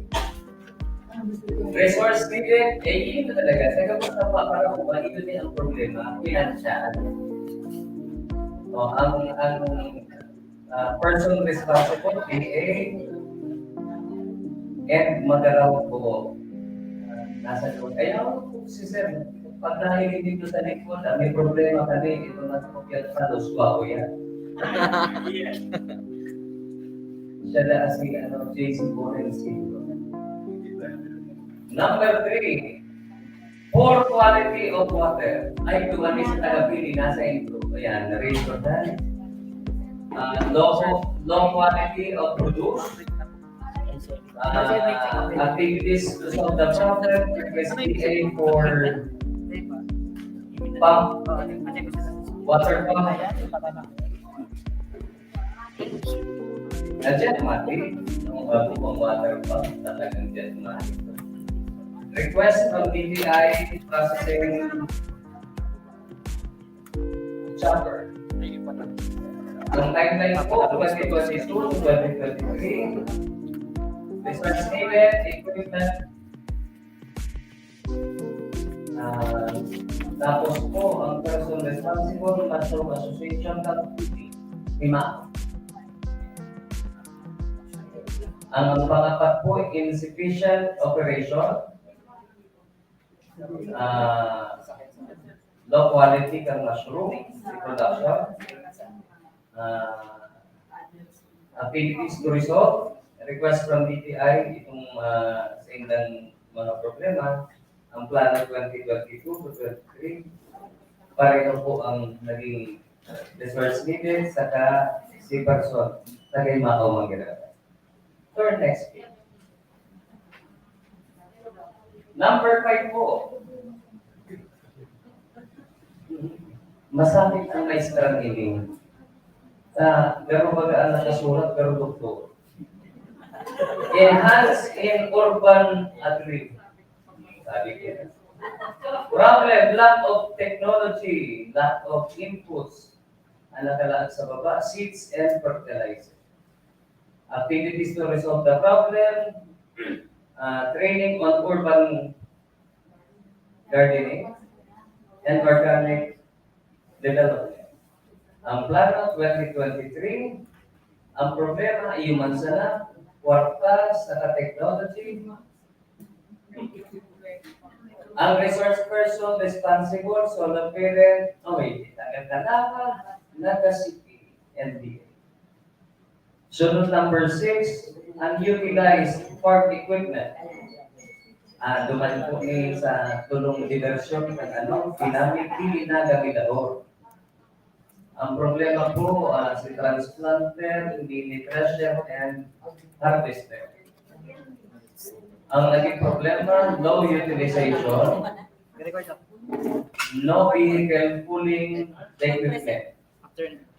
Ang activities po na to resolve the problem is training of operator and additional equipment. Ang plano 2023, resource needed, technology and equipment, persona po responsable, pinamili na All Association, NDA. Last page. Okay, number 8 na yung problema. With existing programs with DA, ay dumaniyo sa Camarines Sur at Federation Cooperative. Problem identified, lack of technology, lack of expertise. Yan kaya ako sa nakato. Kaya ito pinalala ko.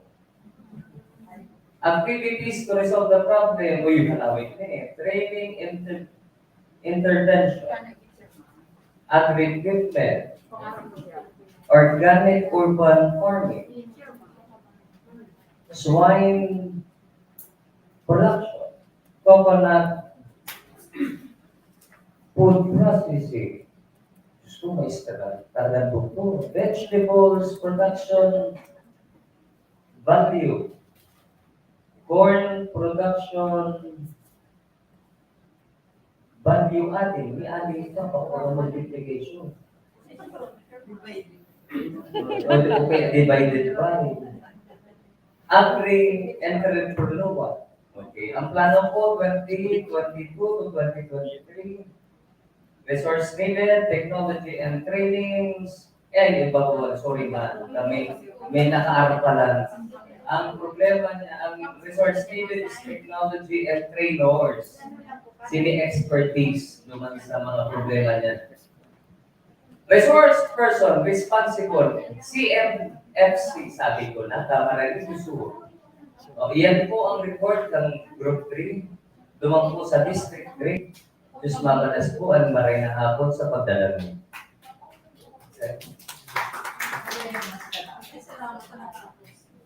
Sabi, 5 minutes pa na. Actually, ano na si sir, 7 minutes and 30. Ay, Yung ilan lang natin yung alarm. Okay lang, sir, ibig muna natin ano, then siguro after na mag-present ang isang group, balikan natin yung ano yung question. Kasi some of the problems identified ay hindi concerning yung training ng API. So some parts are hindi concerned. So pwede na categorize po natin dito. So next to present po ang group ng District 3, 2, sino mo muna? District 5? Yes, si Ma'am. Ano pangalan po ni Ma'am? District 5. Good afternoon po.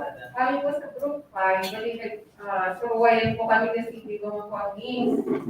Sabali po kami na sa mushroom industry. Iba man po ang needs doon sa rice farmer. Pero yung mga waste materials po ni farmer, hindi po ang pinagamit niya. Kumbaga kami lang para po ibasura. So sa mushroom industry po, ang kaipuan niya sa yung growing house, ang humidifiers, kasi hindi na pa ang panahon. Then, kaipuan nga po ang bagging machine, kasi po, nakulan na po, kaya nakakayahan mga manual. Makulog po sa kamot. So, ang activities po, para mas lang ang problem, siguro, we're going to propose request for equipment. Then, ang first is responsible to the Then, sa ano po sa ATI, minsan po, yun ang pinaka-nakuha ng problema ng mushroom growers sa marketing. Kasi minsan, kung sumalan kami sa supply, may na po ng buyers. So, kay Pani ang trainings on marketing strategies. Lalo na po ito talaga po sa rural areas na araw namin dapat patubog. So, ang problema na po, kung sinagagawin sa mga harvest na mushroom. Bako nga. So, siguro, kay Pani ang training on marketing strategies, sir. Then, pagkatapos po, nakaisip naman po kami na yung mga mushrooms na supra, i-process na po kung hindi na kayo sa market. And kay Pami po ang training on processing and labeling of products. So, siguro po i-request ni Pwede sa ATI. Then, yung sa po, ikakakar po nag-ano kami sa mga agri-fair, ikwanta, AFMA. So, dahil po kaya na kami lang on our own na magpag-uhanan, nutrients analysis. Dapat po, siguro more or less, bigyan po mga abogal po ng 100,000. Iyan po. So, dahil po kayo pagsama para umanak. So, yan lang po sa mushroom industry. Then, tigiman po sa kaya rin po kay President na Aventurina and organization niya. So, ang actual situation niya po, no, nag-raise ako, sir? Ang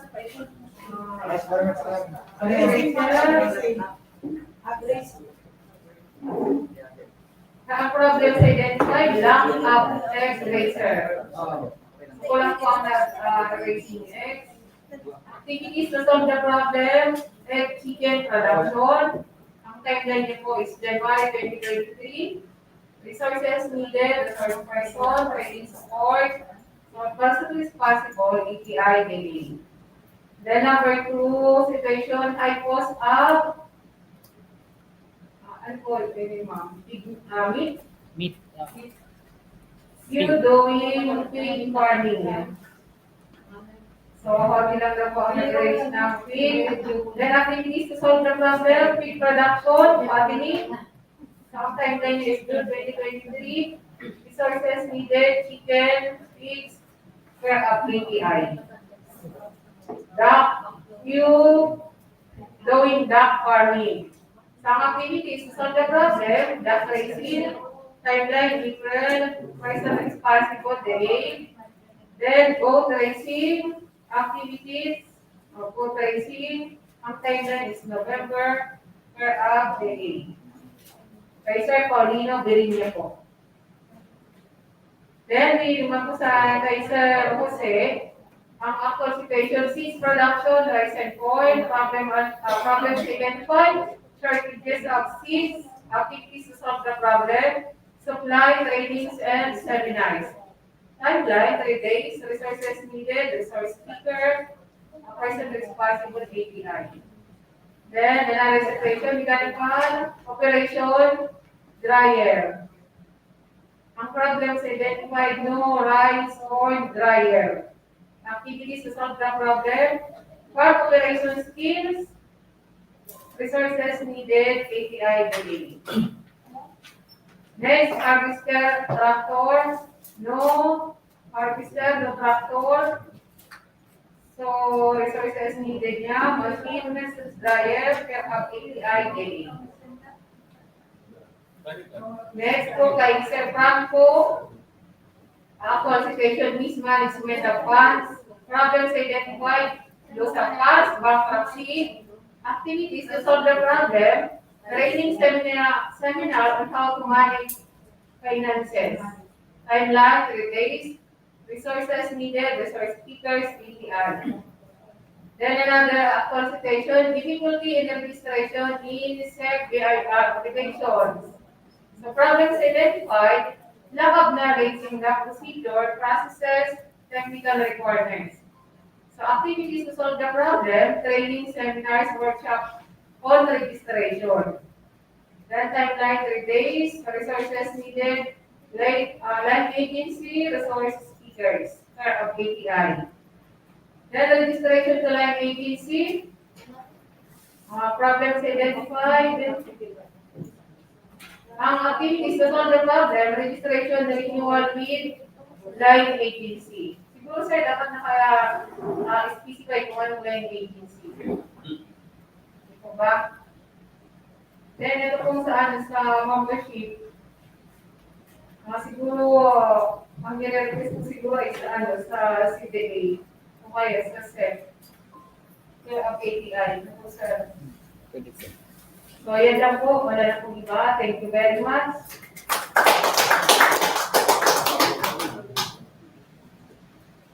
Ayan, so we have been here po na dire-diretso na lang yung ating presentation muna. And we will connect po yung inyong output.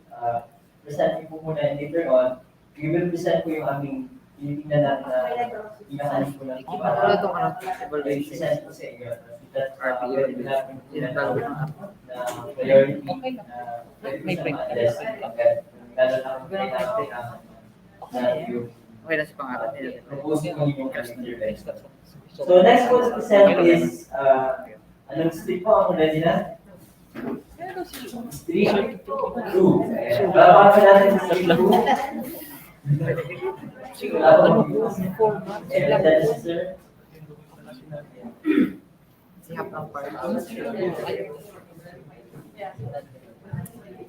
Dakol yan si sir. Good afternoon po, para po sa District 2. Nag-define po kami ng apat, pero may tunino pa sana po. Si Jose may tatlong problem, actual situation.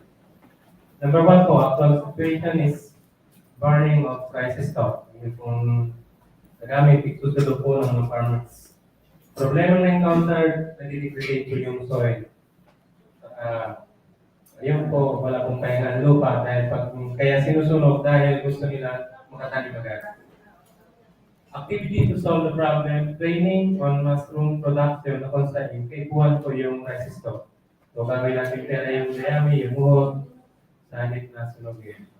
Timeline requested po, July 13 to 15, 2022. Ang resources needed po, speakers and fund during the training. Person responsible, ang EKA po, DA and the organizations. Second actual situation, low harvest on rice production. Problems identified due to high cost of inorganic fertilizer and due to soil degradation. So mahal po ang abono, lalo lang yung urea, so hindi na po natatay ng urea ang karamihan sa mga farmers. Dahil kung babalansin ko yung 3,000 sa presyo ng kahoy, ang isang bag ng urea, kinakailangan mag-produce ng mga 5 bags of palay. So 1:5 pagdating sa abono at saka sa kahoy. Next po is timeline, August 10 to 12, if possible. Teka, activities to be done. Meron po kaming dinifine activities to solve the problem. Ito po yung balance, fertilization, and soil recovery training. Usually, 3 days of training po, August 10 to 12. Kinakanta po ito ng Bureau of Soil and Water Management together with the DA. And siguro po ngayon ang ATI. Ang problem encountered po dahil ito ay tinatawag na intensive, tuloy-tuloy po siya. So budget, concerning po ito during the training and then yung speakers po. At ang iba po, gaya sa asosasyon namin, may naka-assign po na si CFDW, yung composting facility for biodegradable waste, pero hindi pa po dumarating. Third, actual situation po, yung swine production in the local community. Problem identified, piglets are not available due to ASP problem. So, dahil lang po dun sa African swine virus na problema, naubos po yung pimilya ng mga whale. Activities to solve the problem of training or auto-avail piglets or with ASP resistance. How to propagate and manage quality swine. And next, yung how to process local feeds, localized feeds. Training po ay August 24 to 26 this year, 2022.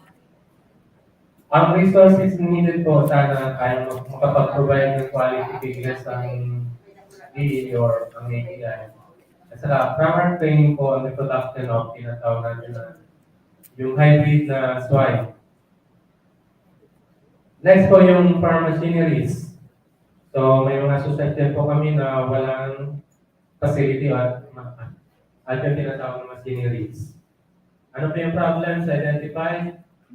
Hindi po makakuha kasi required yung 50,000 na deposit sa national para maintenance proof na kaya natin i-maintenance yung machinery. Ano ba yung problem?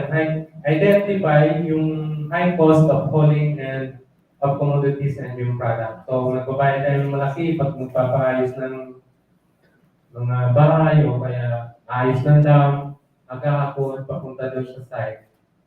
Ang paro ay kinakailangan iupa ng pagpakot para lang madala sa market o doon sa road.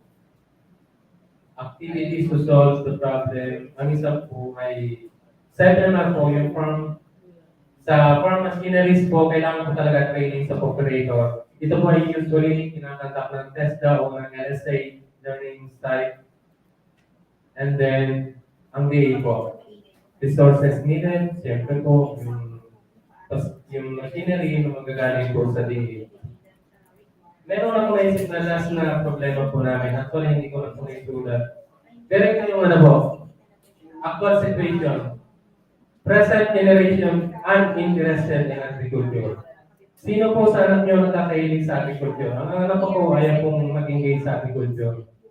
Kasi nakikita nila logi. Sobrang kapagalan. So, kung papabayaan natin yung youth, ang mga younger generation, wala na pa kayong ito-training sa mga next generation na yung mga darating na dekada. Bakit po? Nagsishift na ngayon ang generation natin into other source of money. Wala na pong kaming anak na interesado sa pagkumas. Sabi ng anak ko, ngayon papa, pero wala nga naman papatakpuron mo ako, na kaya man yung gibunong na hindi nag-adat. Dapat po sa'yo mo na lang po kinaadat, sa'yo na lang kita nagastuhan. Pero in general po, nahirapan kami kumuha na ng trabaho. Wala ka na pong makukuha ang labor, wala na pong parapaktot, wala nang pang-ali. So kung may maliit lang, may problema ka ng pag-ali kasi walang harvest na papasok, pag less than 1 hectare. At tapos pag nasa gitna na po ng farm. So, attention siguro sa TA na pag-aralan po, paano maging interested yung mga younger generation sa agriculture.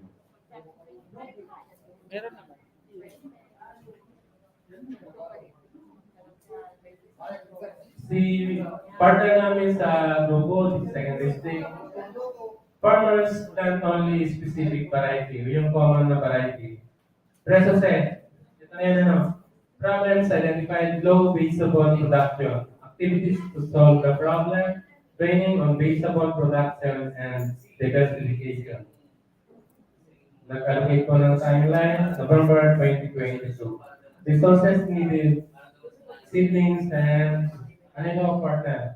Resources.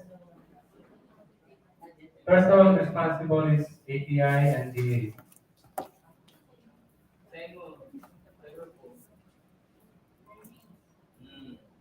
Alas pa rin po yung iba doon sa ano nyo. Sa nabanggit na problem, sir. Thank you very much po. Yes, thank you, sir. District 2. Ayan. So, next po, volunteer. District. Sino po ang hindi nakapag-present? May District 1 po tayo. District 1. Ayan, Ibon. So, participant natin from Albay. Alakawan po natin si Sir from Ibon.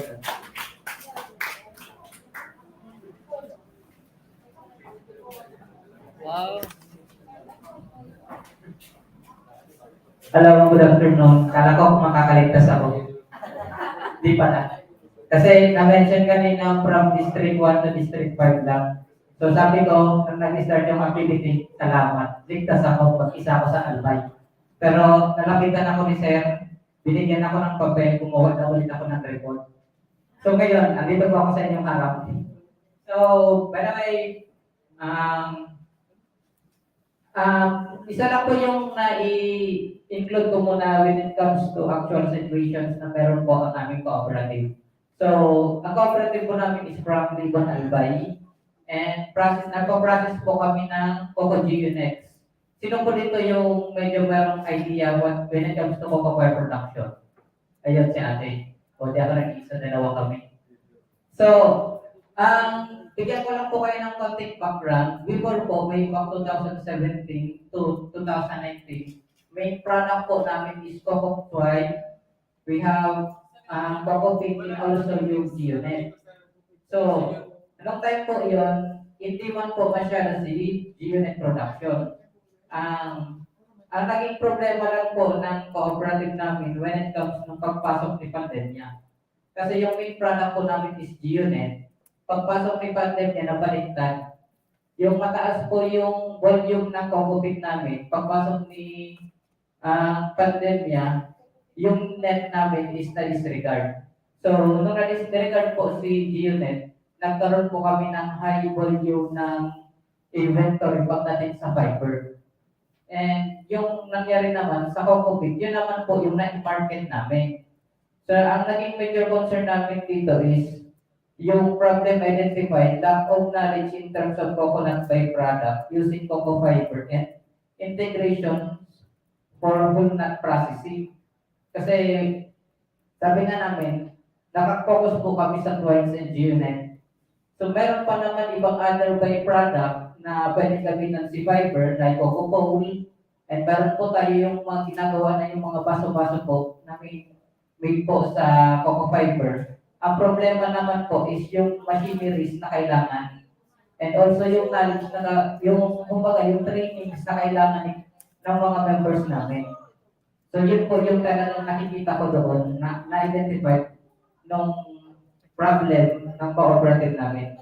So, activity to solve the problem, ang napasok ko dyan is yung processing and facility equipment training and other interventions for coconut byproduct.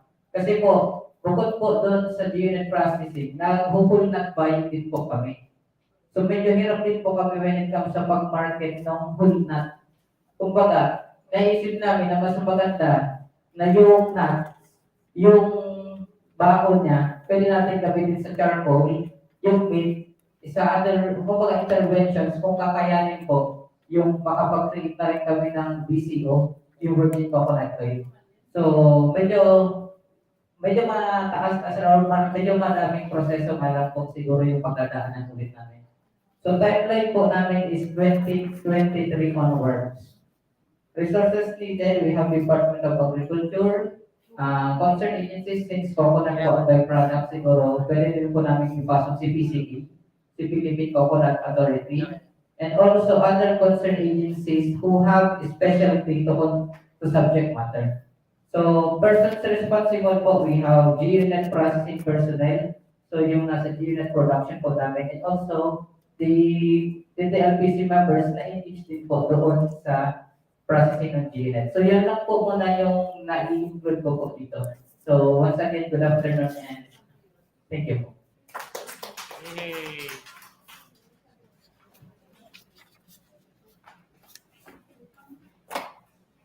Ayan, sir, thank you sa input na ibigay po ninyo. Pakisal na lang po yung action plan form sa amin. And meron pa po na mag-represent District 4. Ayan, District 4. And after ni ma'am, meron pa po tayo. Ayan, District 4 po ang last present. Diba? Shout out po yung nakasabi ko. Good afternoon po. Bali, sa District 4 po, lolo lang po kami. Mga bago man na organized farmer association. Kaya sa actual situation, very common si newly organized farmer association. Problems identified, establishing and organized farm operation, activities to solve the problem, trainings of organization, regular farm activity. Timeline, July to August. Resources needed, resource speaker, person responsible, ATI, DA, and CU. Actual situation, another actual situation, farming operation, financial problems identified, financial support, seeds, farming inputs, or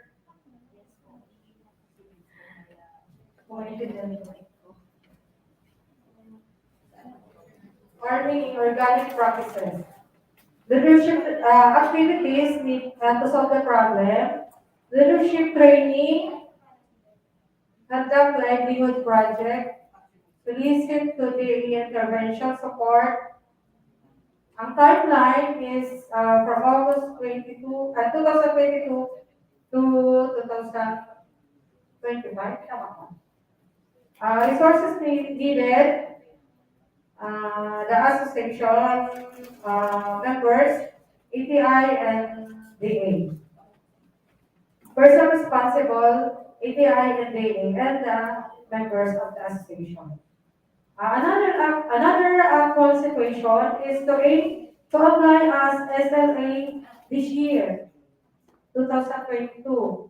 Problems identified, supporting documents for accreditations.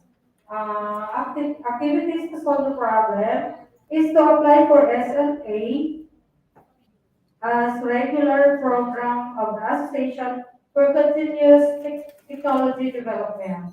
Timeline is June to December 2022.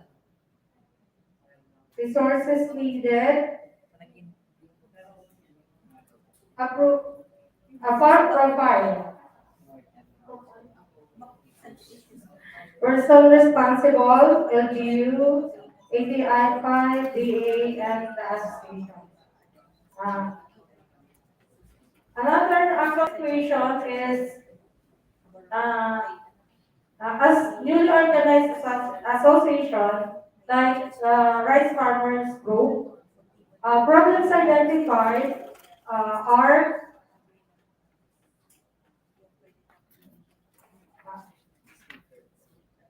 need for machineries and equipment, need for farm to market road.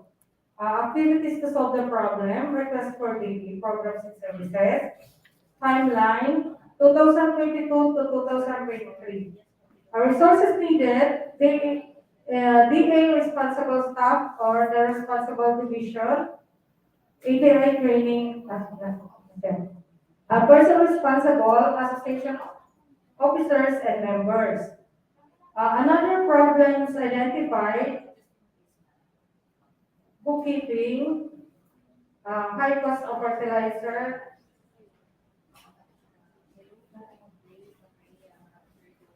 mindset of member and end user of project.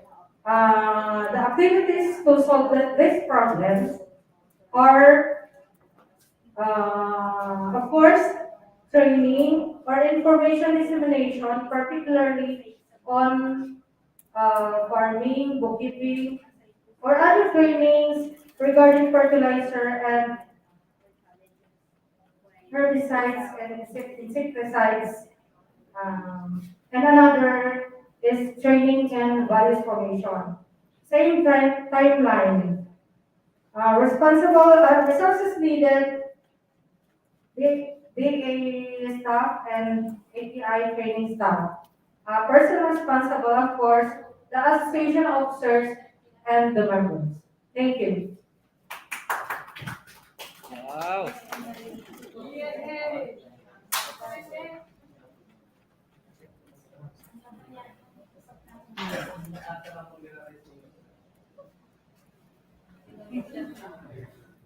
Ayan, so, lahat na po nakapag-present ng kanilang mga outputs. Ano? So, please give us, I think, 5 minutes to navigate po yung inyong mga inputs. Ano, because ito na lang na last group ang hindi namin excited. For now, I think nakapag-distribute na nung impression form. Magbibigay ko ng impression later on. Pwede na po mag-prepare. Ano, para sa, yan, tinatawanan niyo yung group. Tinutulog kita. Yan, so, vaccine and drink before 90% may papagawa ka or form niya. Ayun, RP evaluation. Ayan, so, sige na to, habang nag-print ako doon. Then,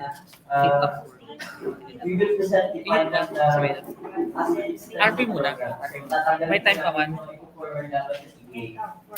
Like machineries, processing equipment, hindi ko say that. We're just going to get po yung aming mandate. Ano po yung pero yung pagpapasalit na ibigay sa team yung I-press na lang siya. Masabi mo lang sa kanila kung kiisa yan. Sige na. So, we will proceed sa ating okay mo lang yan. Ma-erase mo na lang. Si Sir Obet na sabi. Retrieval of force.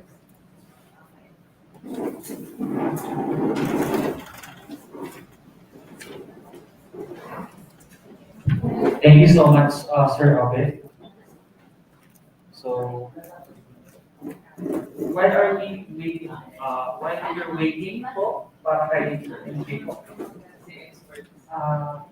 Thank you po pala for your participation. Kasi marami yung inputs natin and yun, kakonsultative Sir Obet.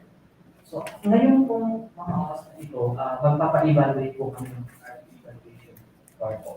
Po, una po ay kay, ano ba? Sir Obet? Sir Obet, kaso nakalagay ito. Okay, sige. So, mag-distribute po si Sir Martian ng RP, evaluation force. Ang nakalagay po din, Sir Eman, pa-erase na lang po, ang palagay na lang po sa katabi.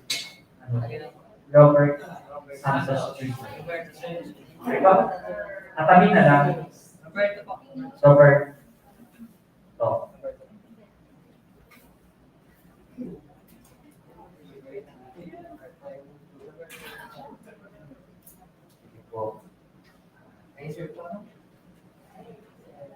Tatlo lang naman po yung, apat po makainin yung speaker natin. So, I think, marirecall pa naman natin.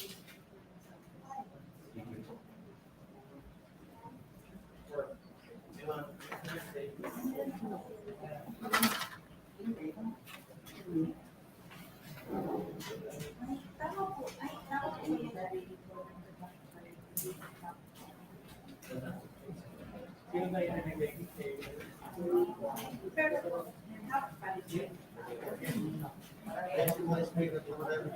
yun yung nasa program natin.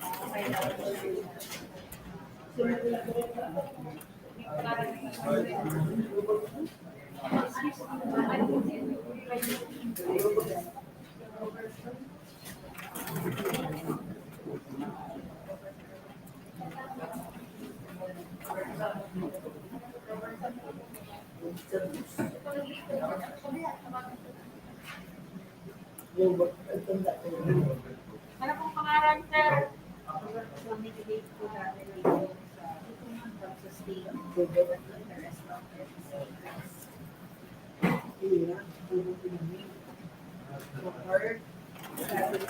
Tawagin po dyan is Emmanuel Orobo, pero po, since nagpalit ng army po, si kay Sir Roberto Santos Jr. na lang po.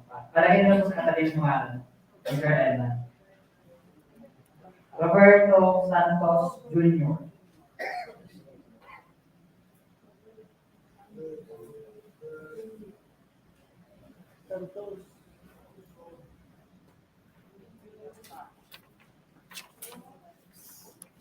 Malapit na pala.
Sa DA, Alvin Milan.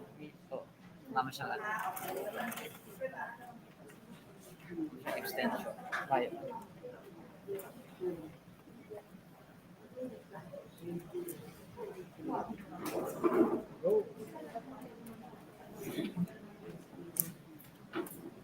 Okay, kakainit ko na lang.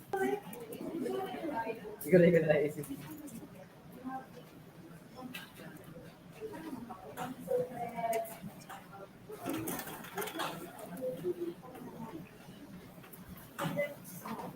Yun ang mga check mga marami.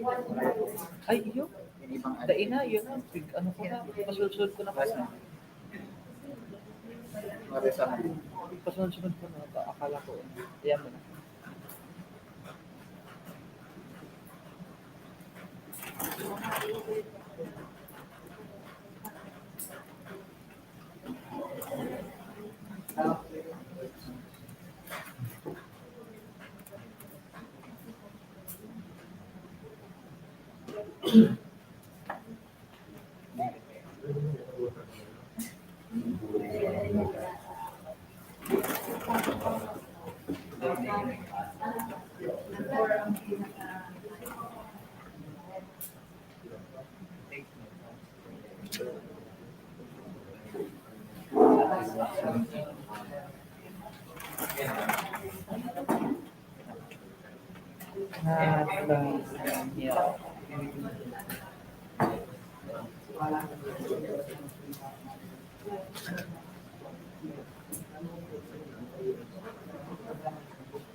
Okay na po yung kay Sir Roberto Santos. Kay Roberto Santos po, okay na po. Balik tayo na ako para masunod na yung next evaluation before.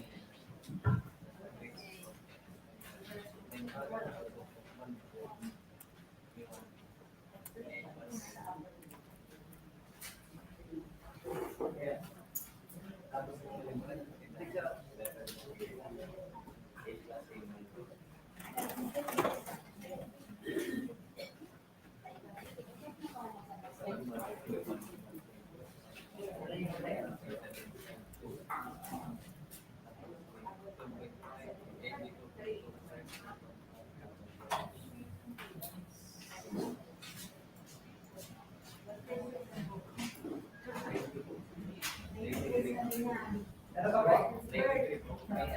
Sir Robert.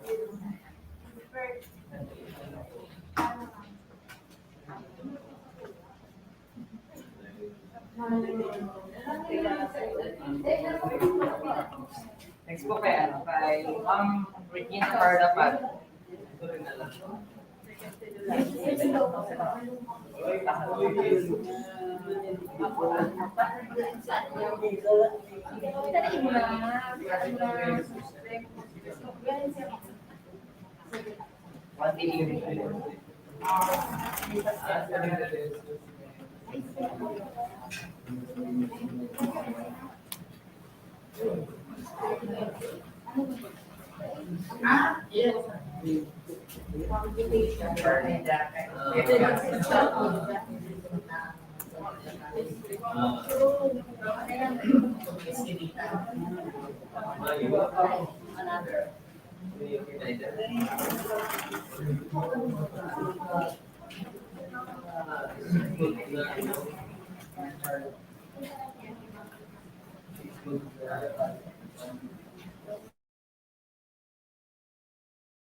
Parang welcome to this year. ATI Bicol 5.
Ready na po sa consolidated action plan outputs or proposed extension interventions.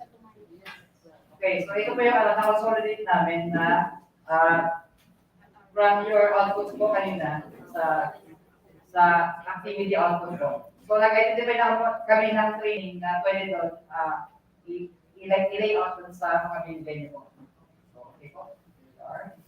So proposed extension interventions under ATI Bicol region. So sa District 3, first po, yung nauna nag-present. So nag-identify kami ng training. So ito na po yung pinagalanan namin training para po sa inyo. So yun, number 1. Una. Training on organic fertilizer production due to high cost of commercial fertilizers.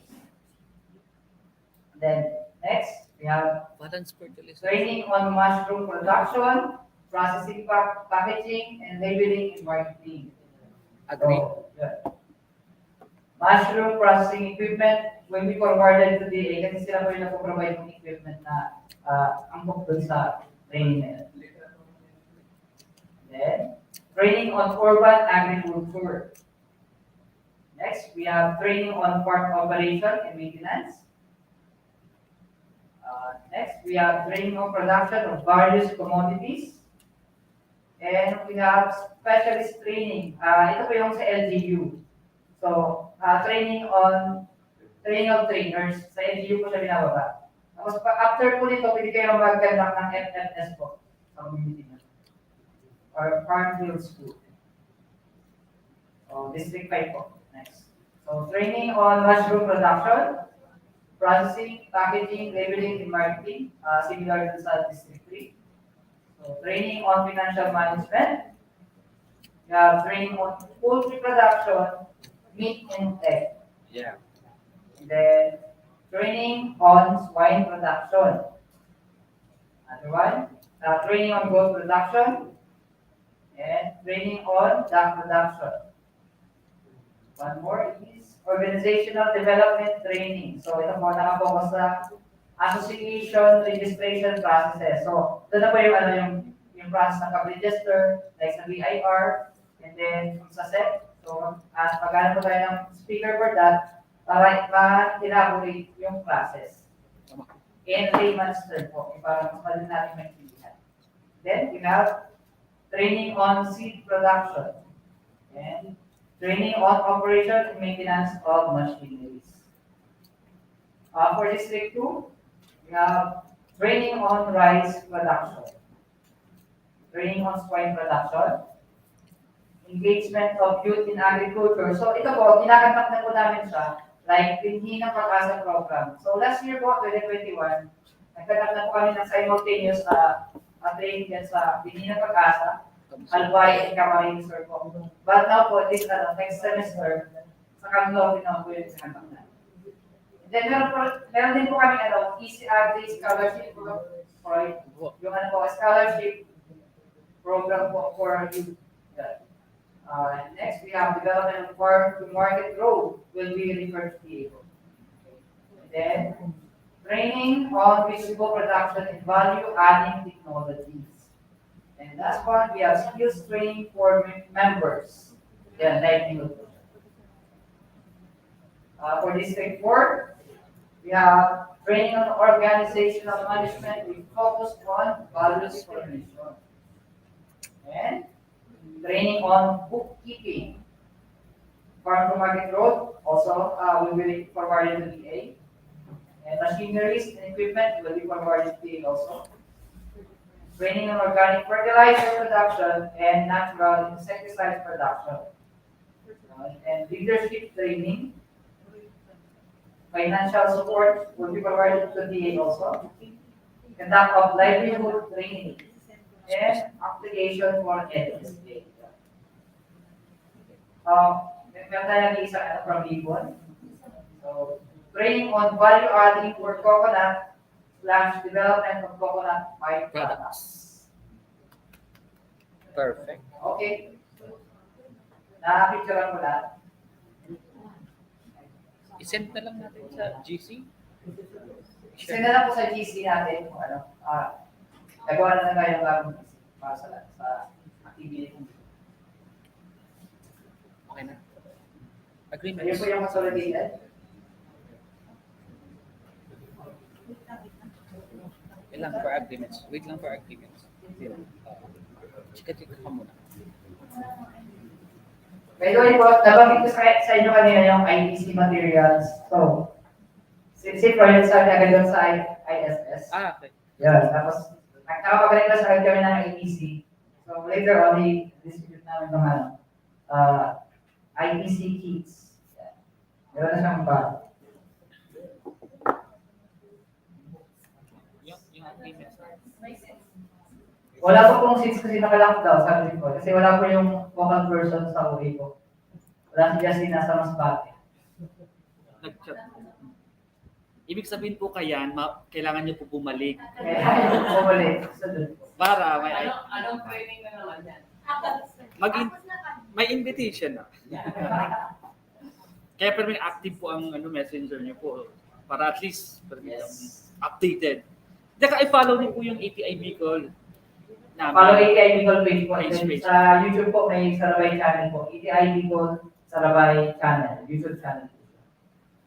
So, ano po yung mga online training na ginagawa namin dito? Nakasave naman po yun sa YouTube and then also sa Facebook page po ng ATI Bicol. Ano po yung mga videos, mga live, ano po. Kaya dito po, pwede nyo siyang i-review doon sa Facebook page and also sa YouTube channel natin. ATI Bicol Sarabay channel. Wait lang. Okay na. Sorry. Ano ko na dito. Share mo na. I-share ko na lang. Okay na. Downloading.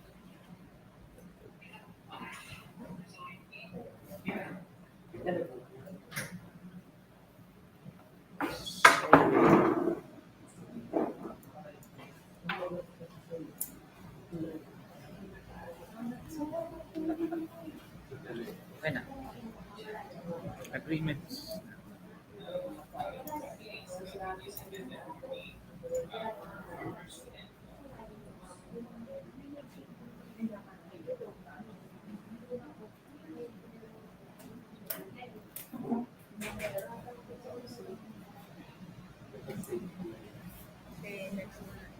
Wait, nakuha po tayo sa agreements, issues, and suggestions. Okay po. So, issues, concerns, and suggestions po. Ito po yung napag-usapan natin kanina. Yan po, RS, PSA registrations of Mr. Jose Reparial and fellow farmers from Pamplona. CS for verification with DA province po. So, yan po, ipaparating natin sa DA po yung concern. Then, assistance, RAE, the focus of proposal for farm to market road project. Mr. Godofredo Paiti po. Is that the sir? Also with Sir Samiliano, same issue. Same issue. Farm to market road, sir. Then, assistance on BIR or SEC, registration and renewal process from Sir Bernardo Rondalian of Pinalaba. Then, need assistance on forms and documentary requirements completion. Assistance.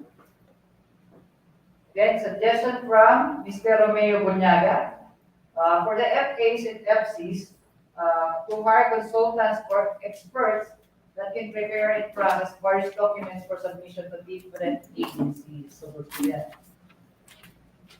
Then, agreements po kanina. So, yan.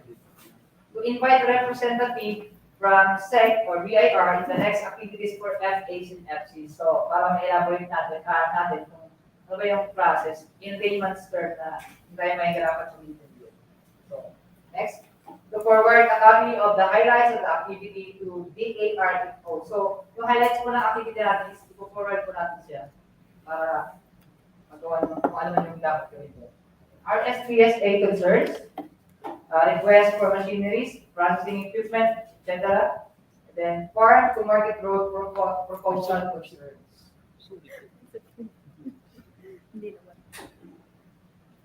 Ayun po, yun na po yung agreements. Yan na natin. Let's come to Thank you so much, our project officer, Mr. Marjan Languyong, for giving us the consolidation of all the plans and activities and mga needs po ng ating mga different farmers associations and cooperatives na nag-attend for today, and of course for giving us the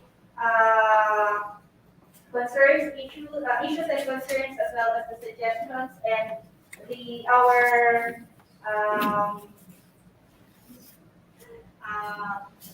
agreements for this activity. So for now, let's have our closing program. Pwede na ba? Pwede na. So, okay. So, nasa closing program na po tayo, and we have here our the chief of the partnerships and accreditation section. The chief of the partnerships and accreditation section, Dr. Joey A. Villarmino. So siguro sir, invite ka po namin dito sa unahan. Of course, again, nandito ang ating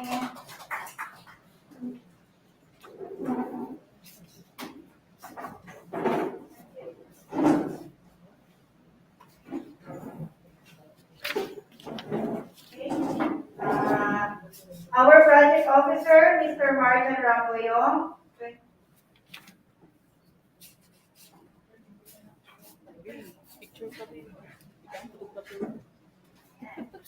So,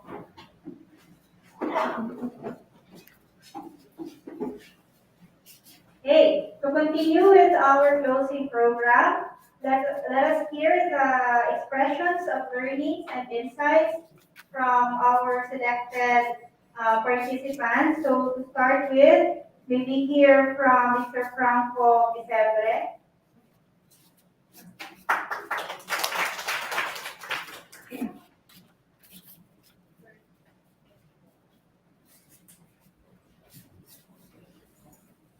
Good afternoon, everyone. Thank you.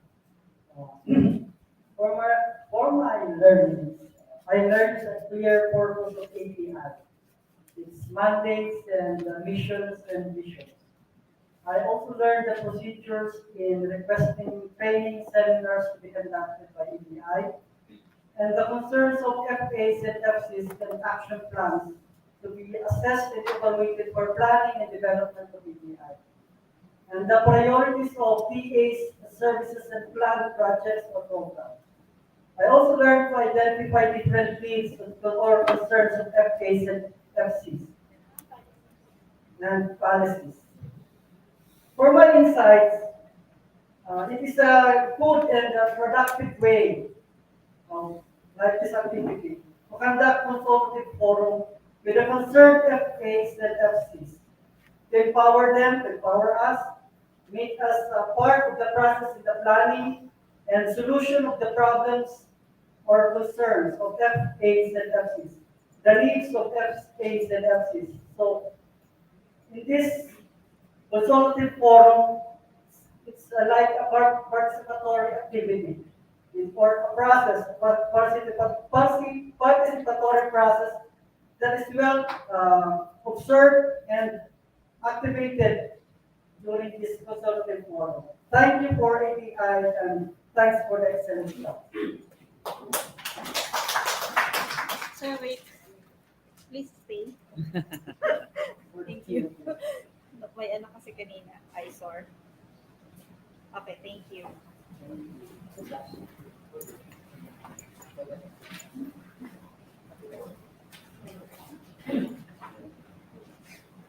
Thank you very much, Mr. Franco Vicebre. So our next participant will give his expression of learning and insights.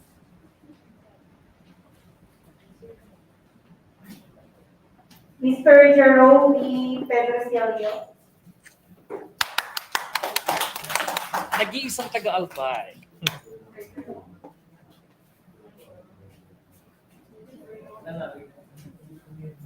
Good afternoon once again. So, expressions of learnings and insights. When it comes to learning, I learned from Agriculture Training Institute the different interventions and assistance they want to provide to cooperatives and associations to support their needs and to address also the needs of our country in terms of agricultural products. And I also learned the importance of partnerships and how the agency address and support the organizations. Insights. The Institute or the Agriculture Training Institute provides the necessary needs of organization, and I hope this kind of activity and intervention will continue to support more organizations to address also the needs of our country when it comes to agriculture uh, concerns. And also thank you very much, ATI, for providing us this kind of activity. To all organizers, congratulations, and once again, good afternoon.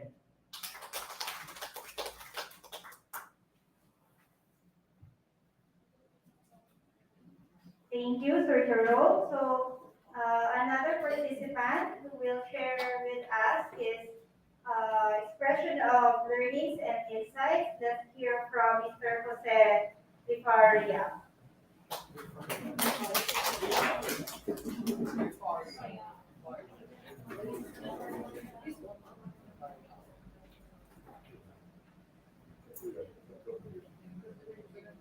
Again, good afternoon to all the participants and speakers, the staff of the ATI.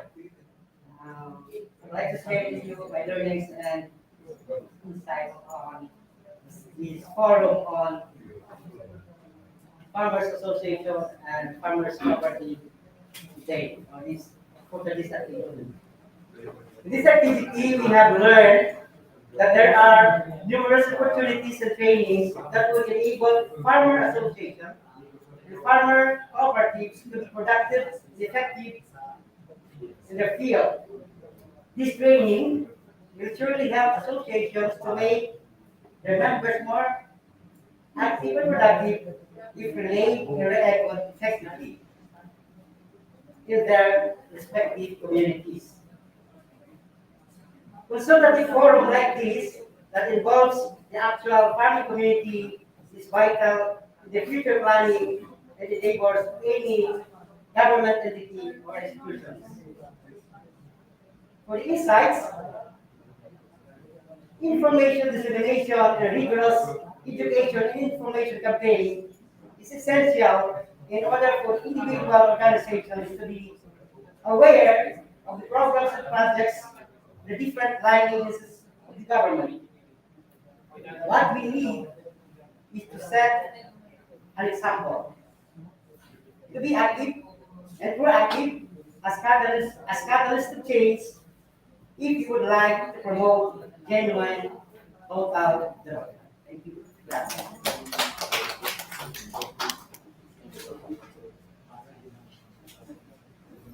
Thank you very much, Sir Jose. And now, let's hear the response from our chief from the Partnerships and Organization Services section, Dr. Joey A.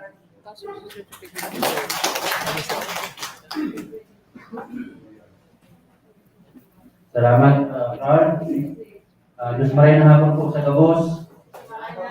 Ayan, mga officers and members of Farmers Association and Farmers Cooperative na presente po daw dito sa city na kung saan very important po ito sa kanyang opisina because hindi kasiyan sa kanyang programa na tatawag ito.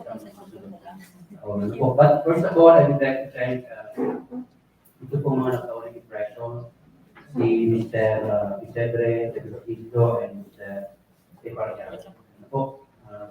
We appreciate itong mga learnings na nakuha nindo sa Salvador activity, and of course, we also appreciate and we thank you for the insights na sinare nindo sa mga. We appreciate na naging magayon sa itong pag-receive ang activity na itipungan, and of course, the importance of this undertaking. Ako lang sa mga opisina ko sa iyo. Ano po? So, this one day activity is is very important and very important part of our regular activity sa Medicina because this undertaking provides us with a venue and forum wherein we gather your feedback. Ano po, yung mga masasabi niyo, mga impression niyo sa mga programa tinatawag ng ATI, not only ATI but also the Department of Agriculture. Ano po, that's why part of program is itong DA na kung sa'yo, tinamanila sa ilang mga programa. Ano po, and the results of this consultation will serve as basis sa formulate minimum programs, projects, plans, and activities para sa sektor ng mga rural-based organizations, farmer associations, farmers cooperatives. Ano po? And kung may hindi po dito, duman sa present ng mga outputs, bago lang po si training ang katuyang nakita, but also non-training activities. Na kung saan, kung mga non-training activities will be forwarded and referred to appropriate agencies. Just like what Marjan mentioned earlier, na i-refer ito forward sa mga, for example, the Department of Market Road. Ano po? And also, itong sa itong mga shinare na kung saan there is a need to invite representatives from concerned agencies like SEC, DAR, ano po, para sa mga masunod na mga policy. So, naman po sa mga identify nyo mga activities like organizational development, magayon na po na maimbitaran ninyo yung mga agencies na inyo, tanganing ma-explain itong mga kaikuhan na ibuhon ng sarong organisasyon para magkaikwasintan ng legal personality. So, there are associations na informally organized, iba man mga associations na formally organized. Duman sa mga di pa formalized na organisado, kaikuhan nilang mag-undergo ng mga licensing, registration procedure, na kung sa'yo makakatabang ang mga agency na pamilya. Ano po? So gusto lang nilang din mag-remind na this process is, hindi po activity is part of the process of designing training programs. So yan po kita sa identification sa mga priorities nito. Ano po? So the summary of the outputs were presented, but we would also like to remind you that these identified activities will still undergo prioritization and funding. Ano po? So not all of your suggested interventions, trainings will be offered particularly next year. Ano po? Pero we will do our best na maitaw iyan, maikandak iyan sa masunod na taon. Ano po? If ever man na iyan mag-ibo sa masunod na taon, priority iyan for the next succeeding years. Ano po? And also, iba't iba siyang commodities. Pag in-offer na po yan next year, mga naka-align na po yan sa different commodities na human mga fund sources. For example, kapag related sa rice program, ang rice program po nag-implement yan, kapag organic naman, organic agriculture program naman po ang nag-implement. Kapag cross-cutting na mga interventions like organizational development, duman po yan sa mga regular programs ang samuyan na po offer. Ano po? With this, with the implementation of the Mandanas Ruling, ang ATI po, ang mandate ng ATI, medyo na streamline to providing capability building intervention sa mga agricultural extension workers and officers and members of rural-based organizations. Na kung saan po kamo, yaw po kamo duman. Ano po, medyo na-limit kami sa pag-ipo ng trainings, pag-offer ng trainings duman sa mga general farmer population. Ano po? So, yan po ang pagkanda ng training sa mga kadaglan ng mga farmers, yaw na po yan sa mandato ng local government units. Ano po? Kaya we gather you here sa mga representatives of farmers cooperatives and associations because ano po kami sa mga main client ng ATI sa mga masunod na taon. Ano po, majority of our interventions will be geared towards organized groups like farmers cooperatives and associations. Ano po? So again, in behalf, bago po pala niyan, gusto kong palapakan na po ang training management team, General Daw, kasama niyo si Marjan, si Miss Carla, si Robert, ayan, si Troy, Beranya, and of course si Dave. Oliver. Yan. Palakpakan na po sila because magayon ang sa inyong impressions na pinagkauso bago. And we appreciated the conduct of this activity, the process. Ano po. So, sa ngaran ng mga kaibanan dito sa ATI, of course, sa mga Center Director, si Ma'am Elsa Roth, si Ms. Vivian Carabel, sa mga Assistant Center Director. And of course, ang hepe kang CDMS, si Dr. Frank Lindell, na mayo po ngunyan, yaon sa Bate, to lead the conduct of the workshop sa muyang kaabuli ng programa, hindi yung province-led Agriculture and Fishery Extension System. Ano po, kung ang sa inyong grupo, tarobing sa mga matauling, kumbaga ma-play a significant role sa pag-implement ng provincial Agriculture and Fishery Extension System. Ano po, so liwat, gusto niyo akong pasalamatan sa inyong oras. Ang sa inyong oras, very valuable and bakulang po yan. Sa inyong mga itinaong suggestions, recommendations, and mga suggested interventions. We would like to thank you for that. So again, salamat and good afternoon sa lahat.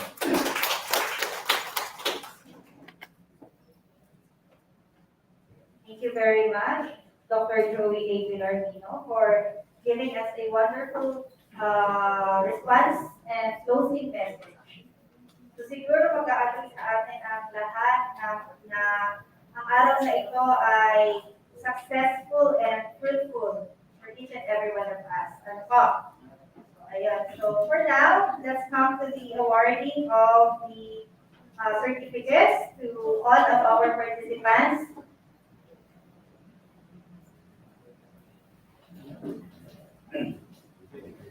Let me read to you the citation. Republic of the Philippines, Department of Agriculture, Agricultural Training Institute, Regional Training Center 5.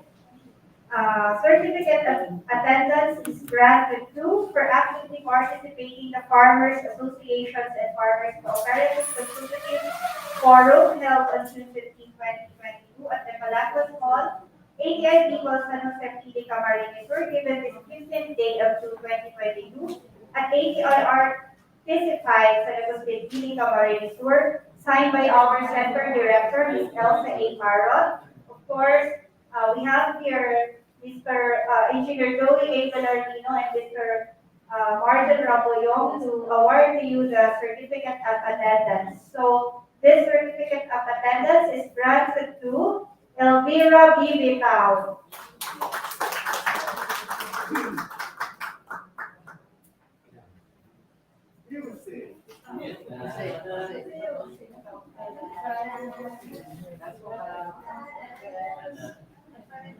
Can we have the pictorial po by four participants para tayo magkalanan?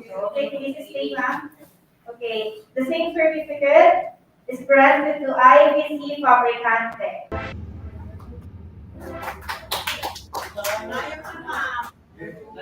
Okay, same certificate is granted to Romeo U. Bonyaga.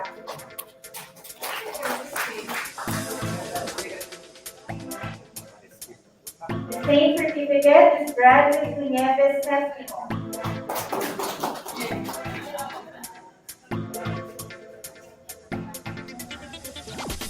The same certificate is granted to Paulino Di Berrique. This goes for Victorian Law.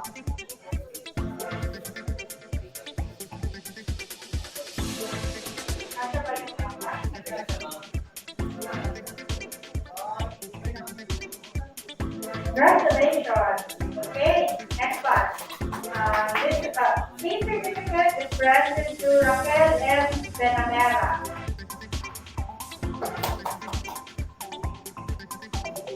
The same certificate is granted to Amelio E. Valencia. The same certificate is granted to Edward E. Barrientos. The same certificate is granted to Robin E. Tabal. The same certificate is granted to Franco G. Giuseppe. The same certificate is granted to Jose Camiliano Jr.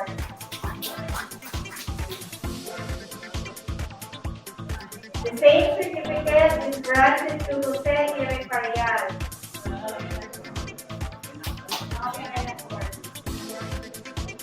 Congratulations, people.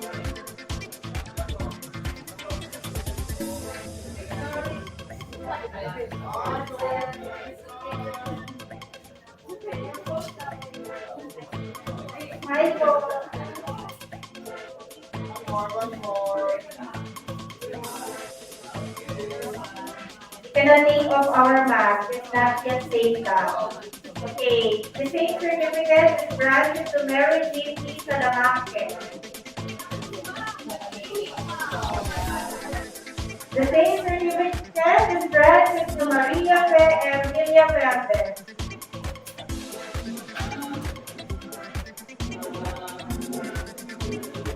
The same certificate is granted to Jerome E. Pedro Lillo.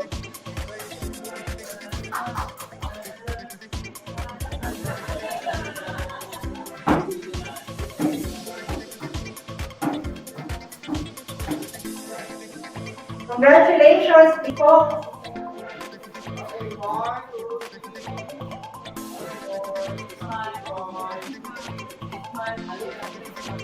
Congratulations. The same certificate is granted to Reggie R. Aquino. The same certificate is granted to Judith E. Sadia.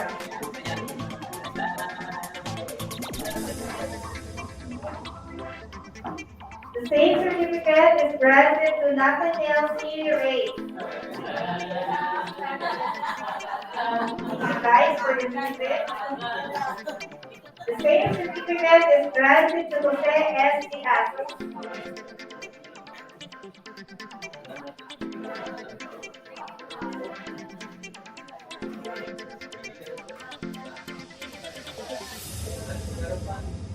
The same certificate is granted to Ralph A.J. Escamilla. Okay, congratulations.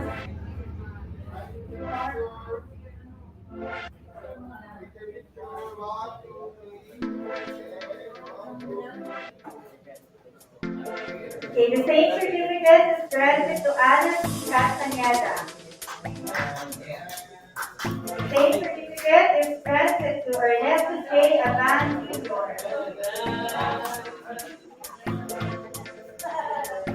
Okay.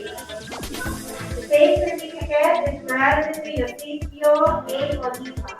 Junior.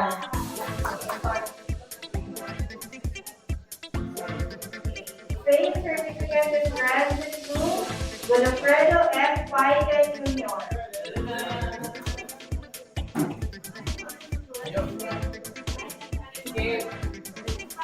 Okay, the same certificate is granted to J. B. Allen.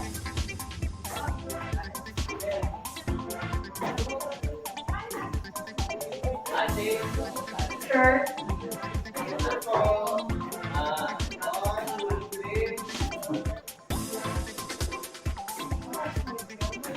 The same certificate is granted to Antonio B. Algaba Sr.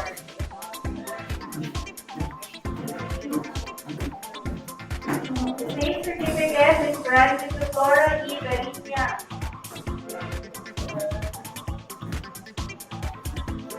The same certificate is granted to Margie B. Cordova.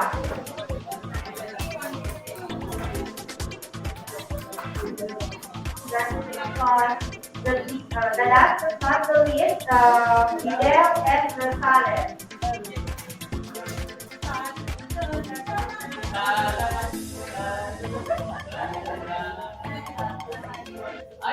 Congratulations, everyone. Thank you for attending this Farmers Association and Farmers Cooperative Consultative Forum. Held today, June 15, 2022 at ATI Bicol Diversion Road, San Philippine Agriculture. Thank you and congratulations, everyone.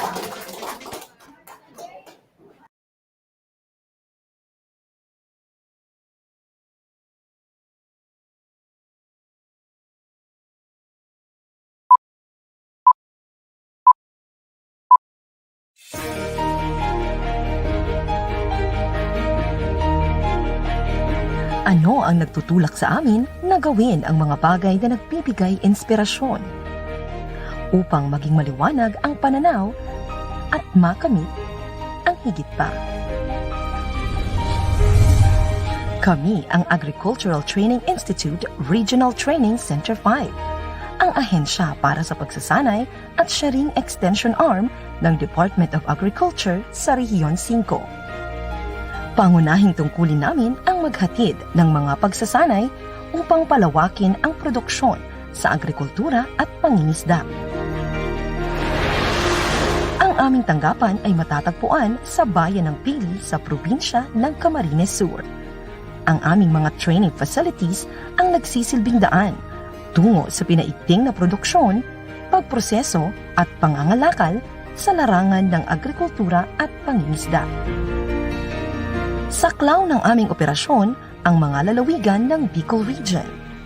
Ito ang Albay, Camarines Norte, Camarines Sur, Sorsogon at mga isla ng Catanduanes at Masbate.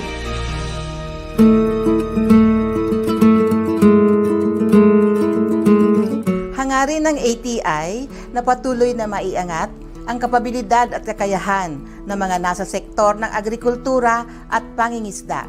Sa paraang ito, sama-sama nating maaabot ang seguridad sa abot-kayang pagkain para sa sambayanan.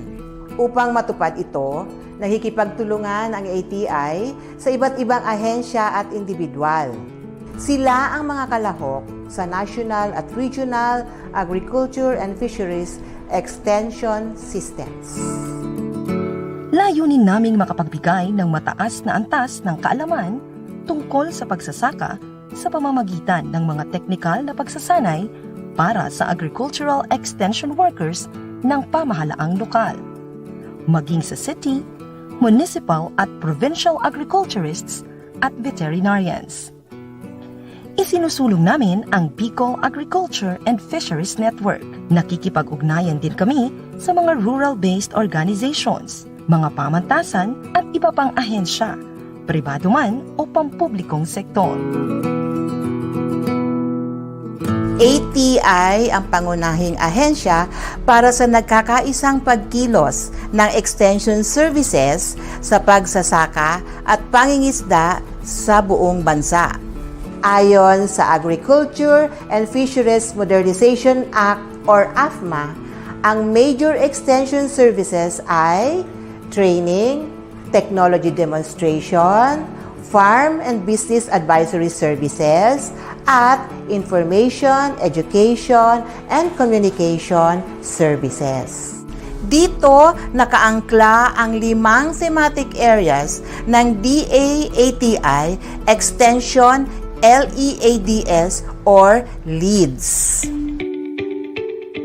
Patuloy naming binabalangkas ang mga akmang estratehiya upang palakasin ang kakayahan ng mga nasa sektor ng agrikultura. Isinusulong din namin ang mga bagong hakbang, makabagong pamamaraan at paghahanda para sa nagbabagong panahon. Sa pakikipagtulungan ng mga pribadong individual at mga organisasyon, pinaparami at pinapalawak ang sakop ng mga learning sites, demonstration farms at extension projects. Pinagtutuunan namin ng pansin ang Farm Business Advisory Services upang mabigyan ng angkop na tugon ang mga katanungan tungkol sa pagsasaka. Gamit ang modernong paraan ng komunikasyon, mabilis na naihahatid ang serbisyo at impormasyon tungkol sa pagsasaka at pangingisda. Pinaplano, sinusubaybayan at sinusuri ang pagpapatupad ng mga training at extension programs sa pamamagitan ng performance reviews at pagsaliksik tungkol sa naging epektong mga pagsasanay. Upang patuloy na mapabuti ang paghatid ng training and extension services, patuloy naming isinasaayos ang mga paraan at polisiya tungkol sa pagkilos ng ahensya. Sa ganitong mga hakbang, tinutupad ng ATI ang mahahalagang layunin nito para sa ating bayan. Mas pinaigting ng kagawaran ng pagsasaka ang tugon nito sa pangangailangan ng sambayanan sa sapat na pagkain sa panahon ng new normal. Kasabay ang ATI sa pagtugon sa mga suliranin ng bayan ukol sa supply chain, kabuhayan at kalusugan dulot ng COVID-19 pandemic. Mas epektibong malulunasan ang kahirapan at kakulangan sa pagkain kung ang paglago ng ekonomiya ay nakaangkla sa malakas na sektor ng agrikultura at pangingisda. Ating kaugnay, tungo sa napapanahong kaalaman, kakayahan at masiglang pamayanan. Kami ang Agricultural Training Institute sa Rehiyon 5.